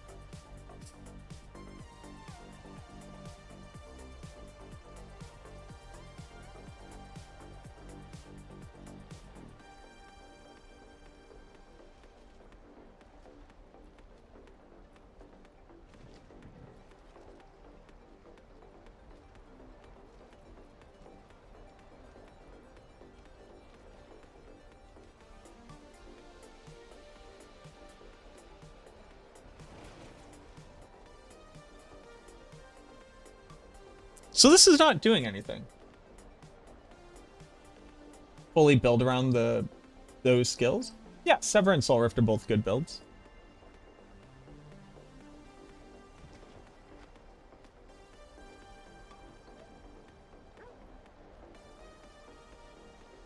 This is just not doing anything.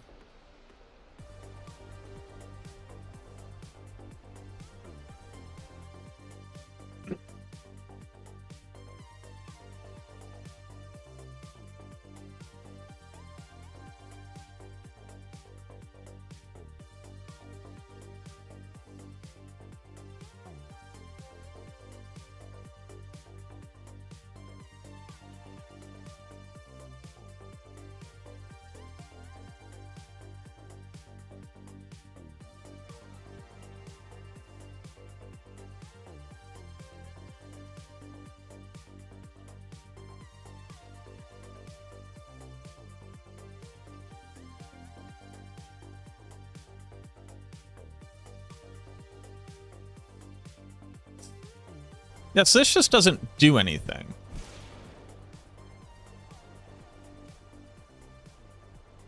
Cool, man. So then what do we do? Hex of Whispers?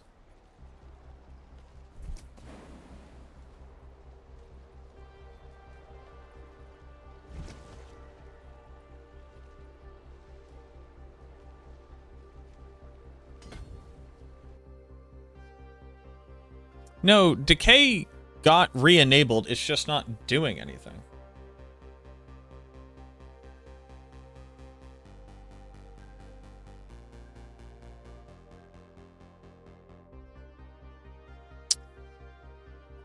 Armory function again? Not yet.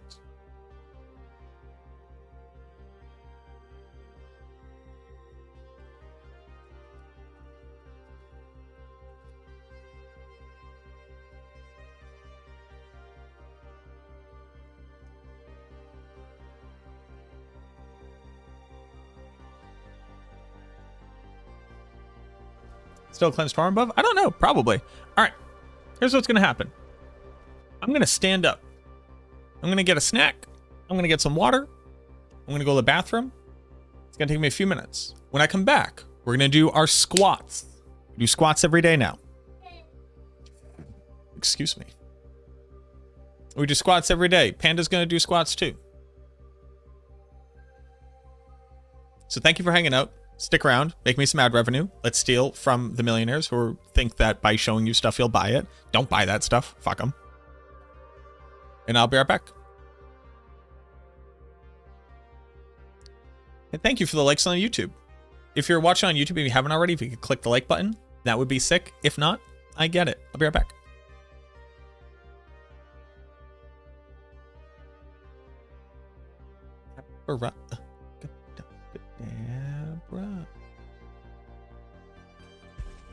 Polydors, thank you very much for the follow. For the follow. For the gram. Be right back. Squats to abracadabra.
and we all know it.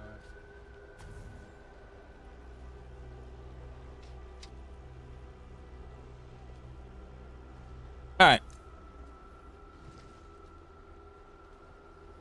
Other streamers said that? Yeah, they were very wrong.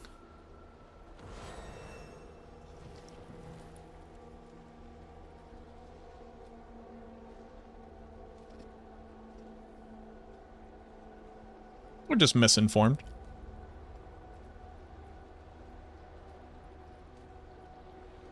Huge.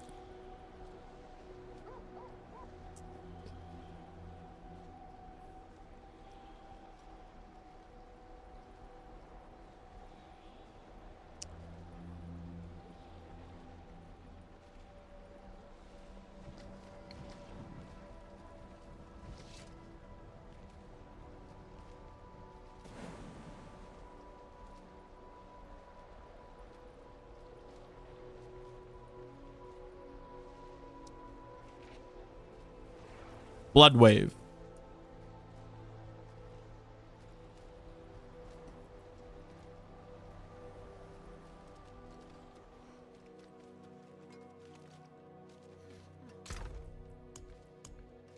Play blood wave. Greetings. How shall I guide my hand? Greetings.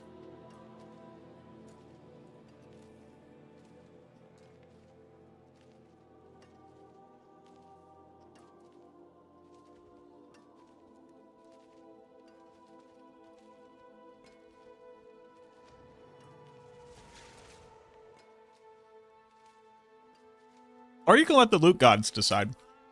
I recommend starting off with Sever.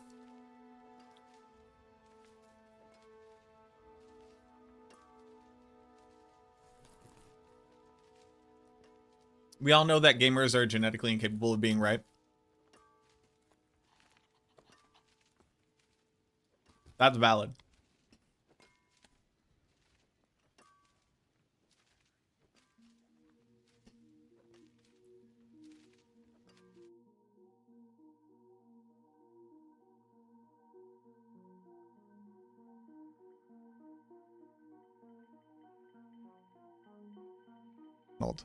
Holy shit, you suck. I wish you were a die. Dear Tom McDonald. Holy shit, you suck. I wish you were a die Antword. So at least it was like a thing. But you're so fucking bad at just breathing air, eating food, and shitting in a toilet. Holy fuck. You grass touch starved absolute little mini troll. Your hands are so small. Why do you put them at the front of the camera whenever you like? You need to hide them. They're very small, and I don't think that they could properly grip a shovel. You should feel bad about you and your body and who you are and what you do. You're fucking Canadian, bro. What are you doing? Dear Tom McDonald. Holy shit, you suck. I wish you were a die Antword. So at least it was like a thing. They haven't fixed Bone Spear yet.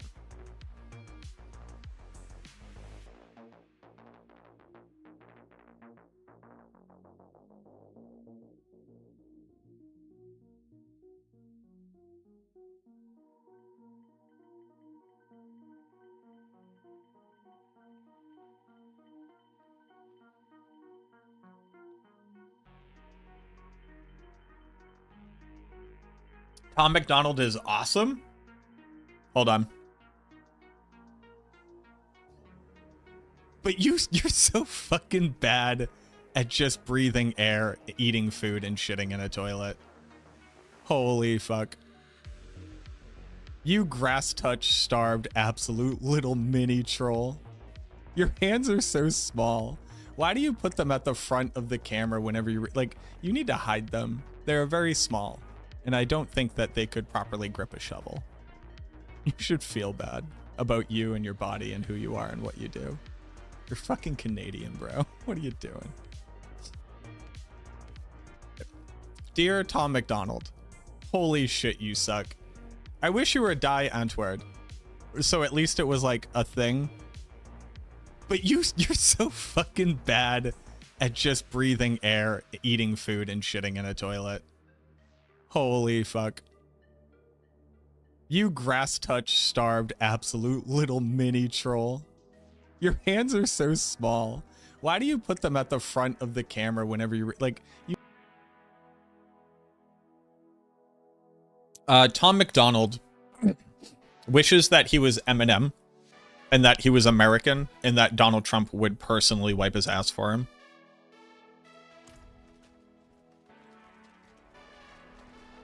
He's a cringe lord, edge lord, white rapper whose shtick is what if conservative media had an Eminem that was good for them but is bad at rapping? Weird. Tom McDonald being a shitty person is a weird take.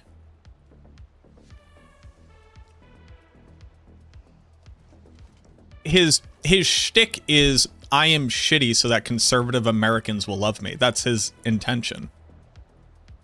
He puts out videos that are clickbait, rage bait that say, I bet you'll hate this if you're not a conservative, and then raps about nothing.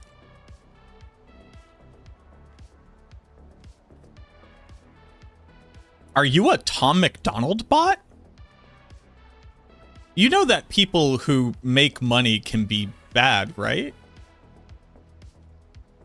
And also, he's not good at rapping. He's literally appropriating rap culture to be the Eminem that the conservatives can like instead of getting told to eat shit. Weird take. It's not a weird take. He's a shitty. He's intentionally shitty. Are you Tom McDonald? He's literally intentionally shitty. That's his shtick. He's a top-selling rapper where? In fucking Canada? I could go be a top-selling rapper in Canada.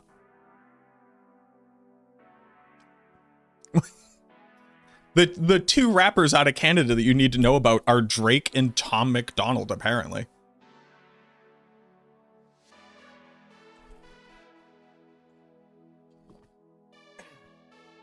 Liking what Tom McDonald says, you either have to be a middle schooler, a hateful bigot, or like a white dude who likes to say, me and my friends, our humor gets pretty dark, so, you know, watch out.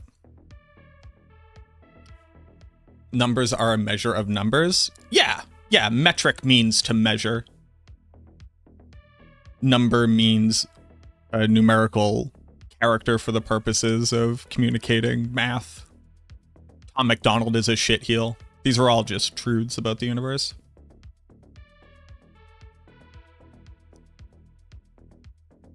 All right, we're doing it. Tom McDonald. Record sales.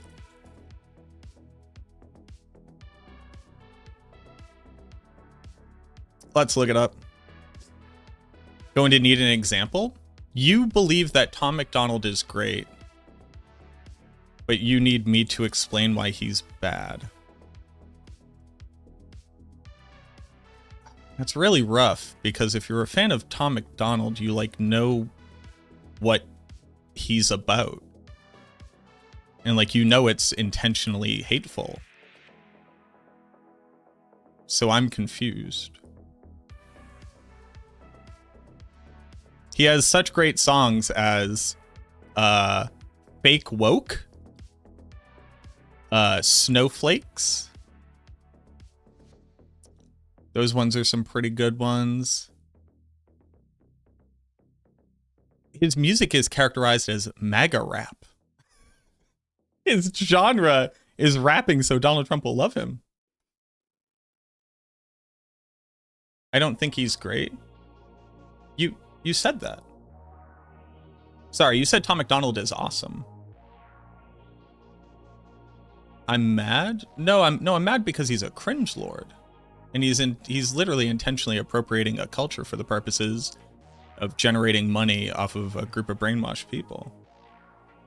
You've got to be a fucking bot. Like this, like whatever this is has to be a bot. You've got to be a bot. There's no way you're not a bot.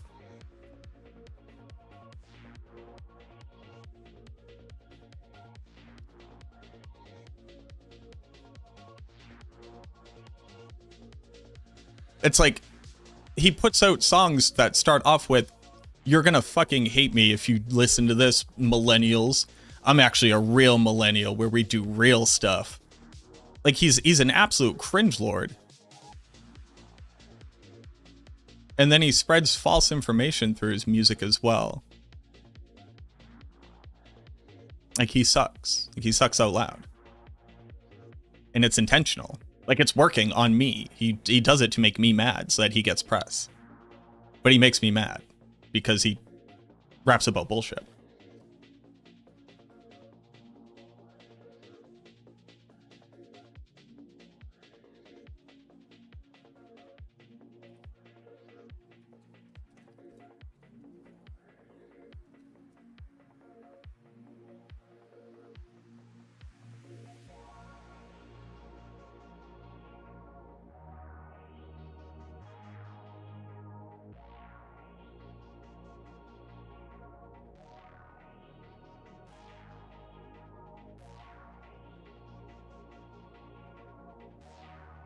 Yeah, I don't know.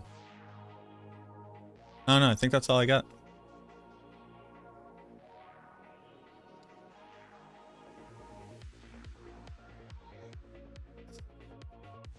That's all I got.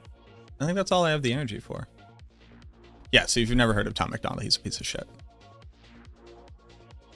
He's also like not good at rap. He's not a good rapper.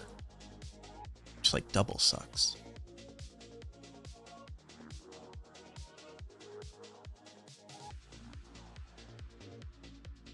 Can I even get numbers on his record sales?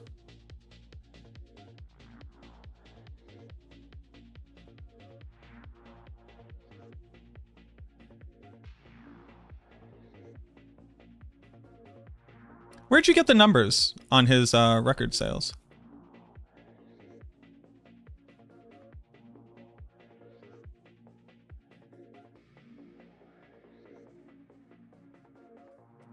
He doesn't sell records?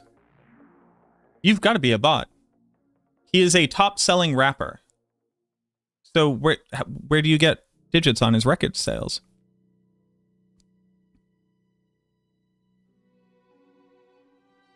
Yo, what up, Bacterial?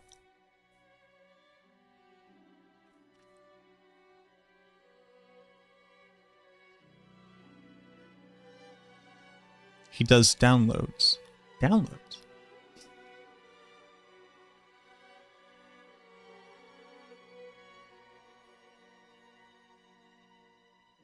So where'd you get numbers on how many downloads he sold?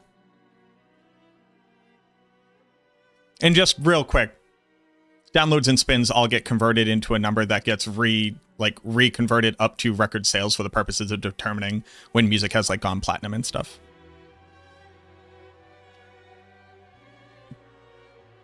Like all of that gets reconverted back up because we're still using the concept of a record sale for the purposes of like determining like the success rate of albums.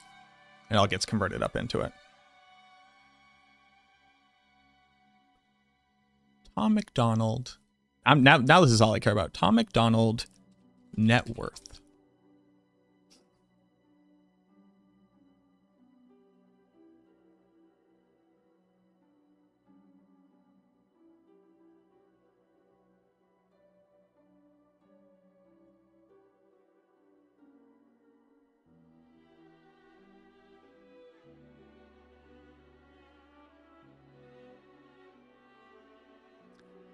Tom McDonald's net worth is $800,000. I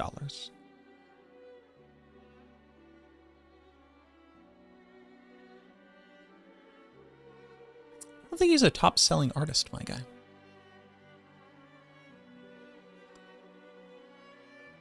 All right, I'm done. Like if you okay, all right. The last dig I'll throw at you, and I'm never gonna talk to you ever again. Like, you yourself believe that he is awesome, but are confused about what would make someone say Tom McDonald isn't awesome. These two things cannot occur simultaneously.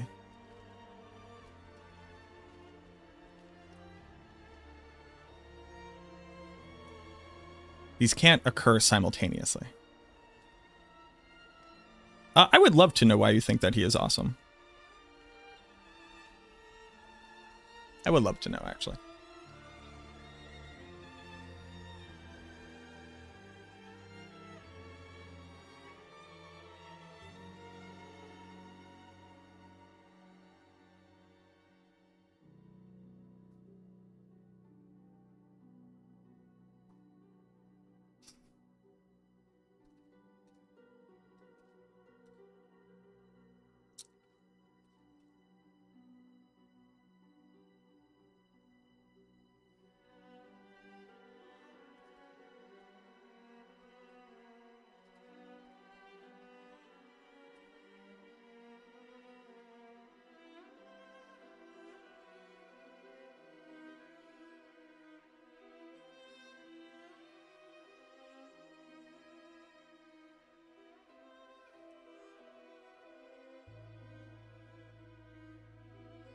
Your disabled vet. He's donated to Disabled Vets, runs a charity for disabled vets. That's pretty awesome. I wish he wasn't such a piece of shit. Because then he could just be cool.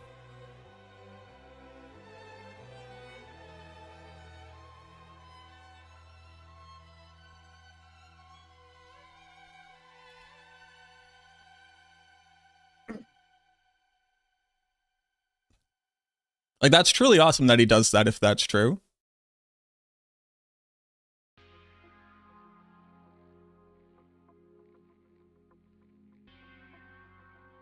May not like his politics.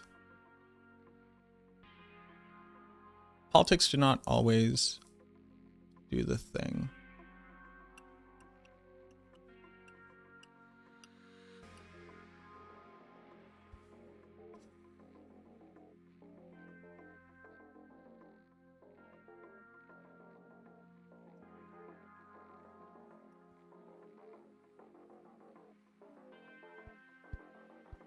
All right, I'm gonna engage with this genuinely. So I'm gonna engage with this genuinely, or I'm gonna try to be as genuine as I can be. So, and I'm really gonna try. So, are you? And just real quick, are you Canadian?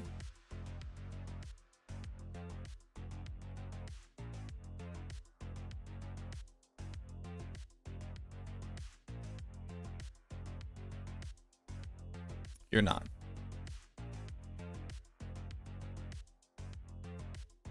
Tom McDonald runs an American-based charity.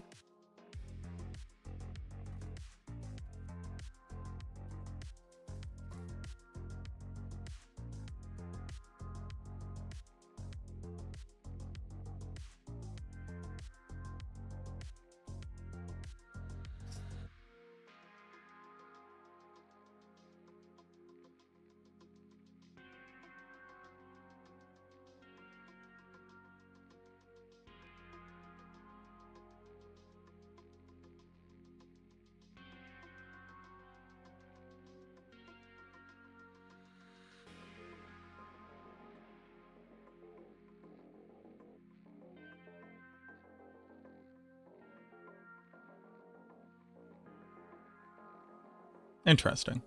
It appears to be true. So let me just talk about it, right? So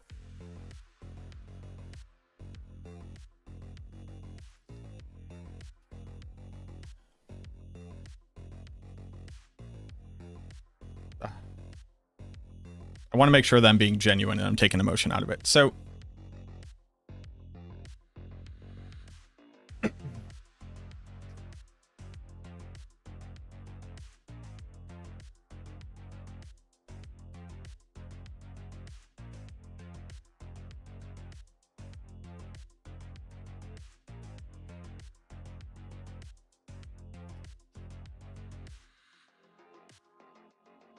there is a big difference when we talk about politics. When we talk about politics, there is what the government should be doing and what the government shouldn't be doing. Government's purpose is to maintain our infrastructure, maintain our military, defend us. General concepts. Regulate necessary things so that people know that they can live in and expect a safe environment. So when we're really talking about politics, if that's all we're really talking about, like the difference between like, should we spend more or should we spend less? Or how should taxes be managed? Or where do resources need to go? That's politics. My view of one of the issues is that American politics and what people elected to positions are now spending a lot of time on are things that have nothing to do with politics themselves. They're not how the government should be run. These are questions about morality. These are questions about who gets to say what other people get to do. And I think if we all like sat down and we were all like generally cool and assuming the best, most people would say we would like the government to be participating less in what I do in my home, with my family, with the people that I love, with the people that I care about. They're there to make sure that Social Security checks get counted up, taxes get paid, roads get kept. There are, fire departments. We have emergency services. We're working towards like increasing the quality of life.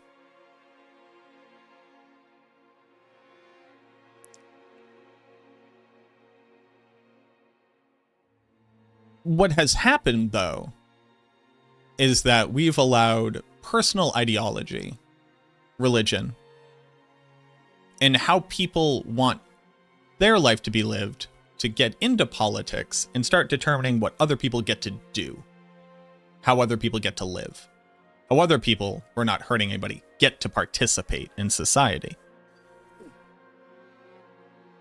So, being a Republican, perfectly fine. The moment that we start getting into the idea of being conservative from the Republican platform that gets run on, and that's being horribly abused by Donald Trump, the ultimate con man, is we start trying to get into places where we want to make less people protected, less people be able to live the lives that they want, less people have the liberties and the rights that are protected in the Constitution and are part of the dream of why the United States set out to do this grand experiment in the first place.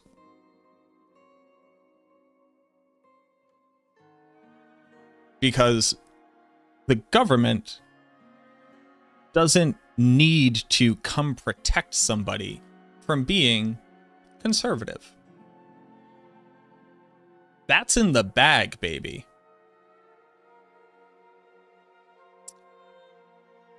But the reason why I think that, regardless of some good that he might do, Tom MacDonald is doing harm, is because popularizing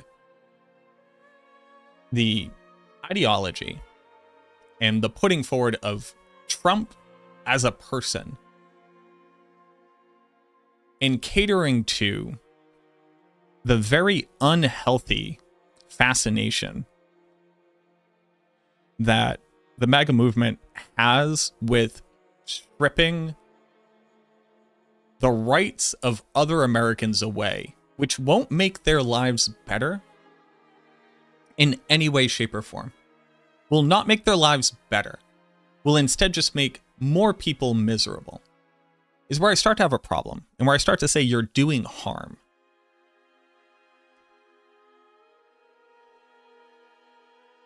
And in the music that he makes, and in the direct appropriation and spitting in the face of the people that this music comes from, which, like, just call it what it is. It is just appropriating fake black culture. Because that's something else that, like, conservative Republicans are, like, so desperate. That's why they loved Eminem. You disagree with almost everything you said, You want the government to have more stake in what you get to do with your life? And you want the government to determine what you can and cannot do? And you don't think that the conservative platform is about attempting to take away protections from other people? You can't, but you disagree with that? You want the government to actively participate in more of what you get to do in your life? There's no way. Do you know what the Republican platform is? It's lying about pretending like they want the opposite of that.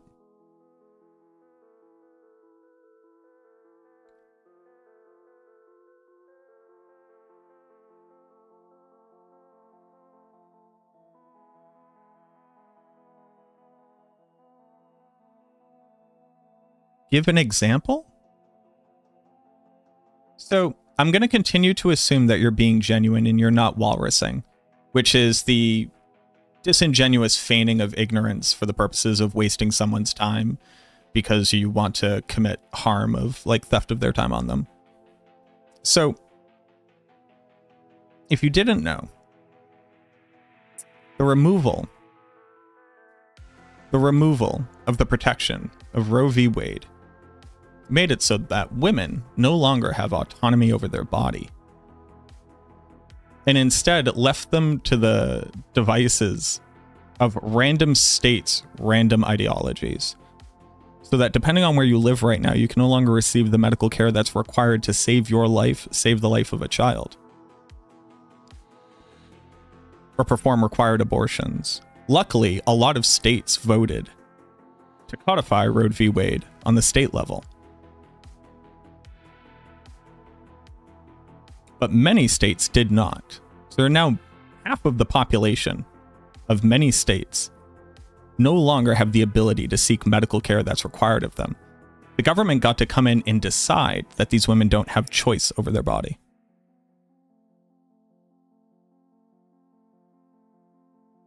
Donald Trump attempted to sign an executive order that would make it so that people who are non-binary can no longer identify as they identify, no longer identify in their emails even if they're cis.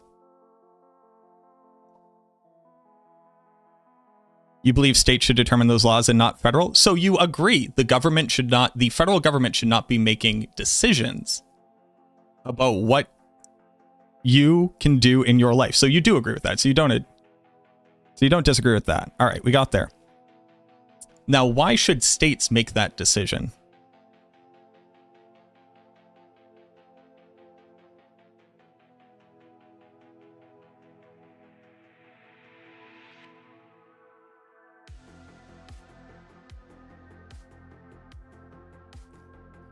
It's okay what you say about the Dems were pushing their agenda. Hey, real quick, the Democrats didn't fucking like Joe Biden either. He's a dirty, dirty centrist and a neoliberal who's just pushing the protection of Israel and generally maintaining the status quo.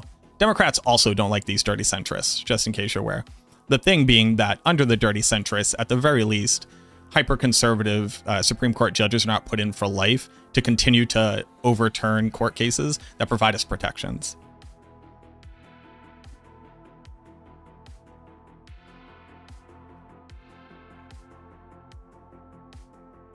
But Roe v. Wade, okay, so the only reason why Roe v. Wade would need to be overturned, hey everybody, the only reason why Roe v. Wade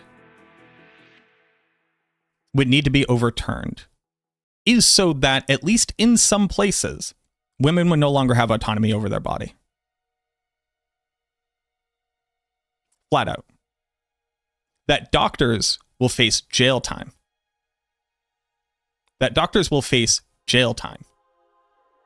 If they perform life-saving operations.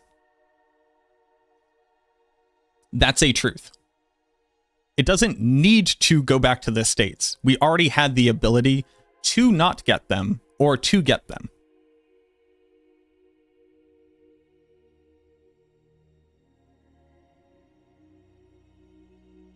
It's a very shallow view.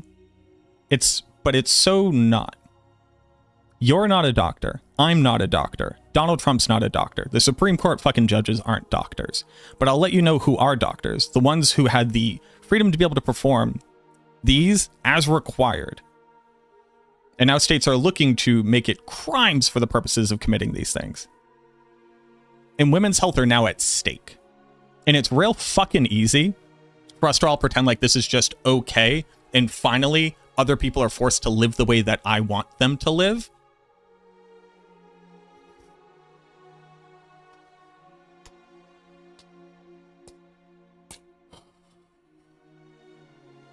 Educate yourself.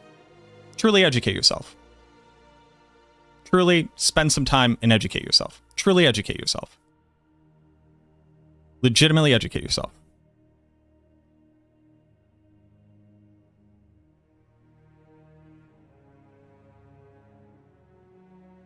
Until you do, I don't think that you'll manage to have good conversations with people.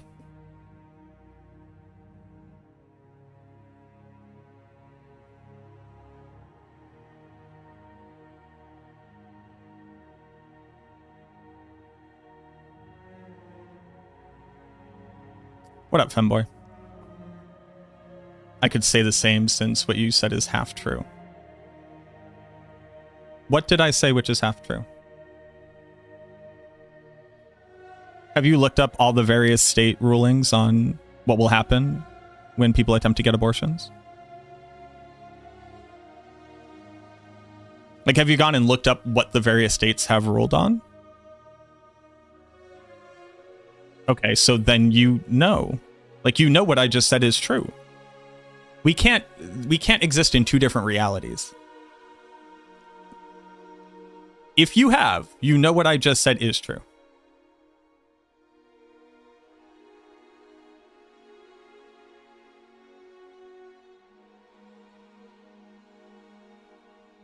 Like, this is very real. They have banned abortions. Women have died who could not get abortions. Doctors who perform abortions that no longer fit the criteria of what the state deems is okay as an abortion, but is still life-saving, can and will go to jail.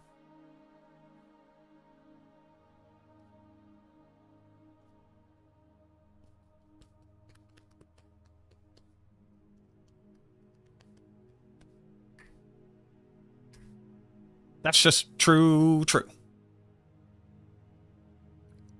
I don't... All right, I give up.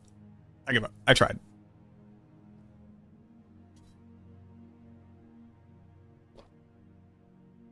I don't... I think I know why. Okay, you're saying there's a federal protection law that no doctor will be arrested for saving a life.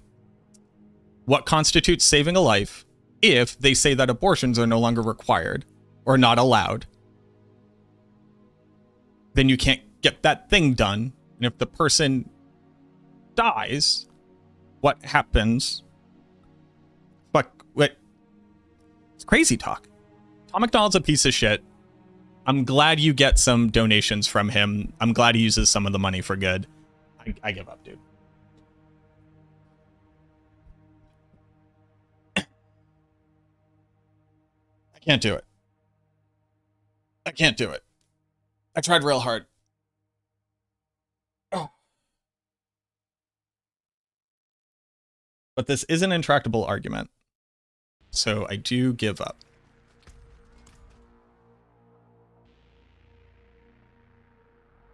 I'm going to make it that you don't get to participate in my space anymore. No, I'm not. I don't need to.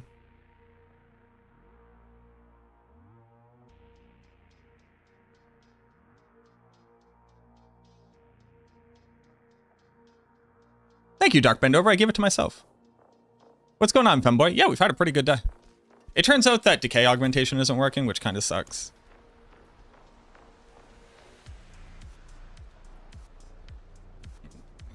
Excuse me. It's Google's free.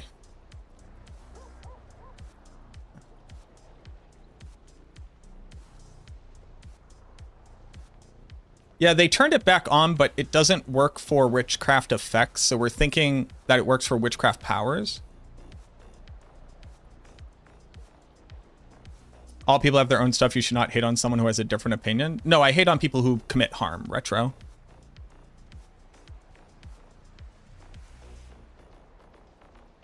People commit harm by perpetuating falsehoods and perpetuating like a culture and a society who seeks to perform harm on people. That is doing bad. So it is fine to hate people who do bad.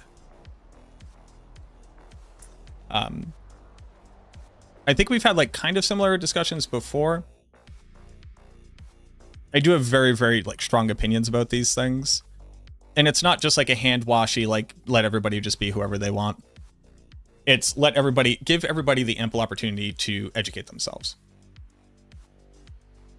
Yeah, have a good one, Morton.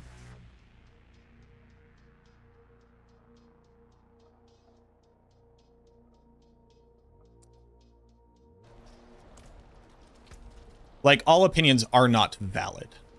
That is a lie that is perpetuated for the purposes of giving protections to people who have given protections to people who have determined that they are allowed to perform harm on others.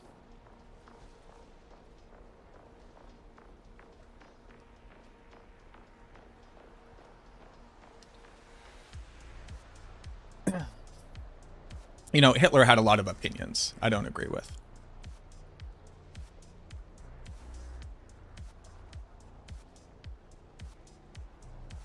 My demons are quiet here. Mostly.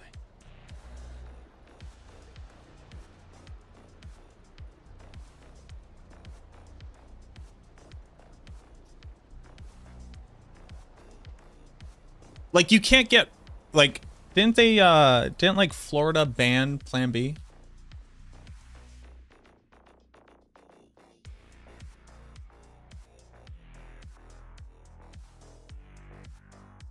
Ah, it's still available.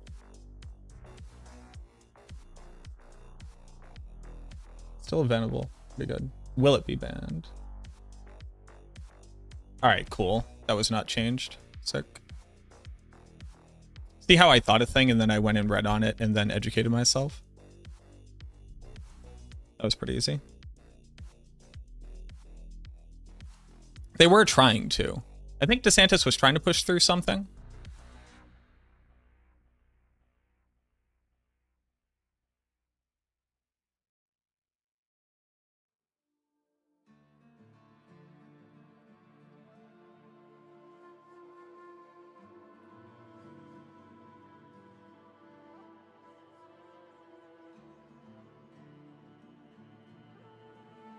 Oh yeah, no, I mean Project 2025 just wants to turn us all into fucking cattle. Yeah.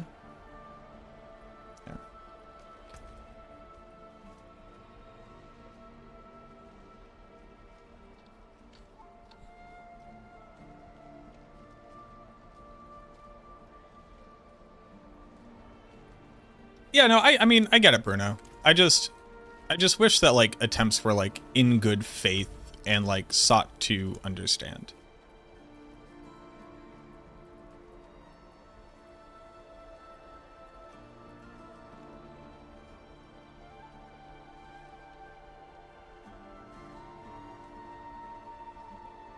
Come with me. So this doesn't work. There's not like another good option though. There's like no good Eldritch options. The Tinder app is bored. How can I help you? How can I help you? The app for Tinder?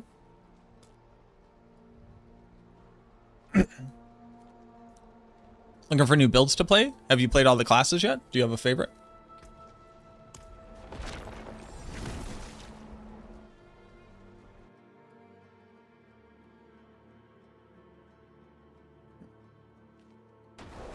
For non-Americans, what is Project 2025?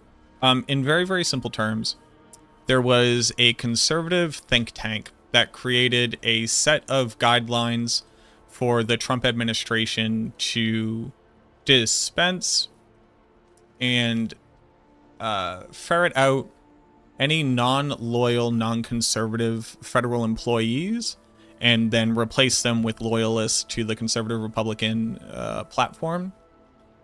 And then in addition to that, begin enacting like very extreme and very like hyper-conservative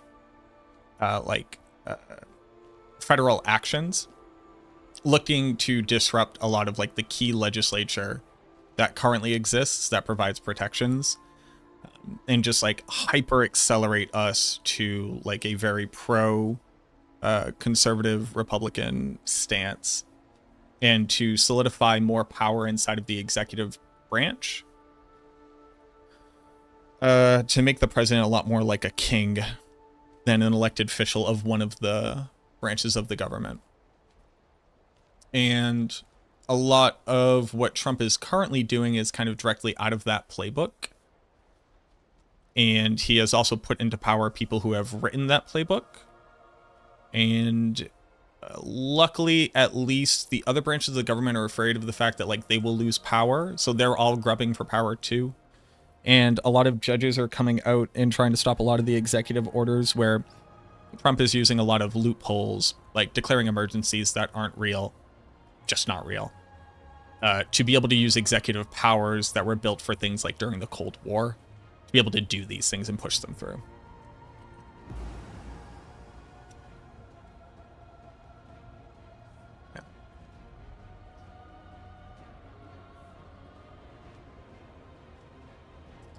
Played them all. So you've played everything, you're bored, and have you tried playing on a controller?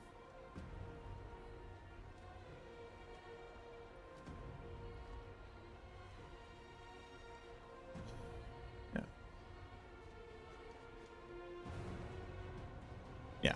Like, you tried to sign an executive order that would end birthright citizenship in 30 days, which is constitutionally protected. Luckily, a judge is saying no to that. But he tried to just stop funding to like every single program that receives payment through the federal government. And everybody's like, it's the federal government, he can do that.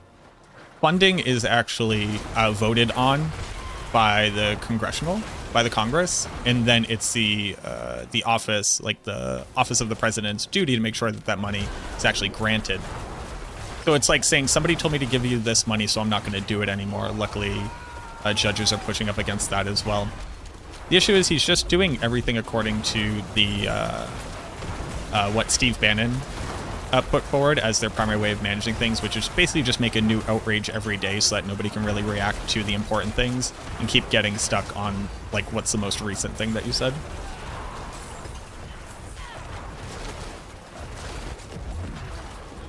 So conservative in the United States will often get paired with the right-leaning concept of what a Republican is.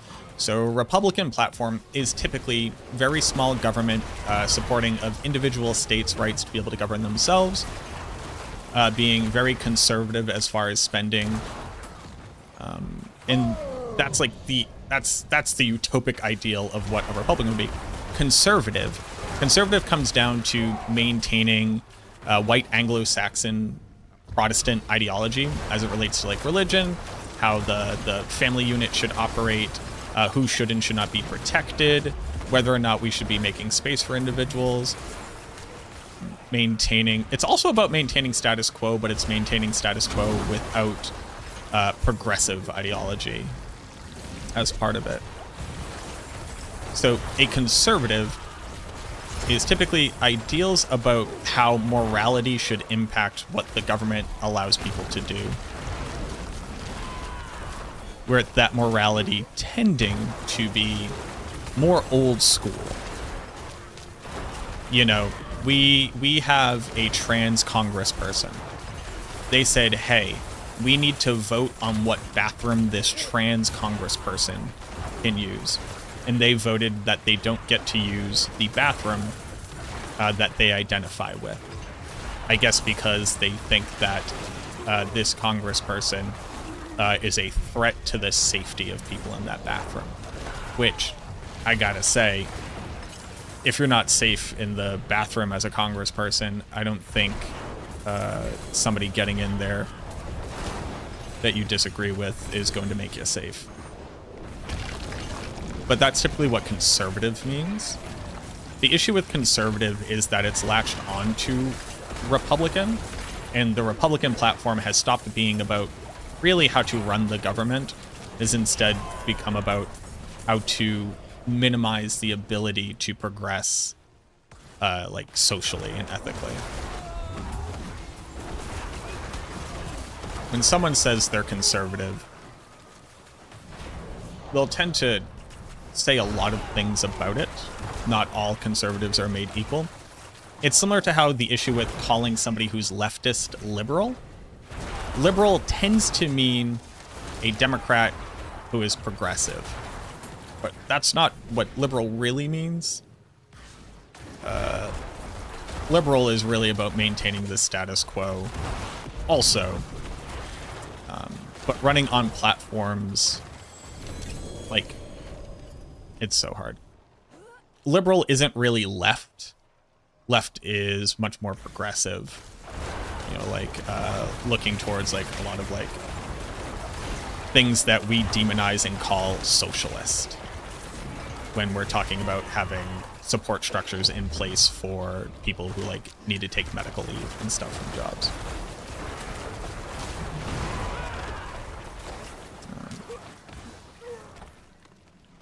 But the right here is becoming very proto-fascist.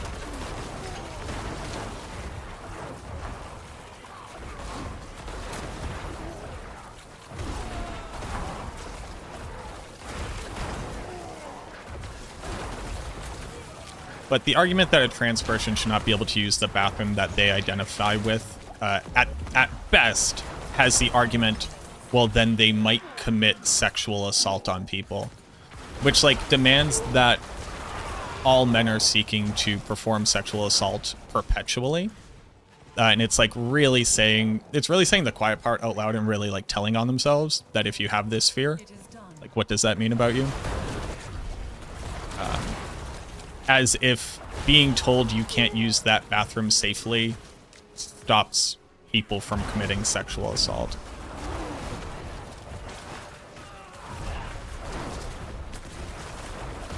Is Bone Spirit really S tier? Yes.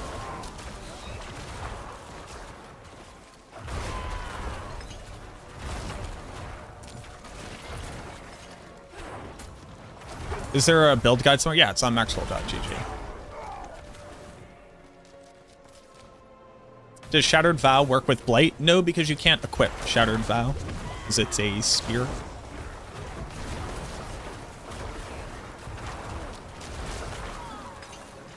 If the Necromancer could ever equip Spear, maybe. But the Necromancer doesn't really apply, like, damage over time via Blight. If a monster is on a Blight pool, it takes damage over time, which is a very different thing. Does it work here? No, because we're not playing it.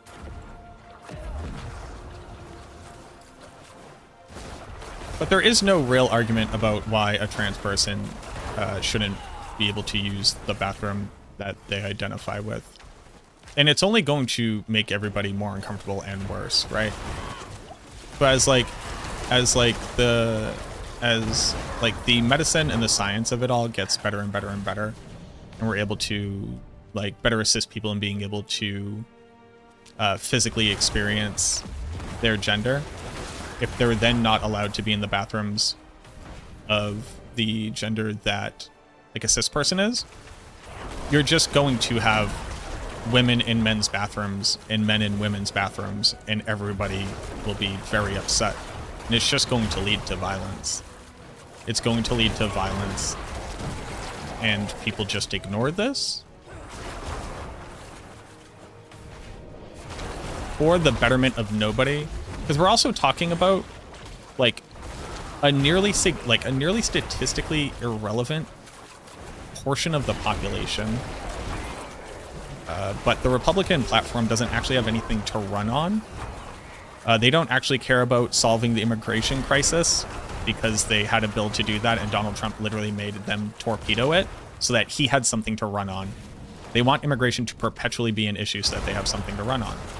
This is just true, just a fact. Literally said that, can prove it, did happen. So they need to have really, like, inflaming ideology-based rhetoric to make people feel unsafe and hateful to then rally around. And it really sucks. They should just have a platform. What happened to just make like small government and spend less money? If that's not a good enough platform to run on, maybe the country doesn't prioritize that. So they had to find a way to like continue to have a relevance politically. So we get this hyper-conservative wave.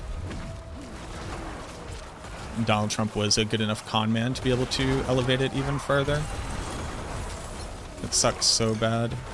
I wish the Republicans had an actual candidate who like actually had a platform and cared about them.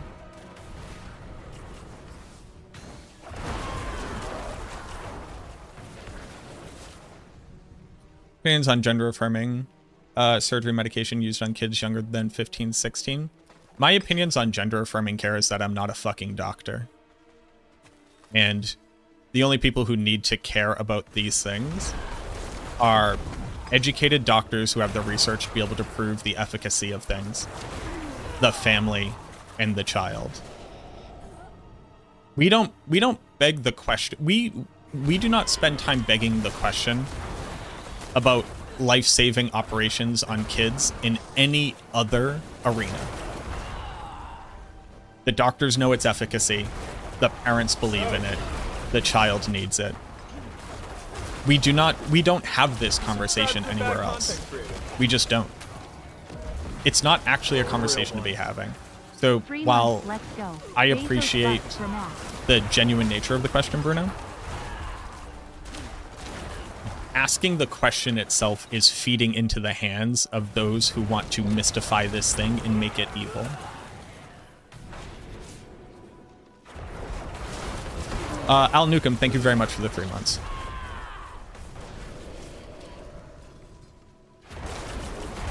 What do I think about life-saving care for children? I think that if the child needs it, and the parents believe that they have gotten a properly vetted understanding of the situation from a trained medical professional, then they should save their kid's life.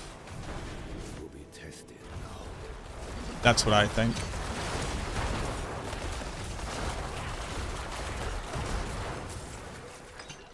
And here's the best part too. All the medicine that has been developed for gender affirming care, which there's a reason why it was all developed, is for the purposes of affirming gender.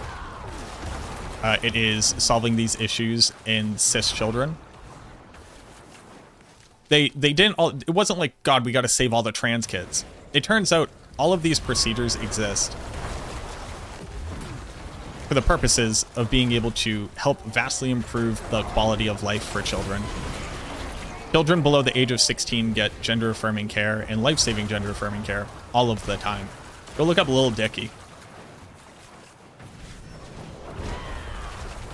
Go look up Lil Dicky. Go look up the gender-affirming care that Lil Dicky had as a kid. He talks about it freely.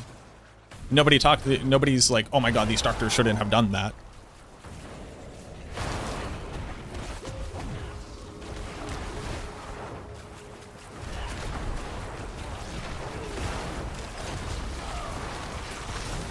What up, Devious? How's it spelled? Lil Dicky? Lil, L-I-L-D-I-C-K-Y. I forget the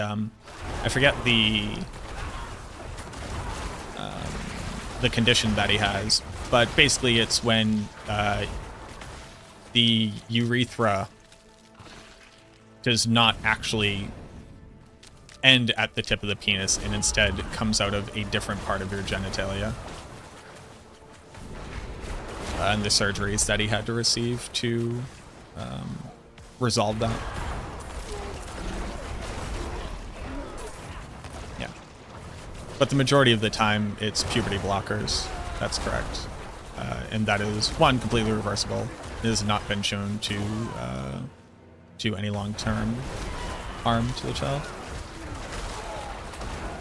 Yeah, no, so the reason why his name is Lil Dicky is, one, a joke about Lil Penis, but also, two, because he had to get this surgery done as a kid because his urethra was wrong. And he talks about it freely. It's in his show, Dave, like, his character has the same thing, and he just talks about it very, very freely. But again, gender-affirming care. Life-altering gender-affirming care. Will you or someone update what tier or any changes you made to Blight Necro? I already have. There are no changes to make to Blight Necro, and it doesn't need to change its tier.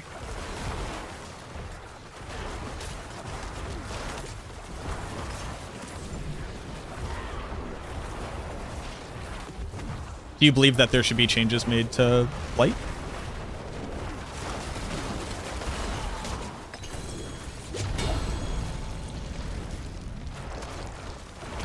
So it's D tier for speed farming? We still believe so. Decay Augment just like isn't working. But like again, the tier list is a comparison against every class in the game. And the Barbarian and the Druid and the Sorceress exists.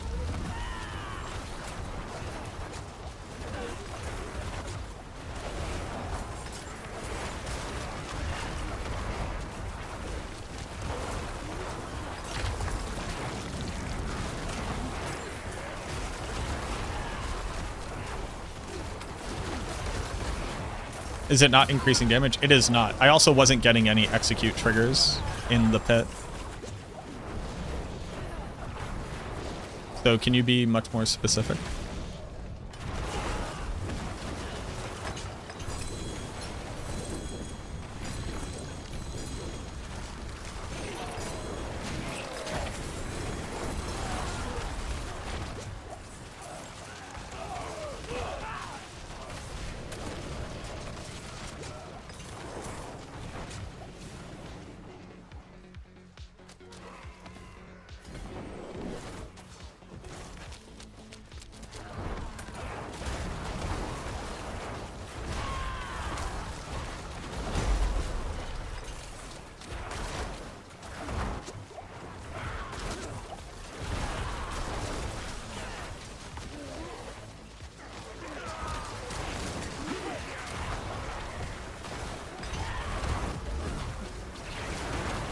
You just got some in the hordes.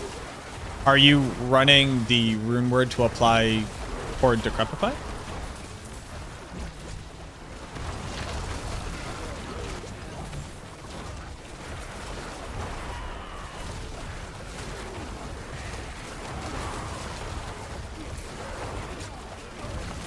What up, Anthony?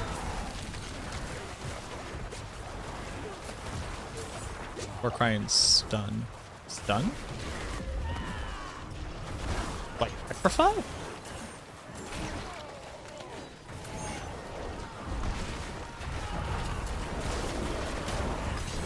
Huh. Interesting.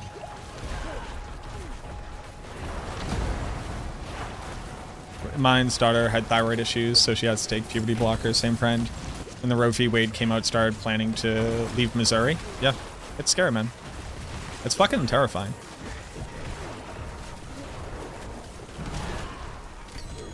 Happy with how lit up your brain is and all the crap that's happening in the US. You're bright, bro. Thank you.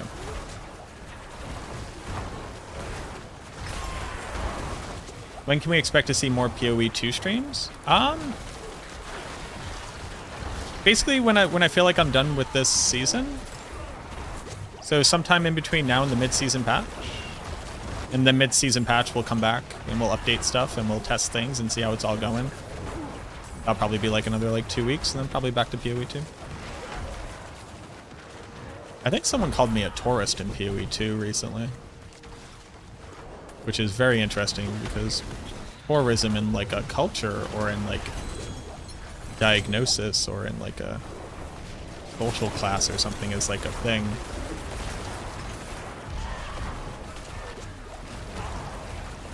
But like I just have a primary game, so I play the primary game. And then I go play the other games. Gamers, man. Yeah. You're not wrong. Clearly a PoE poser, not a tourist. That's what I'm saying. Let's stay only as long as we need to. Hold on. Purchasing a video game isn't a culture? Hold on. Hold on. Hold on. I have to hate people. Use it well. Hold on.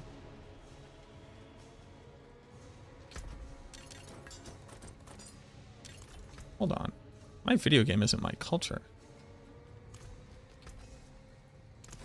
hammer set. And how come I have all these Hobby Lobby and Warhammer 40k minis?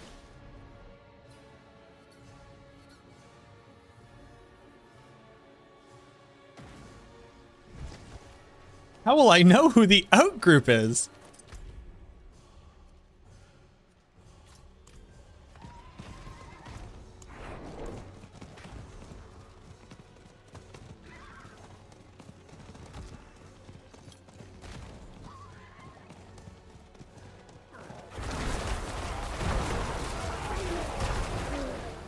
Like, I'm not getting an execute.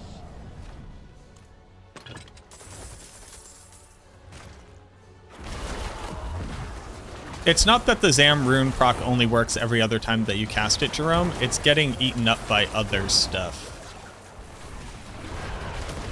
It will work every time that you cast it, but it gets eaten up by, like, a lot of things in this game that you don't think would normally do it. Like, it gets eaten by the Affliction proc.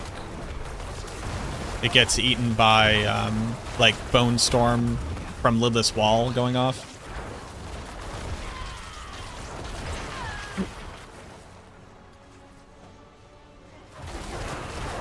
What is it then? Well, I don't know what you're doing, right? I don't know exactly what you are doing. There's no real way for me to do that. But basically, anything that can deal damage, that can trigger, will eat it. That's why I gave up on trying to use it with Lidless Wall.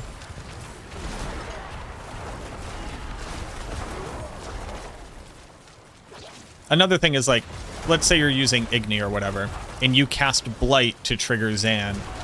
Before that Blight Bolt hits the target, you could cast Bone Storm, but once the Blight Bolt actually hits the target, it will then eat the Overpower trigger.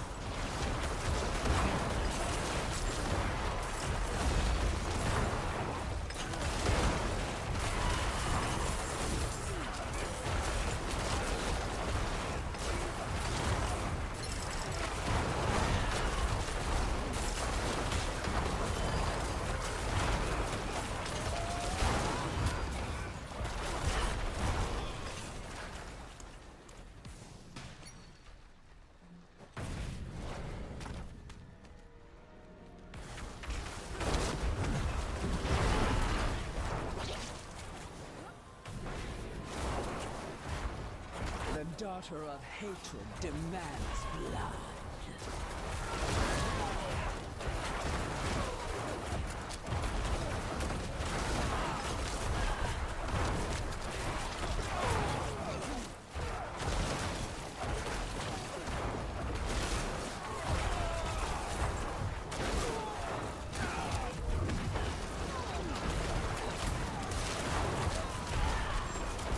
Do you have Affliction on, and are you applying a curse?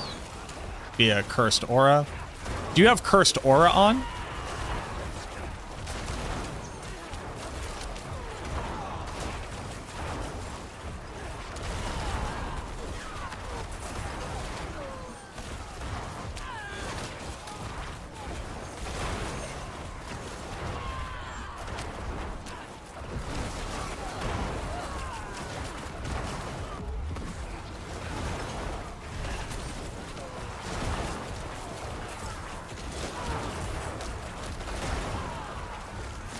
Yeah, I can promise you that if all you're doing is triggering Zan without then eating it immediately with however you triggered it, and then casting Bone Storm, you will overpower crit on Bone Storm every single time.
Um.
Oh, I also forgot about this thing.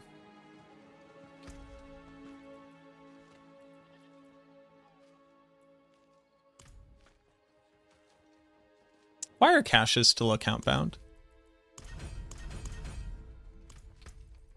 I expect you.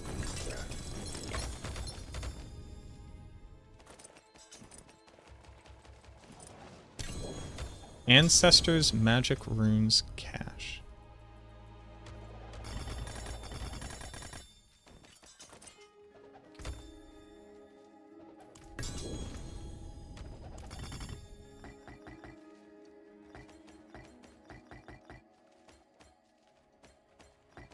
What are these?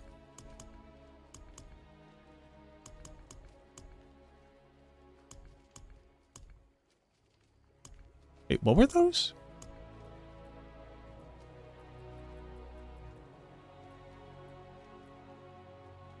Oh.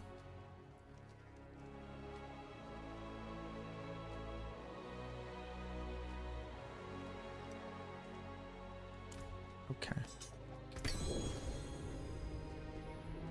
What are those?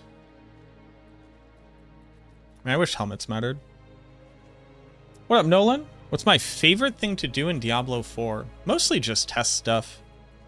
That's the thing that I find the most interest in, like figuring out how things work together and reporting on them and being able to theory craft build guides. Ah, a warrior. Win favor, my friend.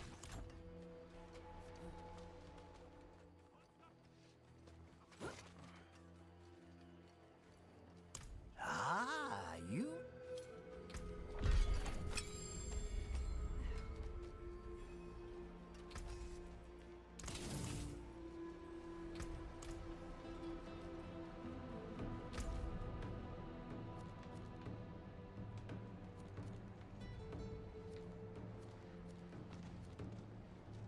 I was gonna go try to see if I could like test this.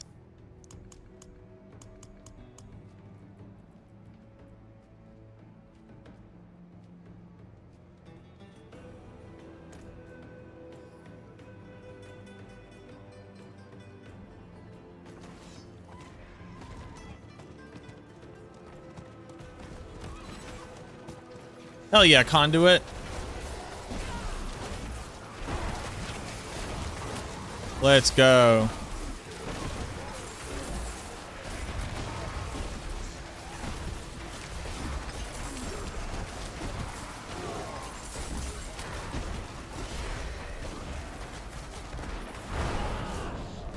Yeah, man.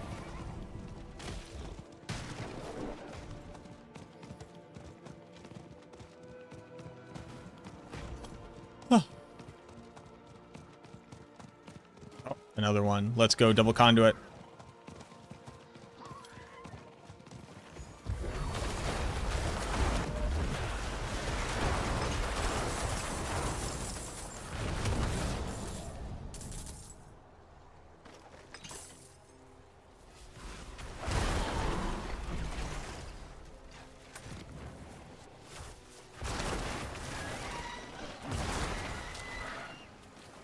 Yeah. Okay, so that's working there.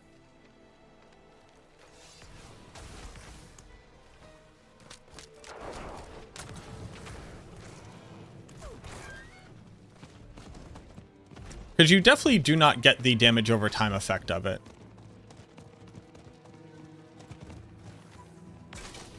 Conduit still blows. Why? I don't know. I don't know, I'll be honest with you.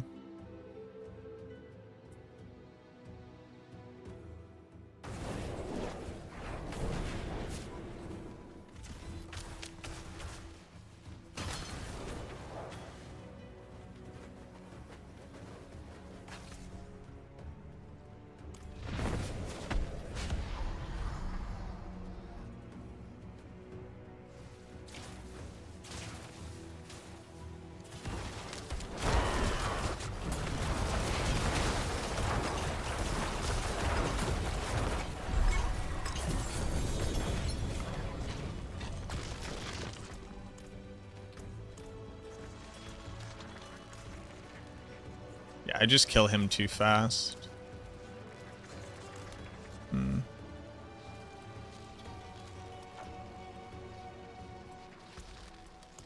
No, people on Barbarian and Druid are also reporting that it doesn't work.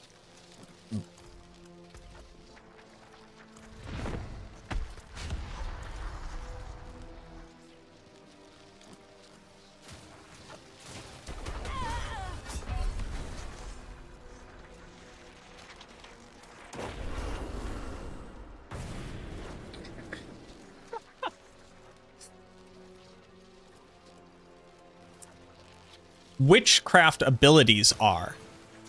Like, witchcraft powers are. Things gaining a witchcraft effect tag are not.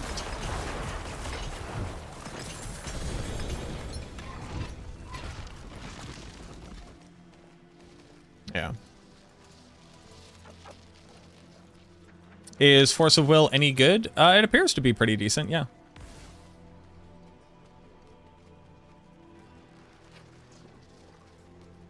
Yo, what up, Rambo? Do I like Pyronado at Bloodwave? Not really.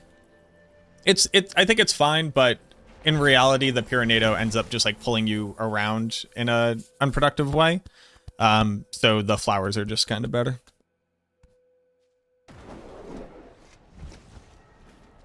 So the issue is that like Ebon Piercer Blight Bolts,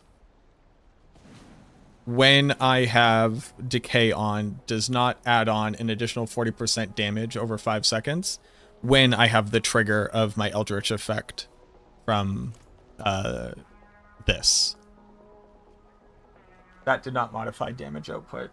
And it looks like other people, so like Boiler and Beat Dropper have also reported it.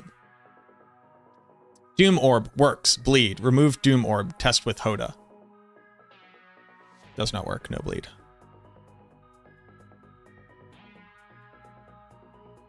And that Druid's ultimates are also not applying it. Yeah.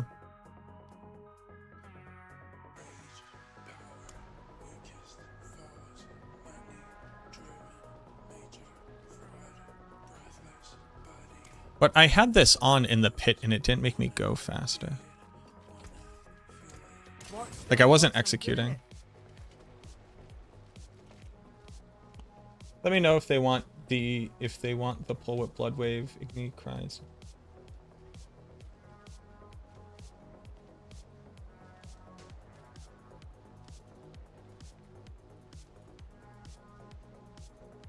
Igni cry is the move. What is what's cry? Cry yeah, the vortex. Yeah, you can use the vortex. I don't think you have to. You have corpse tendrils. But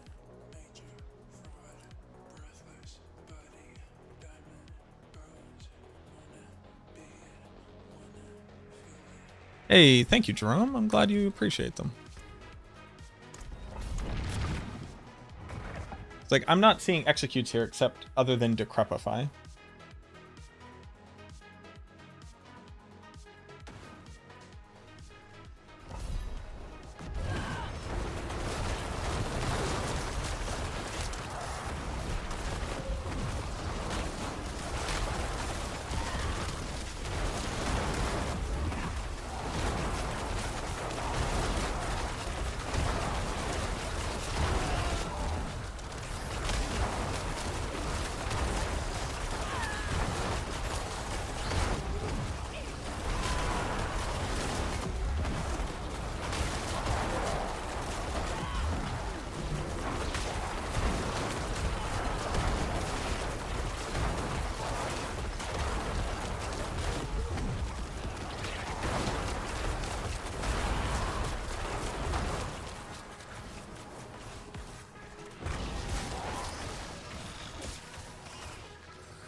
Hey, are you running your dots tick 50% faster?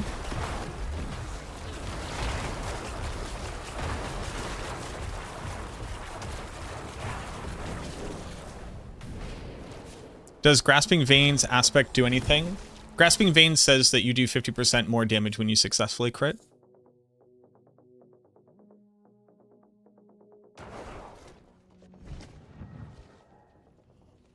You want a fast build? That would be Blood Surge. Bone Spear is very bad for speed farming.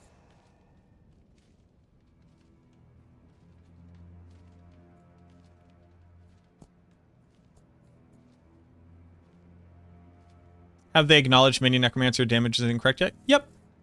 Public facing forum blue post you could read. It's coming in patch 2.1.2.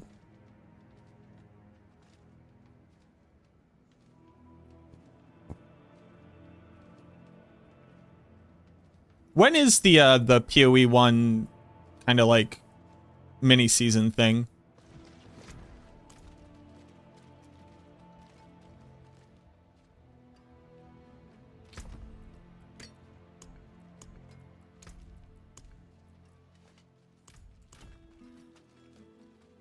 There is power in these stones.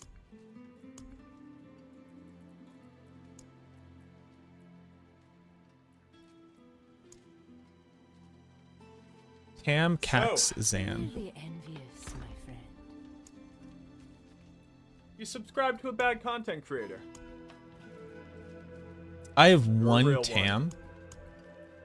Blushes and fidgets with skirts, senpai.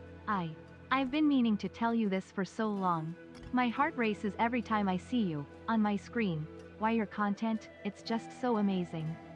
Every time you stream, it fills my days with laughter, excitement, and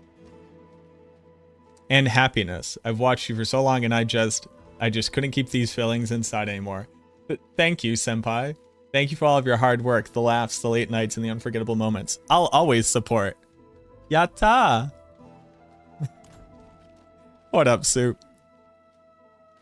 Soup, thank you very much for the 70. Count it, y'all. 71 months on a 71-month streak. 71 months is crazy. Ooh, whoa. Thank you very much.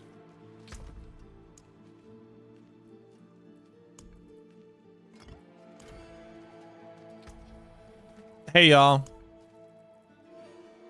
Who can sell me Tam? Stars around your neck.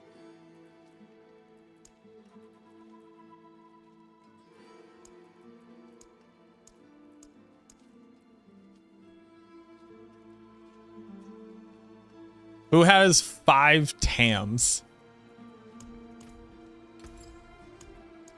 I'm looking to buy 5 Tams.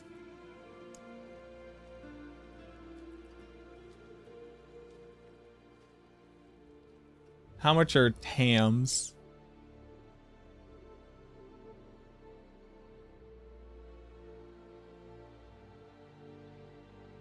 No, nobody gives them to me. I pay for them. I don't take handouts.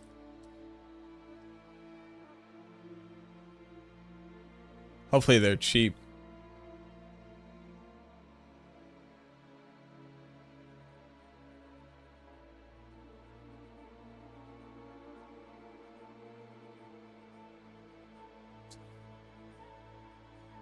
Somebody legit post it for 1 billion gold. Yeah, bud.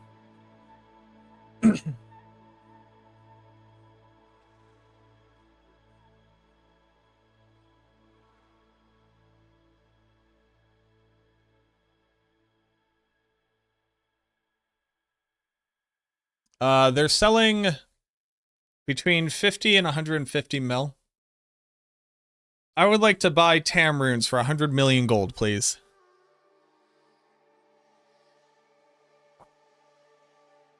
Soup, thank you very much.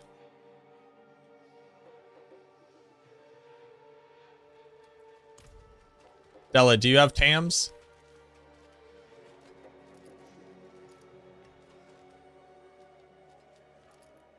Well done.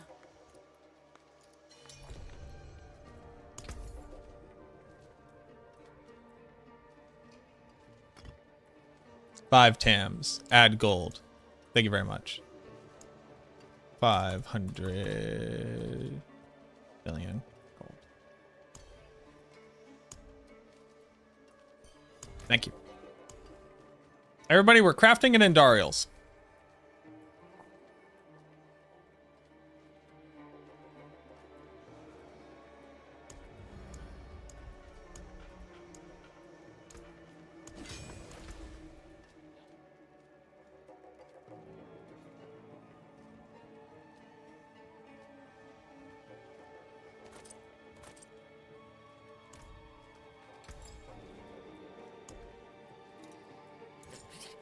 You lose a little mass to dust. Well done.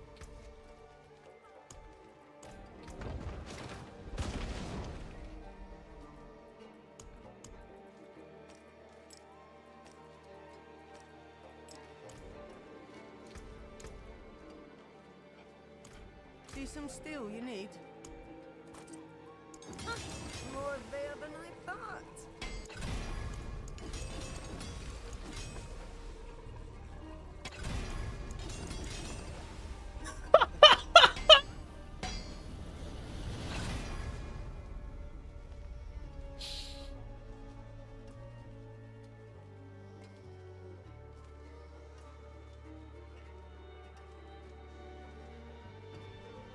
ATC, you happy? I do. I'm sorry.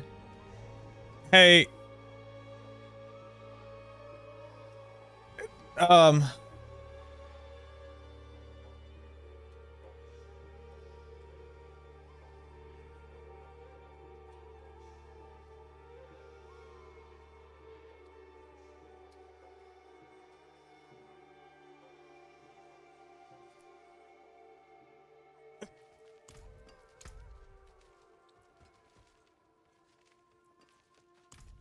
Okay.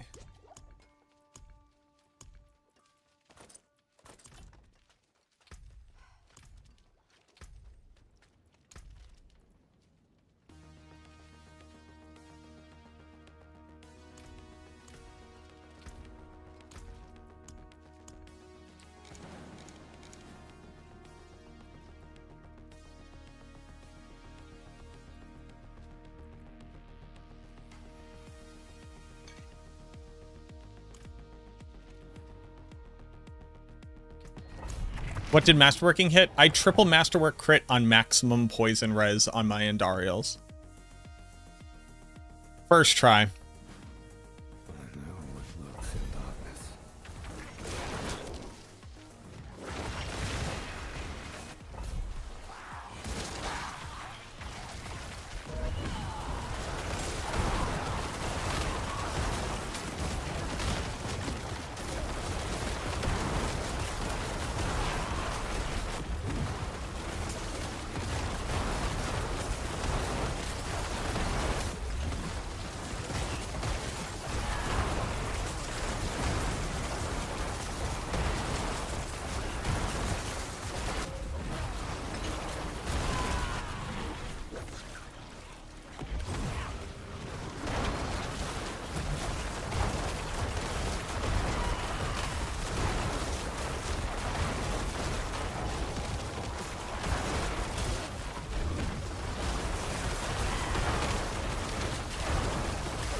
I just engaged some serious endgame content while masterworking. I fucking blew that up.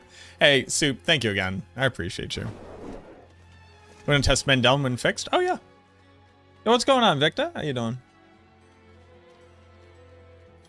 You still love me? Thank you. 71 months is crazy. This is the monthly reminder that 71 months is the longest that you can be subscribed to me.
Been following for 5 years, 10 months, 17 days, and 23 hours.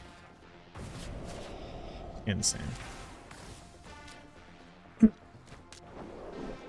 Do I think that we need something other than Blood Mist? Yes, I do. We technically do have one. It's called our Golem, but you know, that's kind of a up for debate.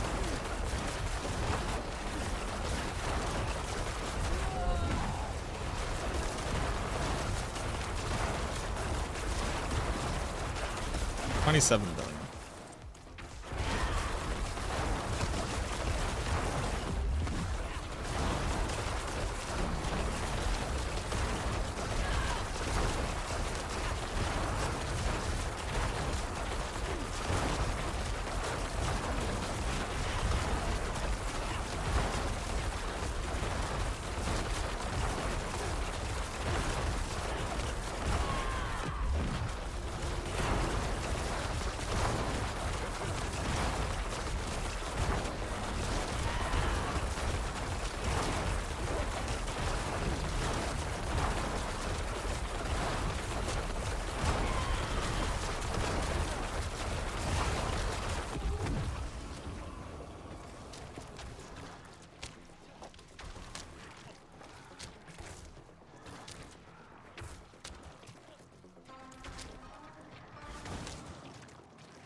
Not really like maxing out lucky hit chance, right?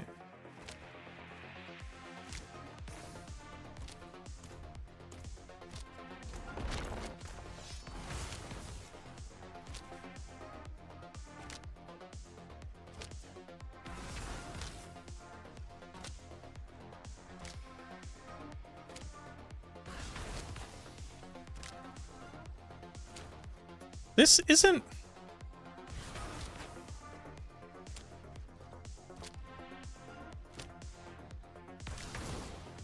This isn't actually good, right?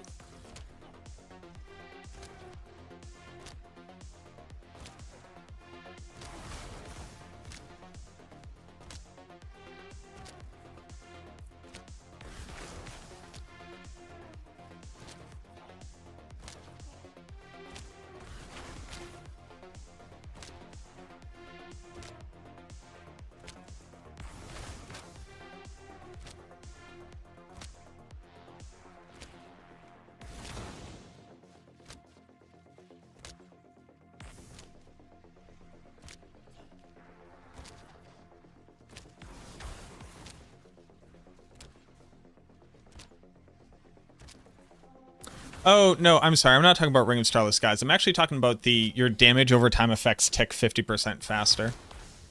I think this is actually only good for speed farming.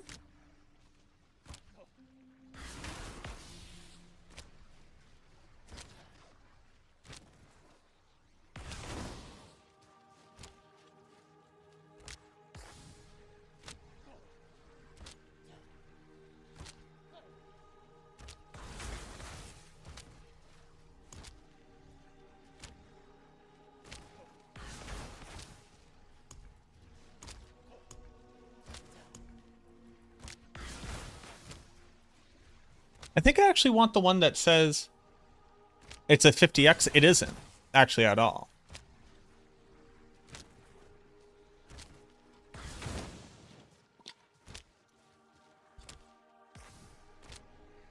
It does 50%. It condenses your damage. So rather than doing 100% damage over 6 seconds, you do 100% damage over 3 seconds. But it's really not a DPS increase. Actually, it's kind of like the issue.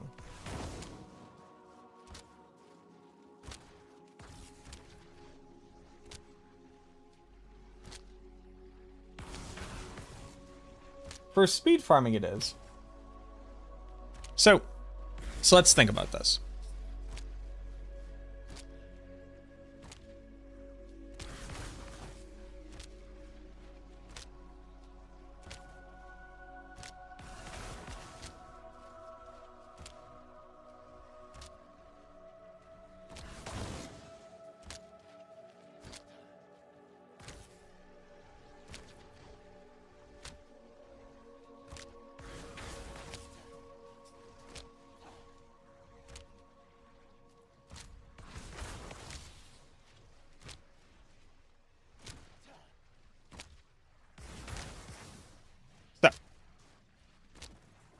Let's talk about it, right?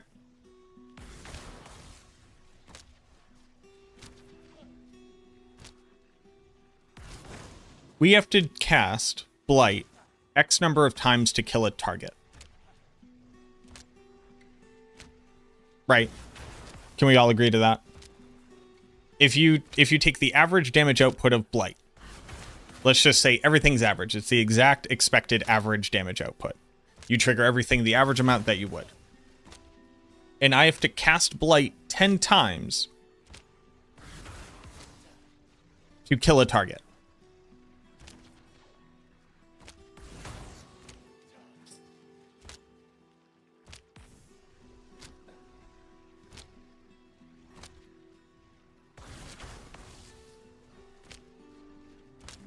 This saves us 1.5 seconds.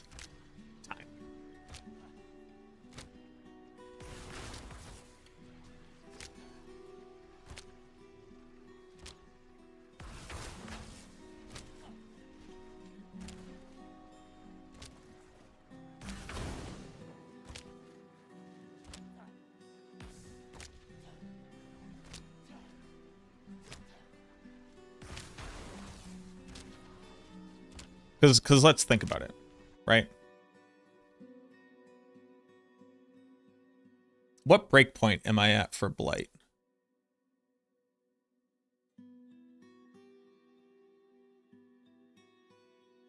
But it's not actually essentially a second double damage temper. Not at all. It doesn't actually increase your damage output. What up, Bruin? Thank you very much. Actually gave myself this haircut.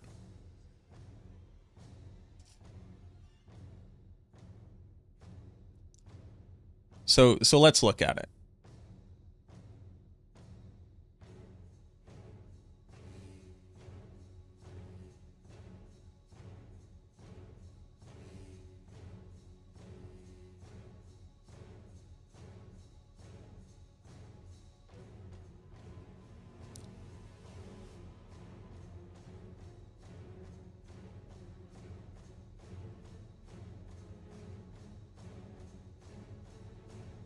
Give yourself a haircut too, but you're bald? GG.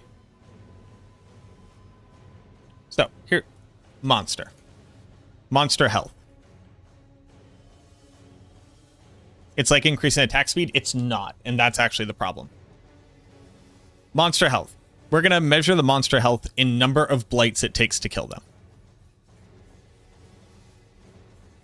Average expected damage is how many applications of that thing you must do to the target to kill them.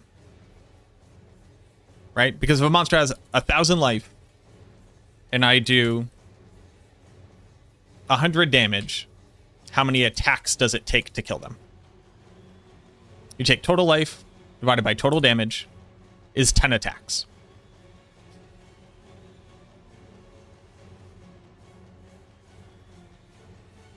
Hold on.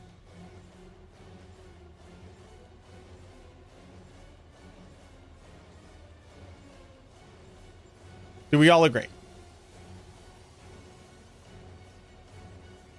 Do we all agree with this?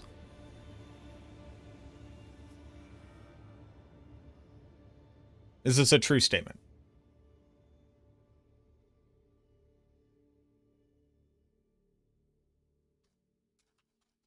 Then time is equal to, so then we have speed, where we're just going to call this a speed of 2. 2 seconds. 2 seconds to do an attack, right? So this means that time to kill is equal to attacks multiplied by speed. In this case, this is seconds. Seconds, right? Time to kill this monster is 20 seconds.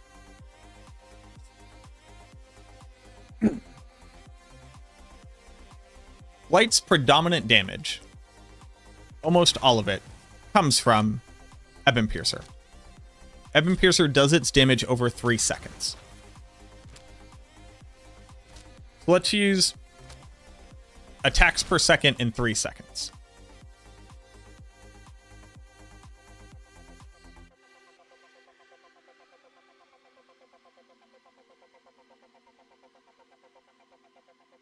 So if we have, let's get rid of this. Speed is 3 per second.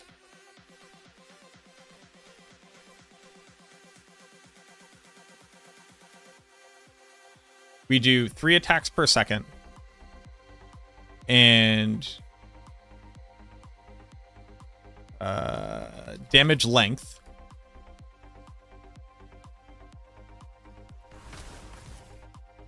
is 3 seconds.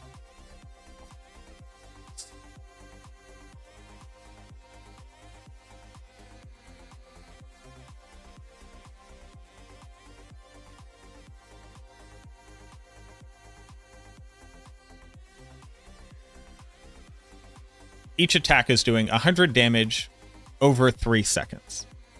I'm attacking 3 times per second. So in 1 second, I apply 3 attacks. And just to make it simple, that means that I'm going to do 9 seconds of damage, which is still the 300 damage.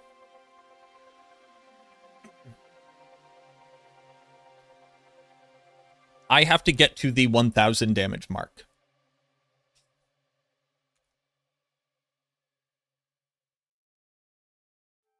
So time to apply attacks, is equal to this divided by this in seconds. It will take me 3.33 seconds to apply all 10 attacks to the target.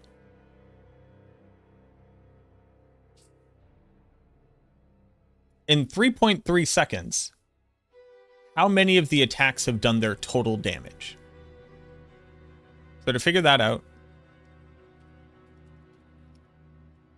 make the second one.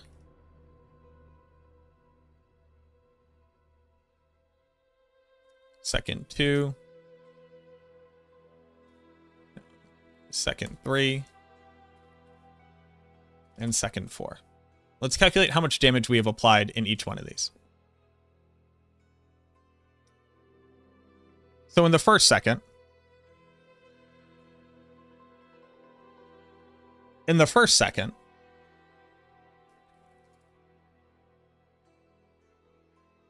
I apply attack number 1, attack number 2, and attack number 3.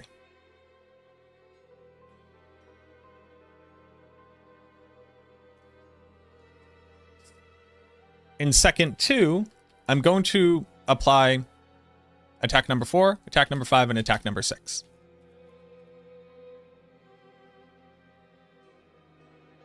this occurs again. In second number 3, I'm going to apply 7, 8, 9. 1, 2, 3 just ran out. 4, 5, 6. In second 4, in the first third of the second, I apply attack number 10. Attack numbers 1, 2, and 3 have already run out. 4, 5, and 6 will run out here. 7, 8, 9. In second 5, 4, 5, and 6 have all run out.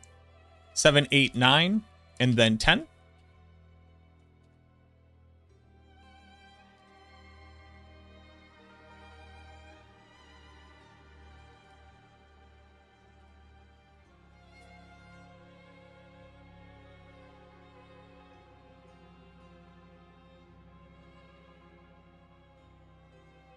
So if all I did was the 10 attacks to hit this target, even though I stopped applying attacks here, these things still have to do their damage. Now, if we cut this in half to 1.5 seconds, how does this look instead?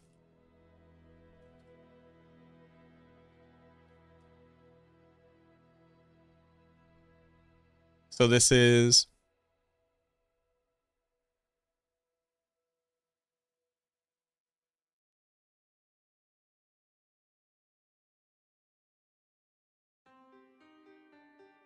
Oh, it a little bit depends on server tick rate too.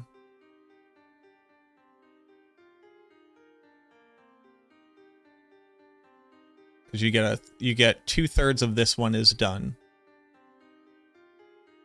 And 3/3.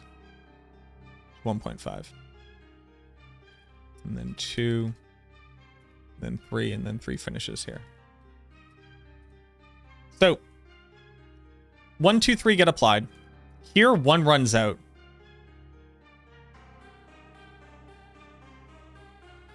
2 is still applied. 3 is still applied. You do 4, 5, 6. Here, 1 is gone. 2 runs out here. 3 also runs out here. 4 runs out here. This still applies. This still applies. You apply the new ones. Because this is... 1, 2, 3. So this is 2/3. That's 1/3, 1/3, 4/3, 5/3. It runs out at the beginning of this.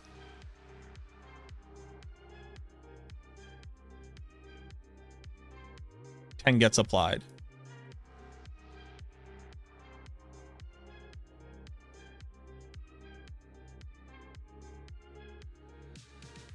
This, this, this. And 10.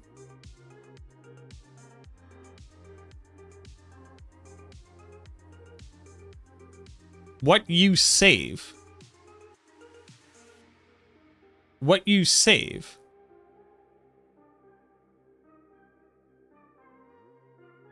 is the amount of time that the last tick that would kill it applies at. It at most saves you 1.5 seconds.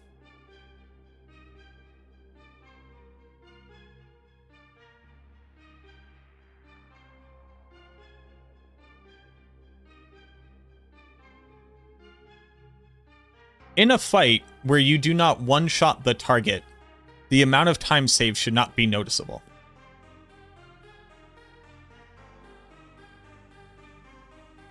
It's not a damage multiplier at all. It strictly manipulates the DPS calculation. It doesn't multiply your damage. It literally does not increase the amount of damage that you do. It changes the rate over which you apply the damage.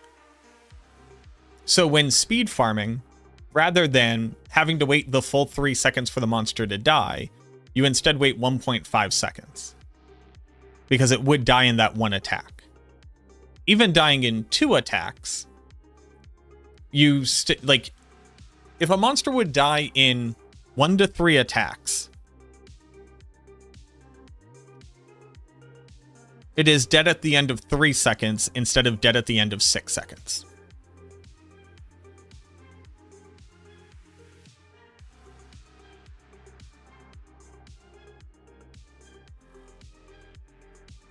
They did not fix Mendeln yet. It's in the next patch, Luigi.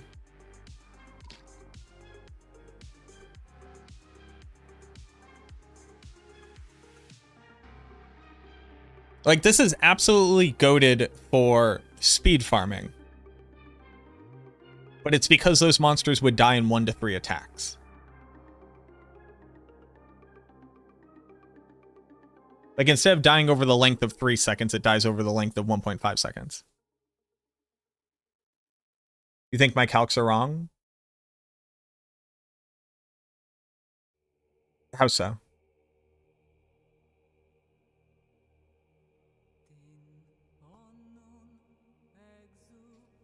So like a different way to imagine these things would be like this.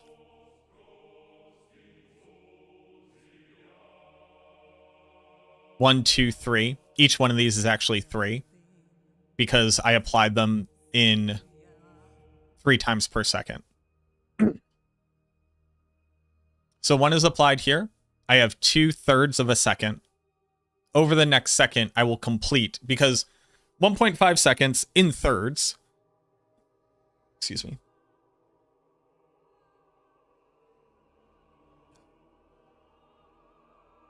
Is 4.5 thirds.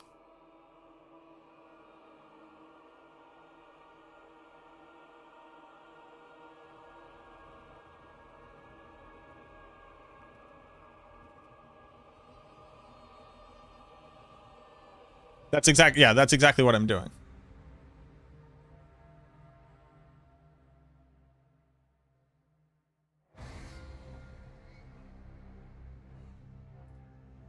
Because here, this one ends. This will not come into the 3rd second. Here, this is 1, 2, 3, 4. This one will be at this tick. This one would be at this tick, but still ended. This one is now at 1, 2, 3. This one is now at this tick. But that's exactly what I have here.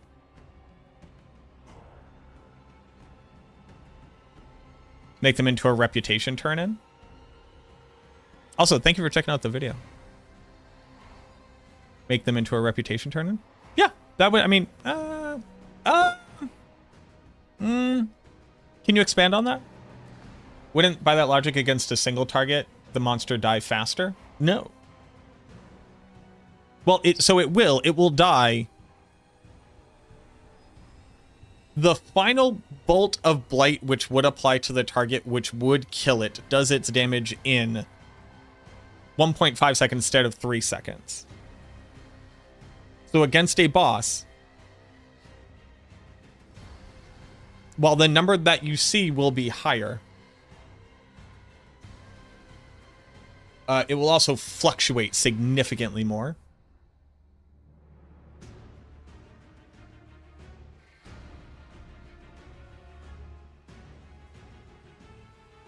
You will see higher highs and lower lows.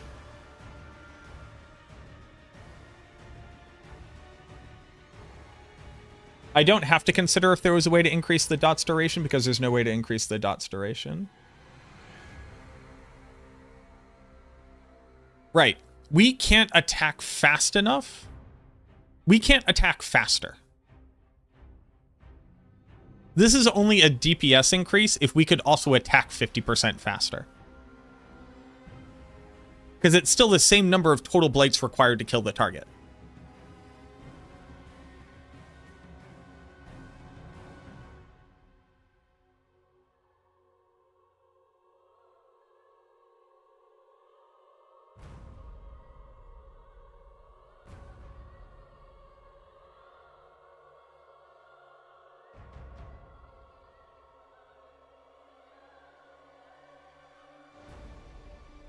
These dots have a beginning and an end point. It occurs over 3 seconds, and instead now occurs over 1.5 seconds. But I can't attack faster. So I can still only attack 3 times per second. So I'm still only doing the same amount of damage per second. Or also other dots too. None of them are doing any damage on this build that matters.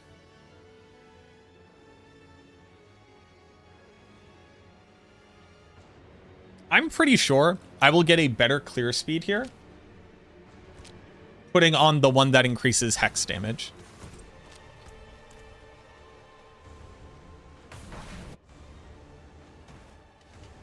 We could.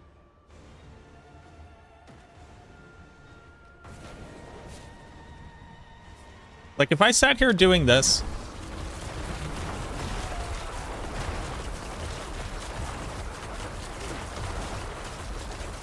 see how we go from 2 to 9? Well, now they're taking a lot more damage. But you see how vastly different our top end is from our bottom end?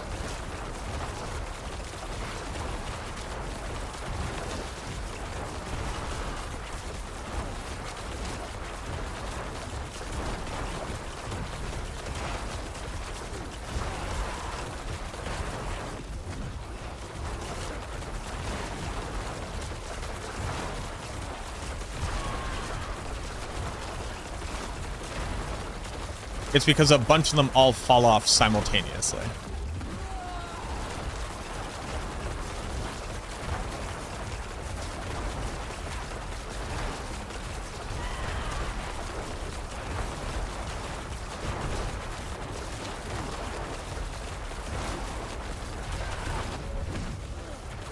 This is also probably messing with like our assumption of damage, because it's supposed to be 2 ticks at that damage. But every other tick, like multiple Ebon Piercer bolts are falling off. So it's not like we're doing like 45 billion, you know, 4 billion, 4 billion. We're doing like 15 and then 2. It's the same amount of damage. The monster will die 1.5 seconds faster, I think. If the mob would die from 3 attacks, this is speeding you up by about 50%.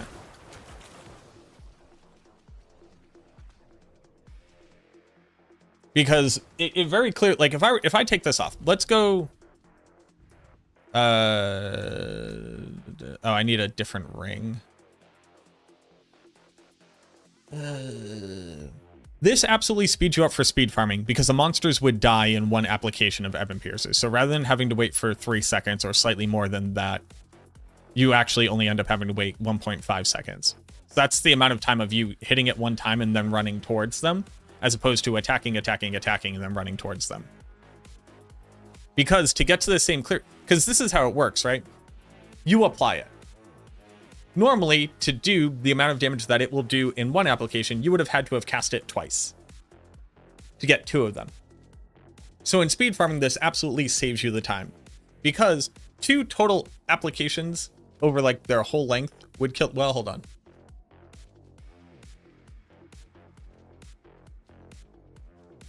I have to think about the overlapping damage.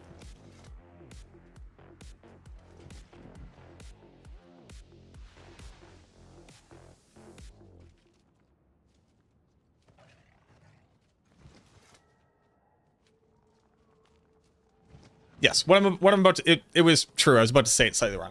So if they dealt damage over 3 seconds, you go 3 seconds and then 3 seconds. Before you're done with this one, you've already cast it again. So this is where you see the same amount of damage when these 2 things are overlapping right here. And the monster will die here at the end of your 2nd application. Instead, these are effectively much, much closer together. The difference between their applications is the cast speed, but the amount of damage that they're doing, they do it faster. So you end up only having to wait this little bit of time for them to die rather than this bit of time. So rather than this, you wait this. Rather than this, you wait this, right? When the monster would die in 1 to 3 attacks.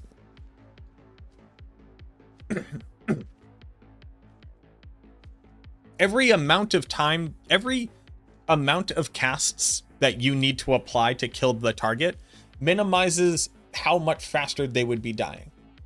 There's a minimum amount of time that it will apply over and a minimum amount of damage that you need to do. And you only ever get the benefit of the last one that would kill it and how short that time is.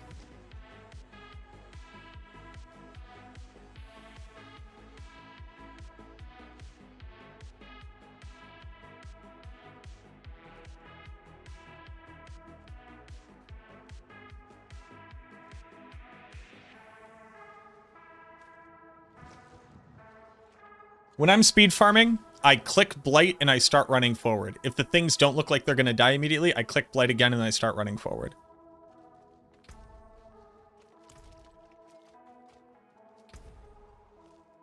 I am positive this isn't actually good.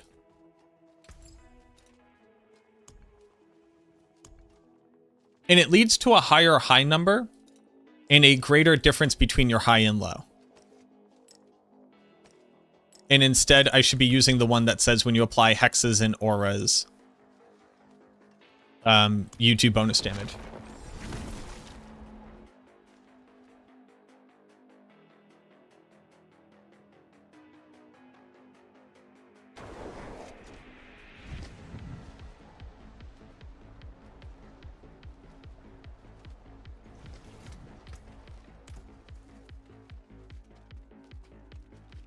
I'm positive this is not good. You have something. Show me.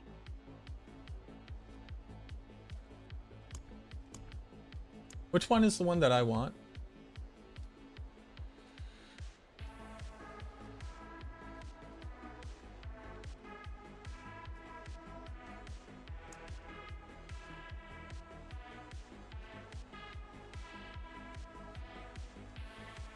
Excuse me.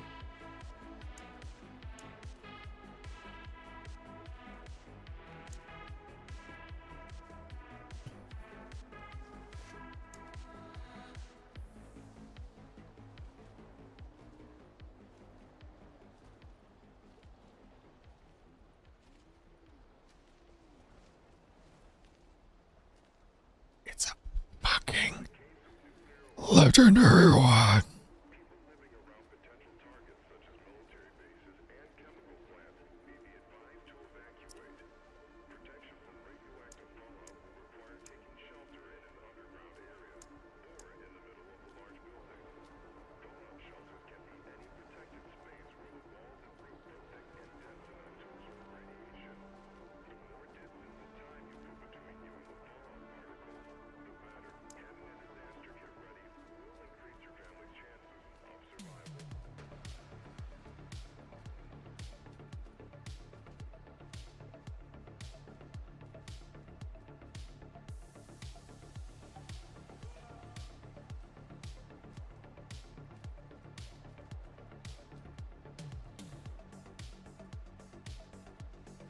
ABD Ramin, thank you very much for the prime.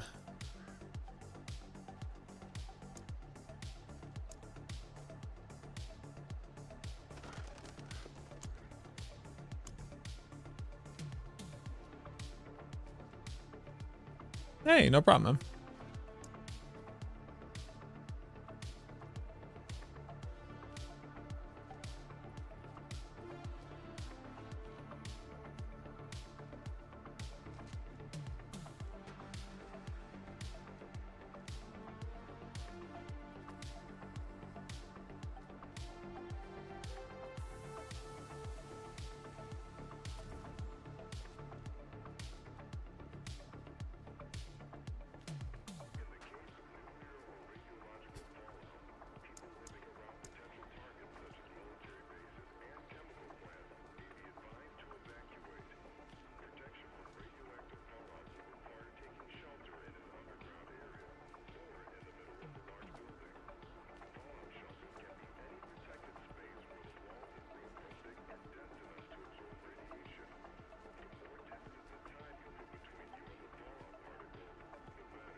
Oh.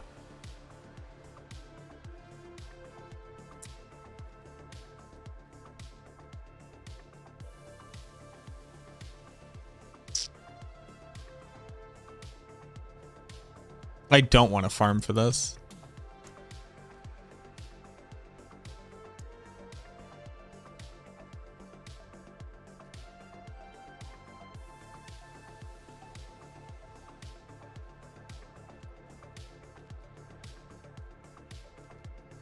Really, I would just have to get the heads and the rot, and then I could buy gems.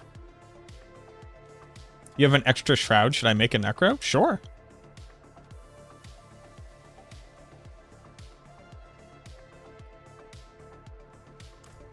Do it up.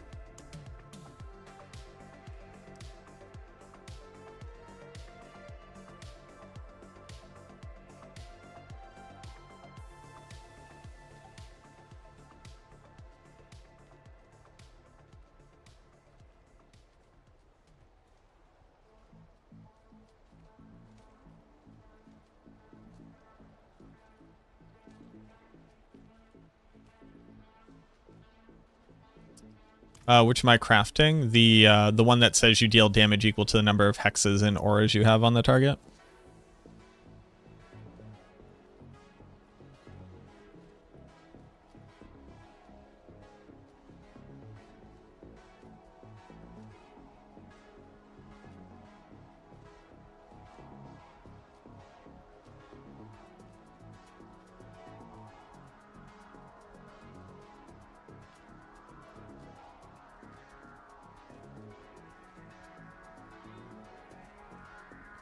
Even that really wouldn't, it would be like a 2.5. It wouldn't really do anything.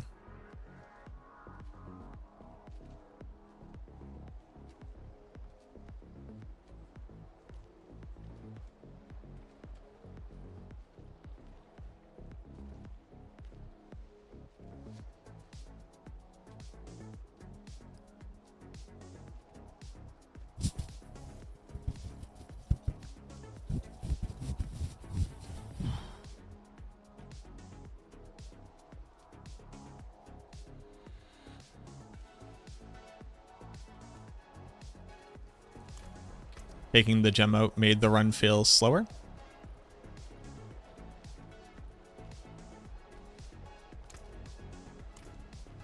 Yeah, I can put I can put my money where my mouth is. Go do 2 time trials.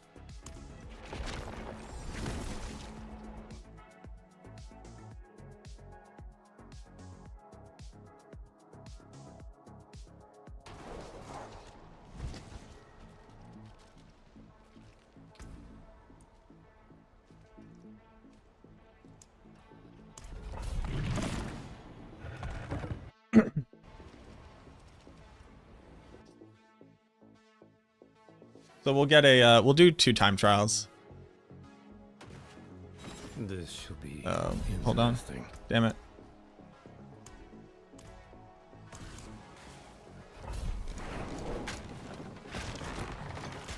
So take 20 seconds back from this.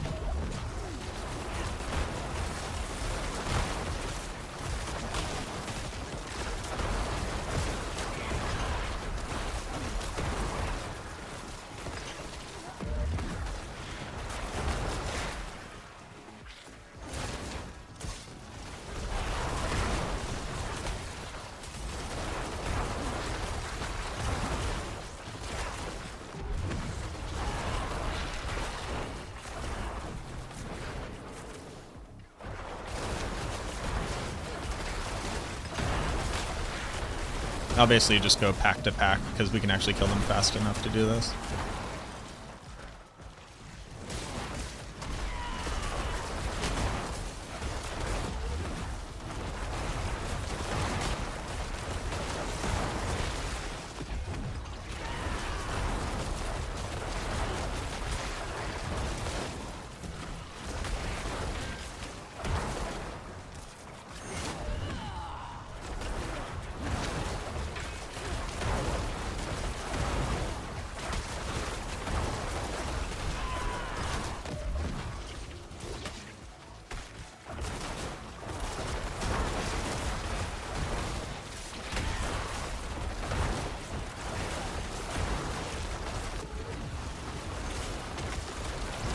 Also not going to consume 4 corpses.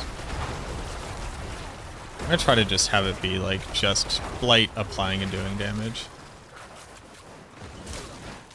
An altar? Why?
Might actually have to fight harder things.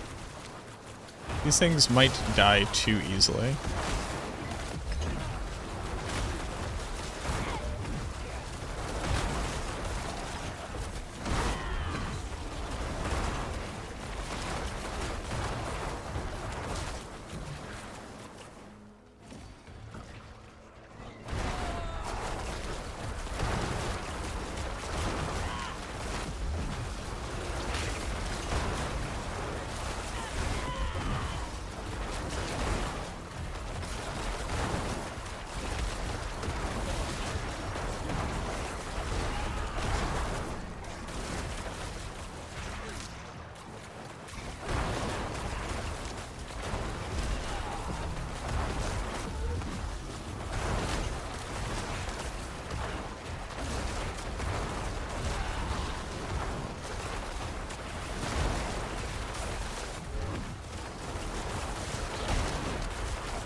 Uses flicker step? Nobody.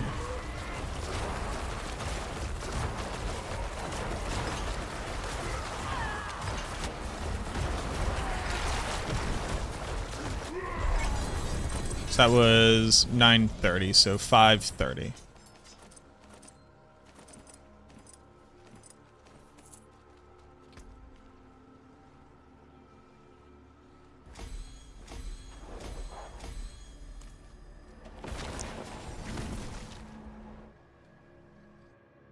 Somebody does? Damn.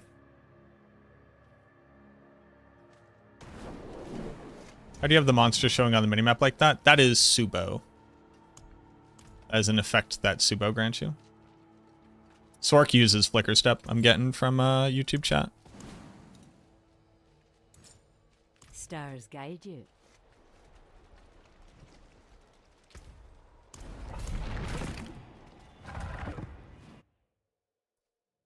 Do I think Howl from Blow should make Corpse Explosion a minion skill? I'm not exactly sure what that would look like.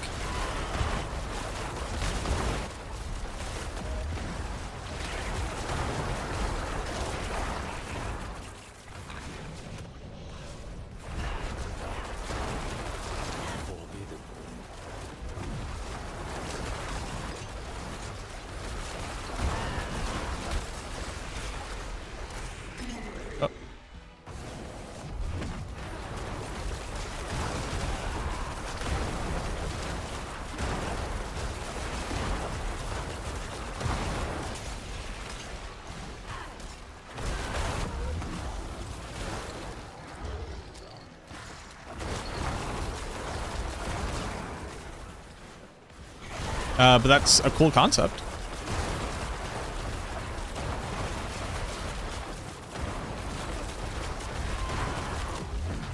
I do think that basically minions and corpse explosion need to be intrinsically tied together.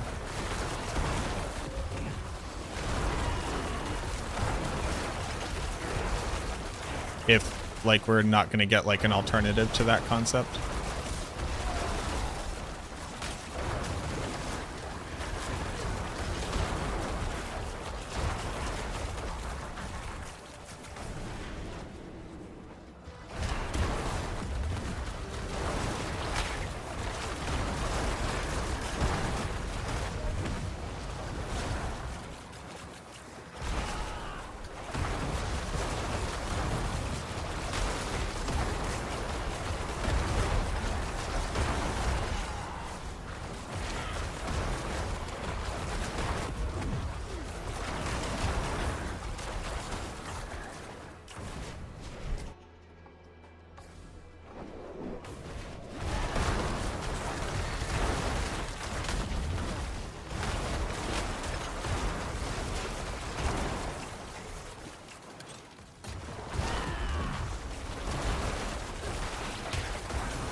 Oh! I didn't even notice that. Alright, so was that a 70-second penalty?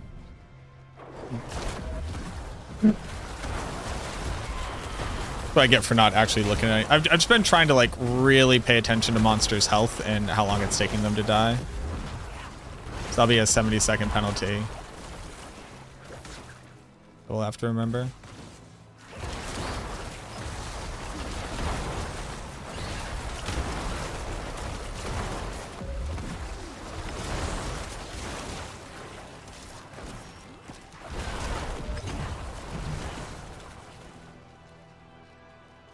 Oh.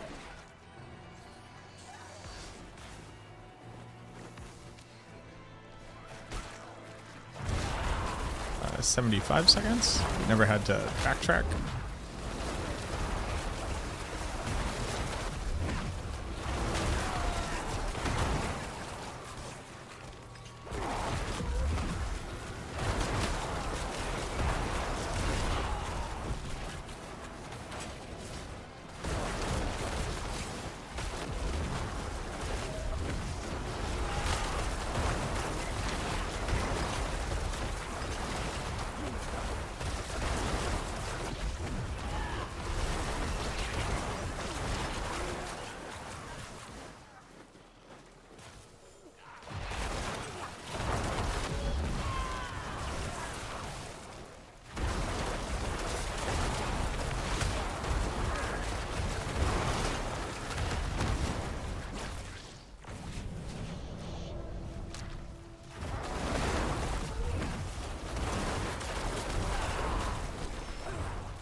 So considering a minute 15, we cleared that faster.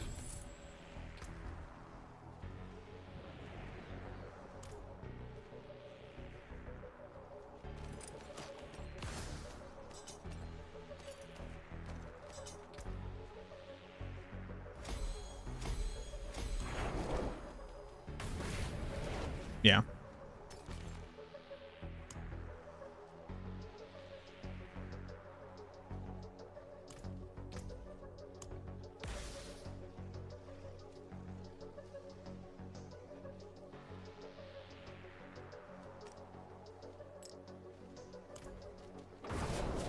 Yeah. What up, Mark? I think this is literally doing nothing other than in speed farming. Figure out which powers had lucky hit chance? I have not yet. I just kind of assume it's all of them.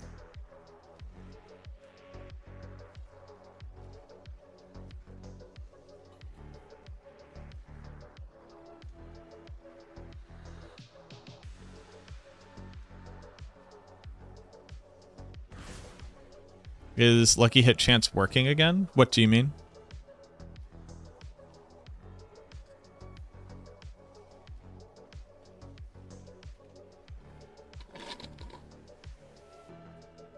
On which powers? I still don't know what you mean.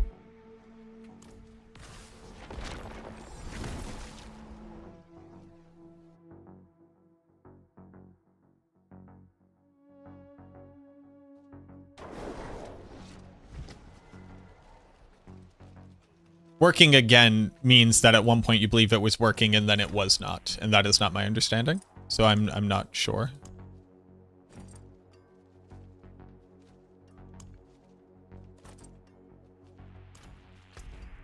We're testing them for hewed flesh.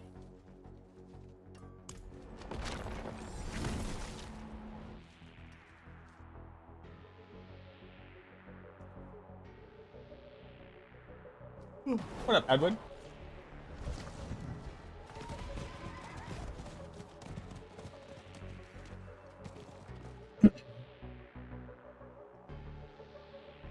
Something must be proccing lucky hit chance at a higher rate because cooldown reduction is very, very easy.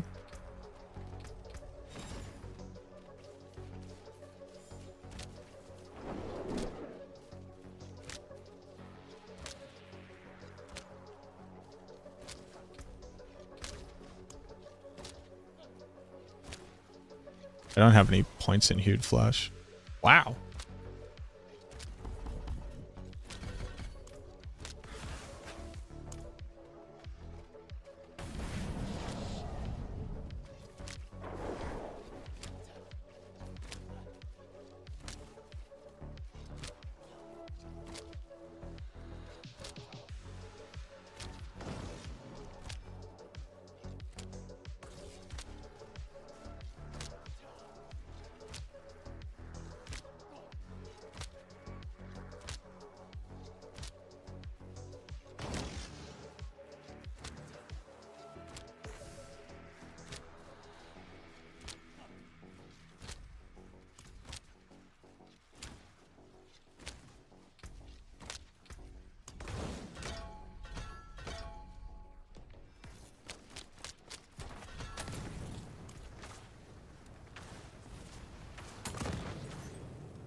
You know? I don't know.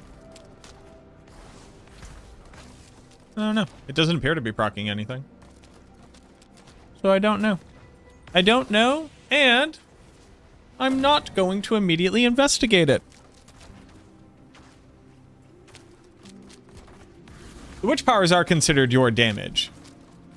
Lucky hit chance isn't just doing damage with the thing. Lucky hit chance is applying damage via an effect which has a lucky hit chance coefficient.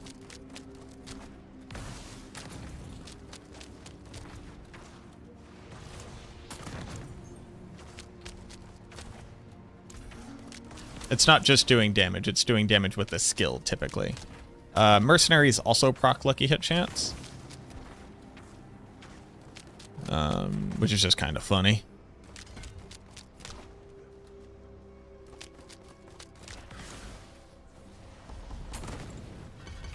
So this is why I don't have corpses all the time. I didn't even know I only had 1 point in there.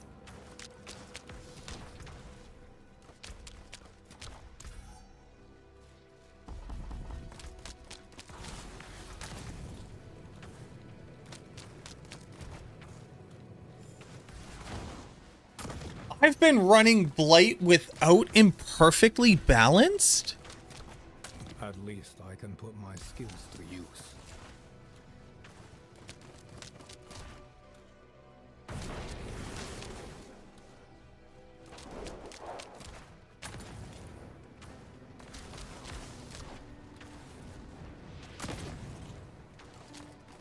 Excuse me?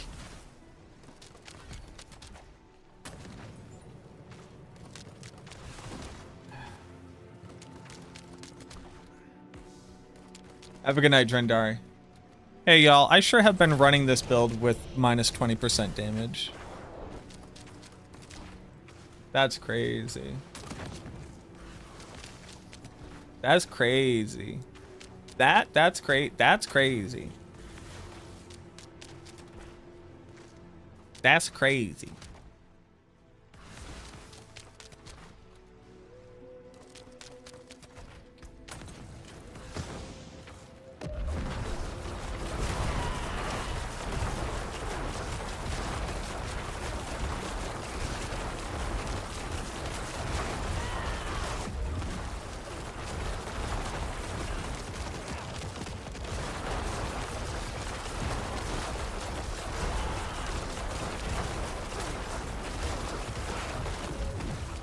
Quick little 30 Billy out of stagger.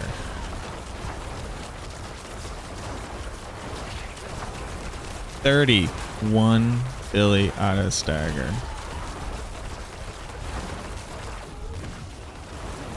Holy. Holy Toledo, they say.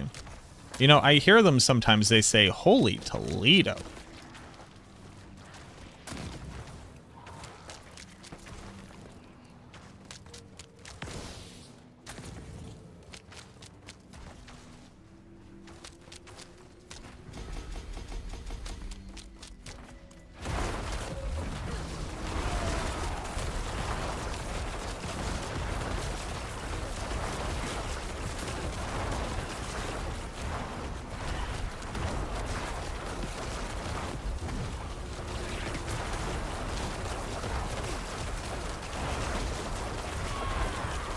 $33 Billy out of $34 Billy out of stagger. Holy Toledo.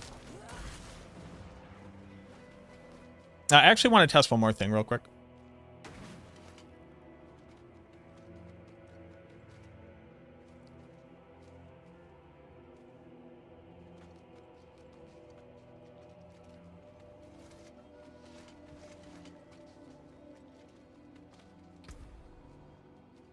Holy Toledo, I said. Jiminy Cricket, I said. Banana Daiquiri, I said.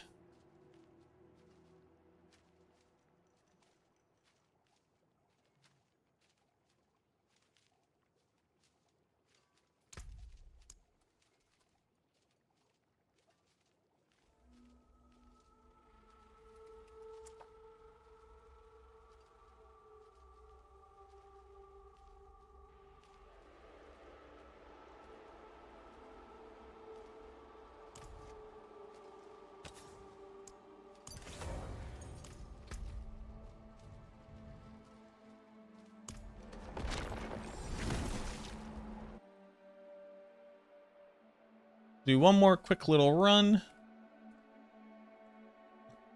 Excuse me.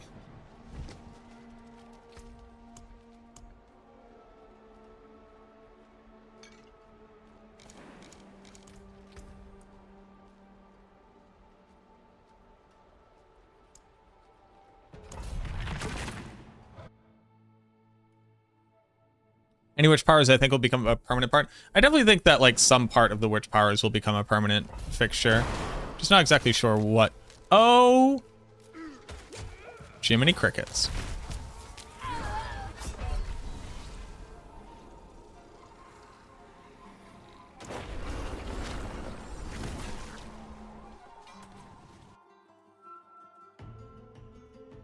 I need to put a skill back on my skill bar.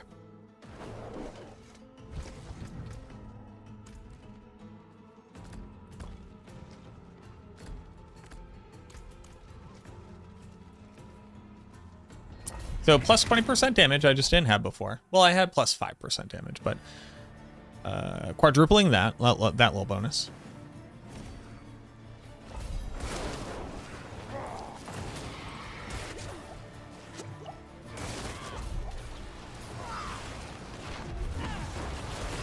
And I want to add this in.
Why am I not applying vulnerable?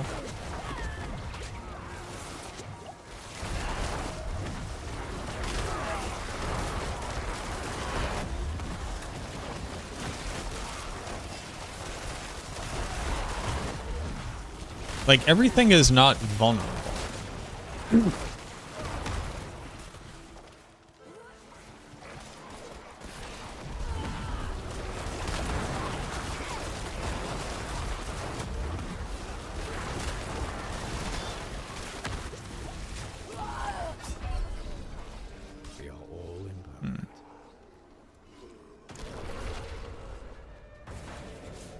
In my opinion, which build is stronger, Bone Spear, Blood Surge, or Blood Lance? So there's not really opinion. It depends on what you mean by stronger. I don't have opinions about builds when it relates to their, like, measurable objective strength. But what do you want to accomplish with this thing? And why is the question relevant to wanting to accomplish that?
So I think Creeping Death sucks, and it always has sucked, and that's my determination there. But I do want to take a look at this.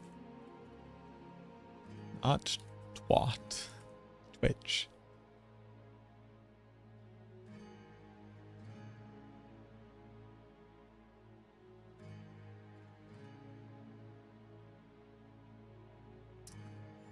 Create a dashboard. Content. Videos. Highlight.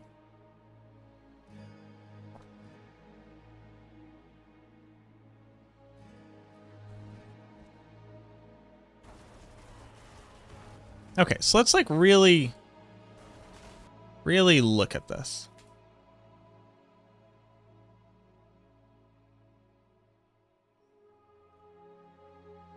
There are on the screen right now 1, 2, 3, 4, 5, 6, 7, 8, 9, 10, 11, 12, 13, 14, 15, 16, 17, 18, 19, 20, 21, 22, 23, 24, 25, 26, 27, 28, 29.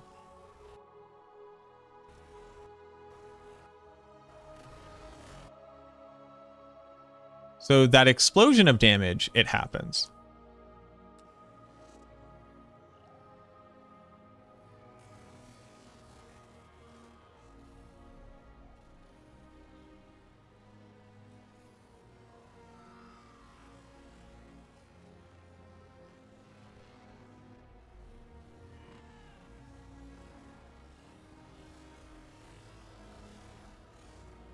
And I want to add this. Not that. That's Nightmare Fuel.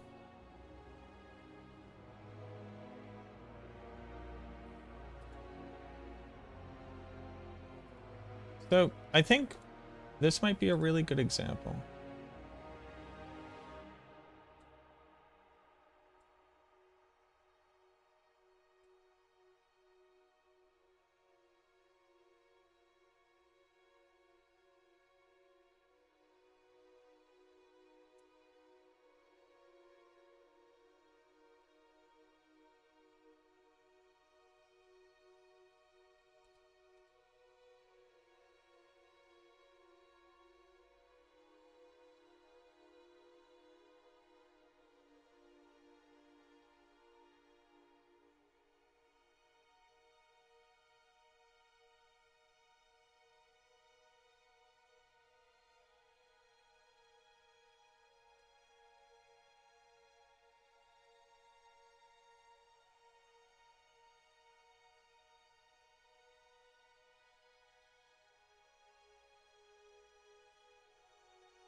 So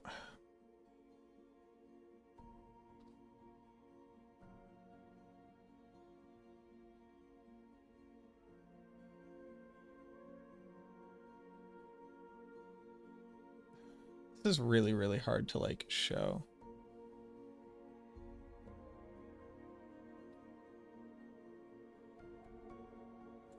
Actually, that's perfect. Okay.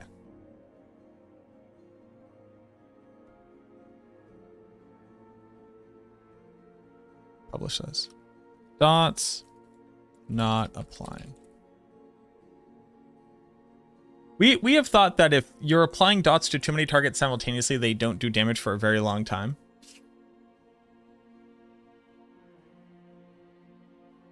And I need to like find proof of it. In slow motion is yeah, I'm sorry. The slow motion's a lot.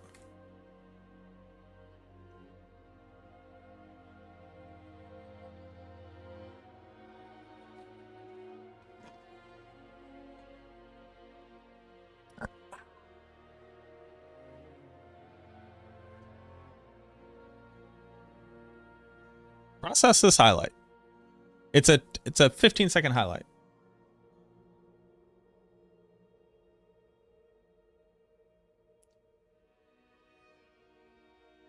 Process it. Do it. Do it more. Begin.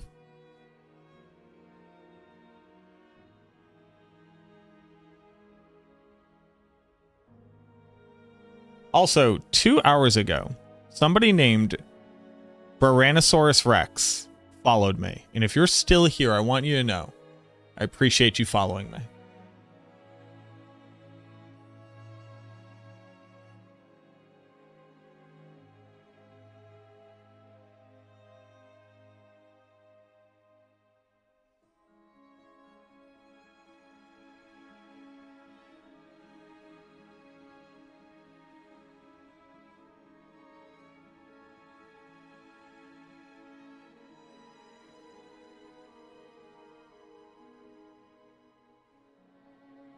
Also, Haas, if you're still here, thanks for the refollow.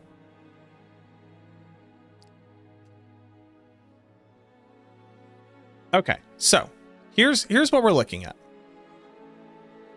Perfect. So here's what we're looking at. There's a very specific part here where I pull everything in. This is going to fly out and hit this target. You can see it get hit. Damage does not happen on this target at all. Okay. So that's perfect. That's exactly what I needed.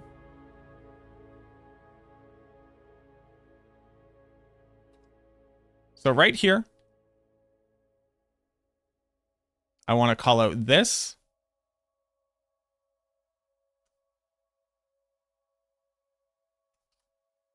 This is number 1. Let's draw on this. Draw a circle. A circle. This on this target. Here. This is at 11 seconds.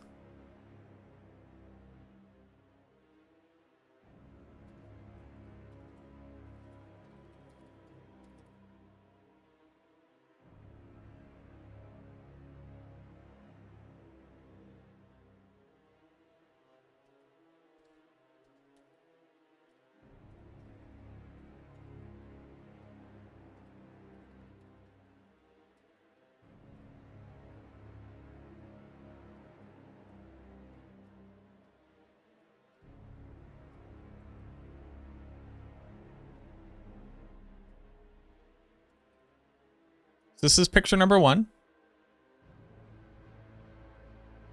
Add text. This is picture number 1.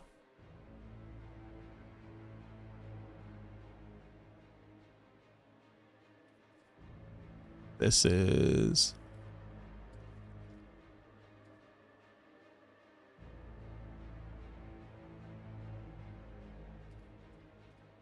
Evan Pierce-Bolt.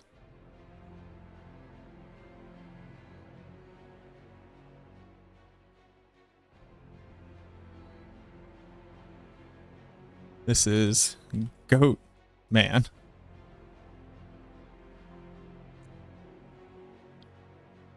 Okay. Boop, boop. Flying down towards this guy.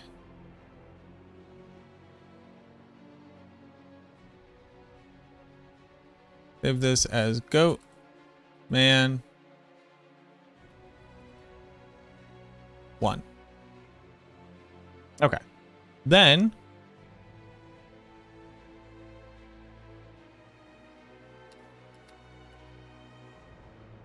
okay. So this is picture number 2.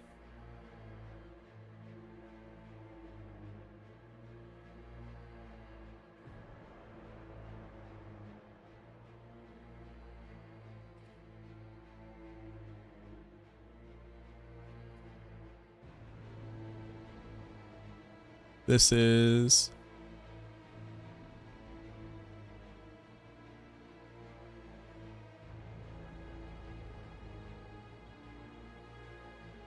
text. Number 2.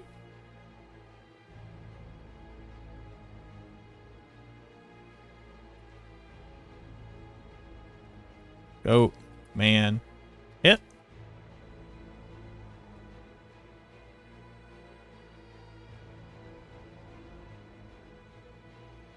Go, man's clearly hit. Oh.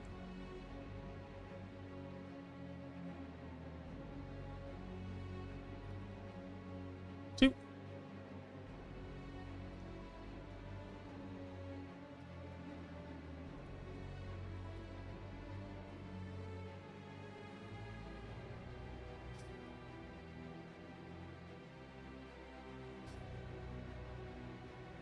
Picture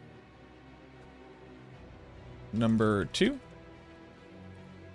A bolt is applied to a Goatman, and he recoils from the hit and gains the shadowed VFX, showing he's receiving dot damage.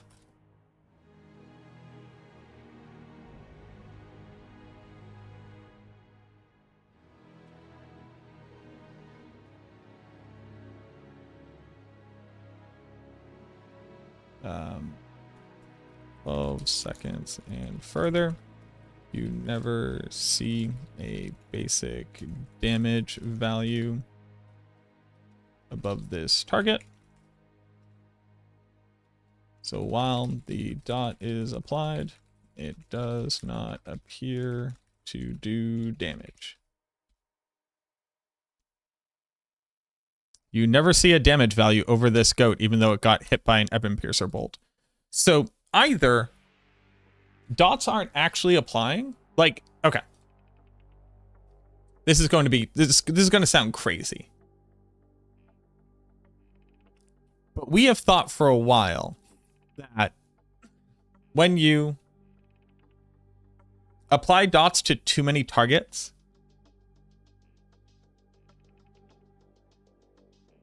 have a good night, femboy. That when you apply dots to too many targets, it can't apply.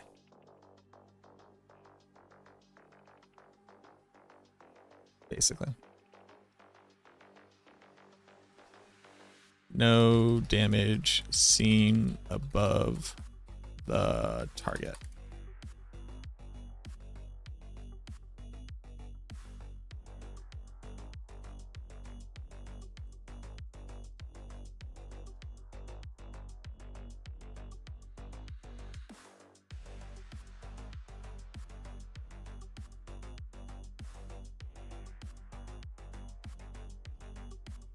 Oh man, 3.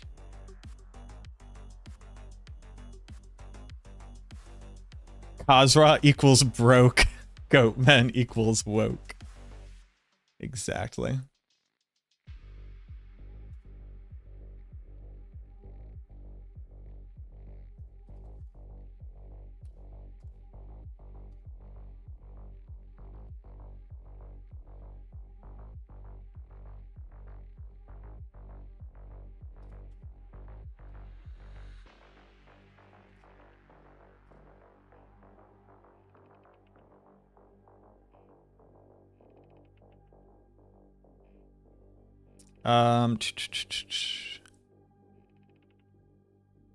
Was it title?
Okay. Let's really watch this clip.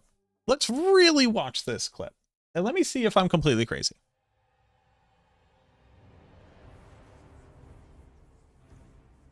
So, here's my grand thesis.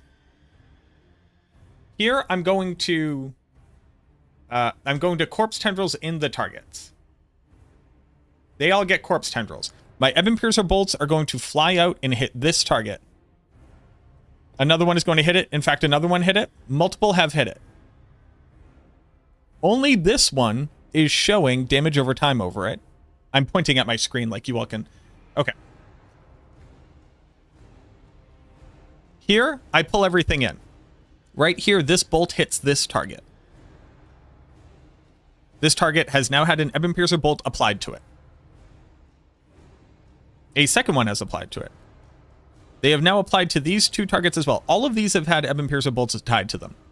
As you can see, twice per second, we're seeing damage values up here. No damage values are coming out down here. There's one here. That was an instance of damage, though. Instances of damages appear to have no upper limits. But dots, this guy has a dot applied to him. The rest of them don't. What's up with that? What's up with that? What's up with that? What's up with that? You all seeing what I'm seeing? What's up with this?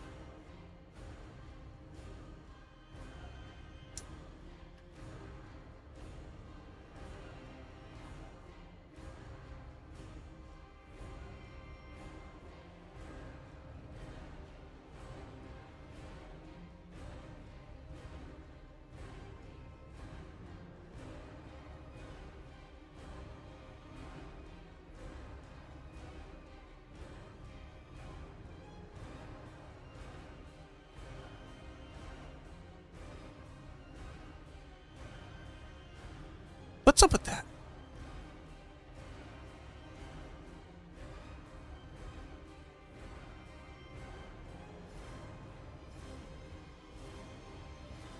You can see the health bar because you can't see a health bar until a target has taken damage.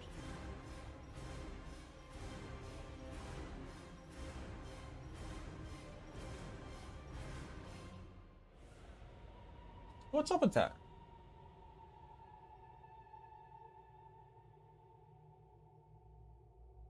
Is it, could it just be a limit of damage text? Look at this.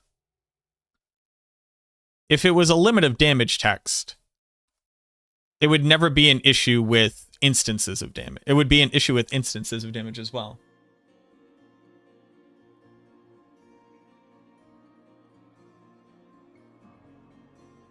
Like, this dude is has had damage applied to it and doesn't show any damage numbers.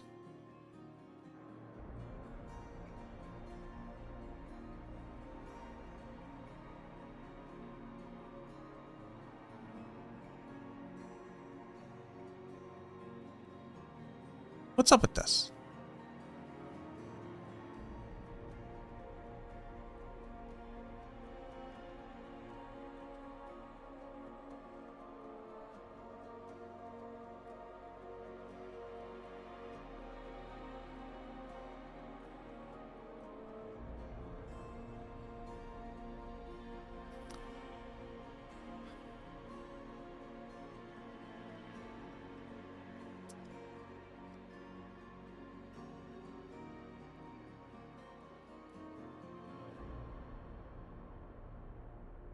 What's going on here? What's going on here? What's going on here?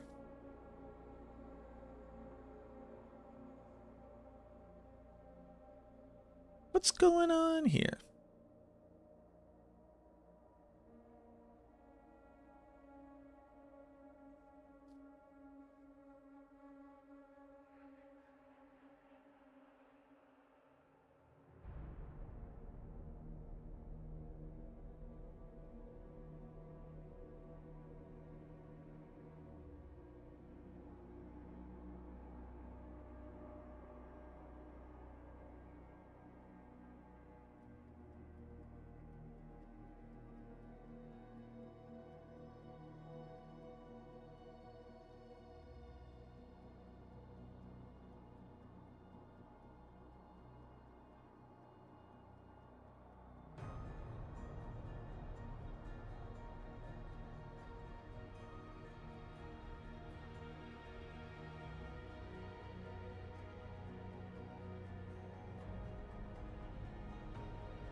What's going on here?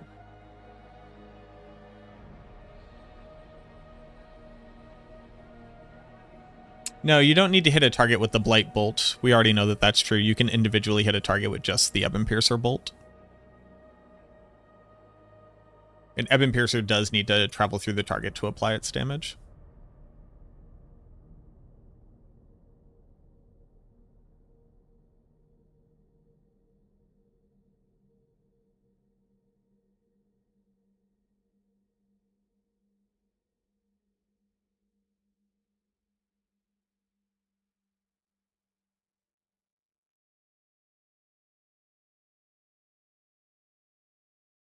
Is this definitive proof, though? Because the issue here is that pulling together enough mobs where you would actually see the damage of an individual tick of Ebon Piercer, you would just kill it.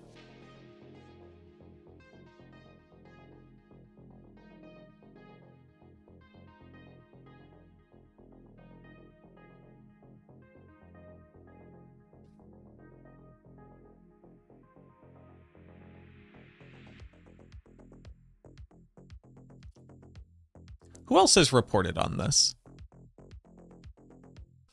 Dots don't apply to large crowd. Diablo 4.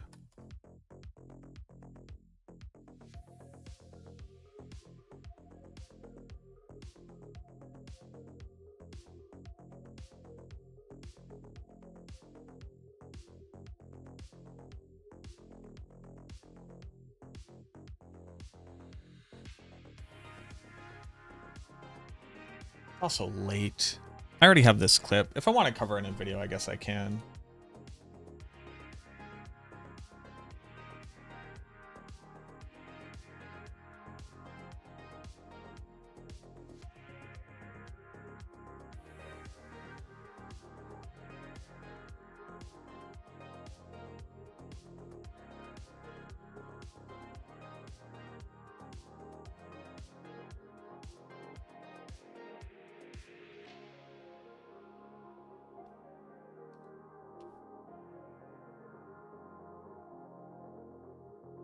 The dot does apply, Candyman. I am positive Ebon Piercer bolts apply damage to targets. I've been testing Ebon Piercer's damage for a very, very, very long time.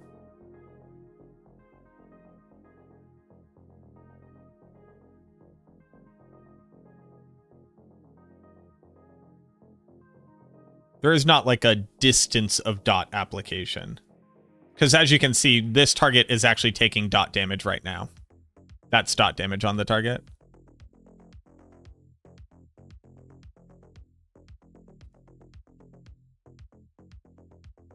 This one takes damage, very specifically. 10 million damage on this one. These ones did not. Even though it passed through all of them. But this one is the latest that it applied to. And at that point, dots may have fallen off of other targets.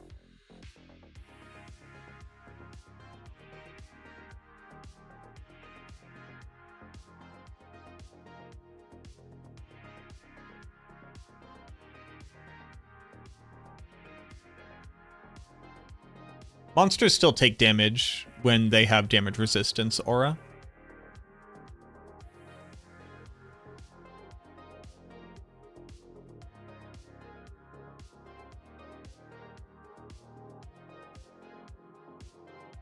This is just damage resistance aura, but monsters still take damage.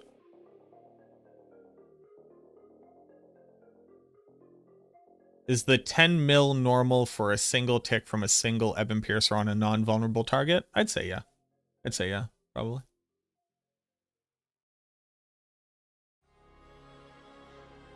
I don't normally test my like single bolt less than ideal situations or scenarios, but that's right around where it theoretically should be. I think I'm going to make a It's Always Sunny in Philadelphia level board full of red strings proving that this means that sometimes dots don't apply their damage. combat text limitation. It doesn't, you don't experience this when it's instantaneous damage. This only happens for dots. Instantaneous damage can apply to any number of targets on the screen simultaneously.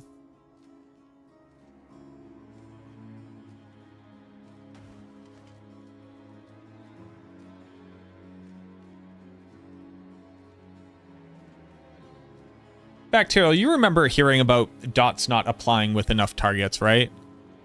I'm pretty sure barbs were experiencing this with bleed. Rogues were maybe experiencing this with poison. Was it last season or was it the season before that? Yeah, with AoE. Yeah.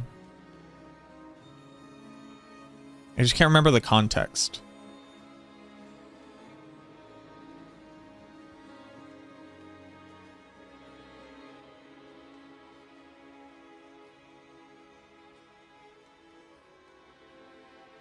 Wave had that problem. They fixed the wave problem, but they were kind of like looking for proof that dots weren't working.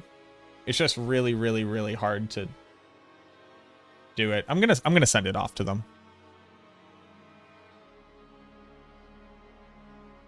All right, let's raid you all over to somebody. It is like 9:20. I used to only stream until 8 p.m. and I need to remember that.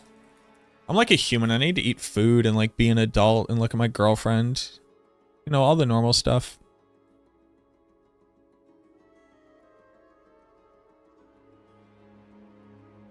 Oh, we're actually going to be playing the Monster Hunter beta.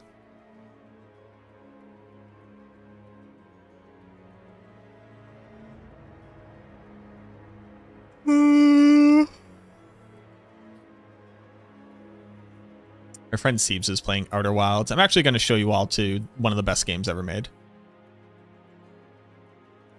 If y'all have never seen Outer Wilds, y'all need to stick around and watch this. Outer Wilds is one of the best games ever made.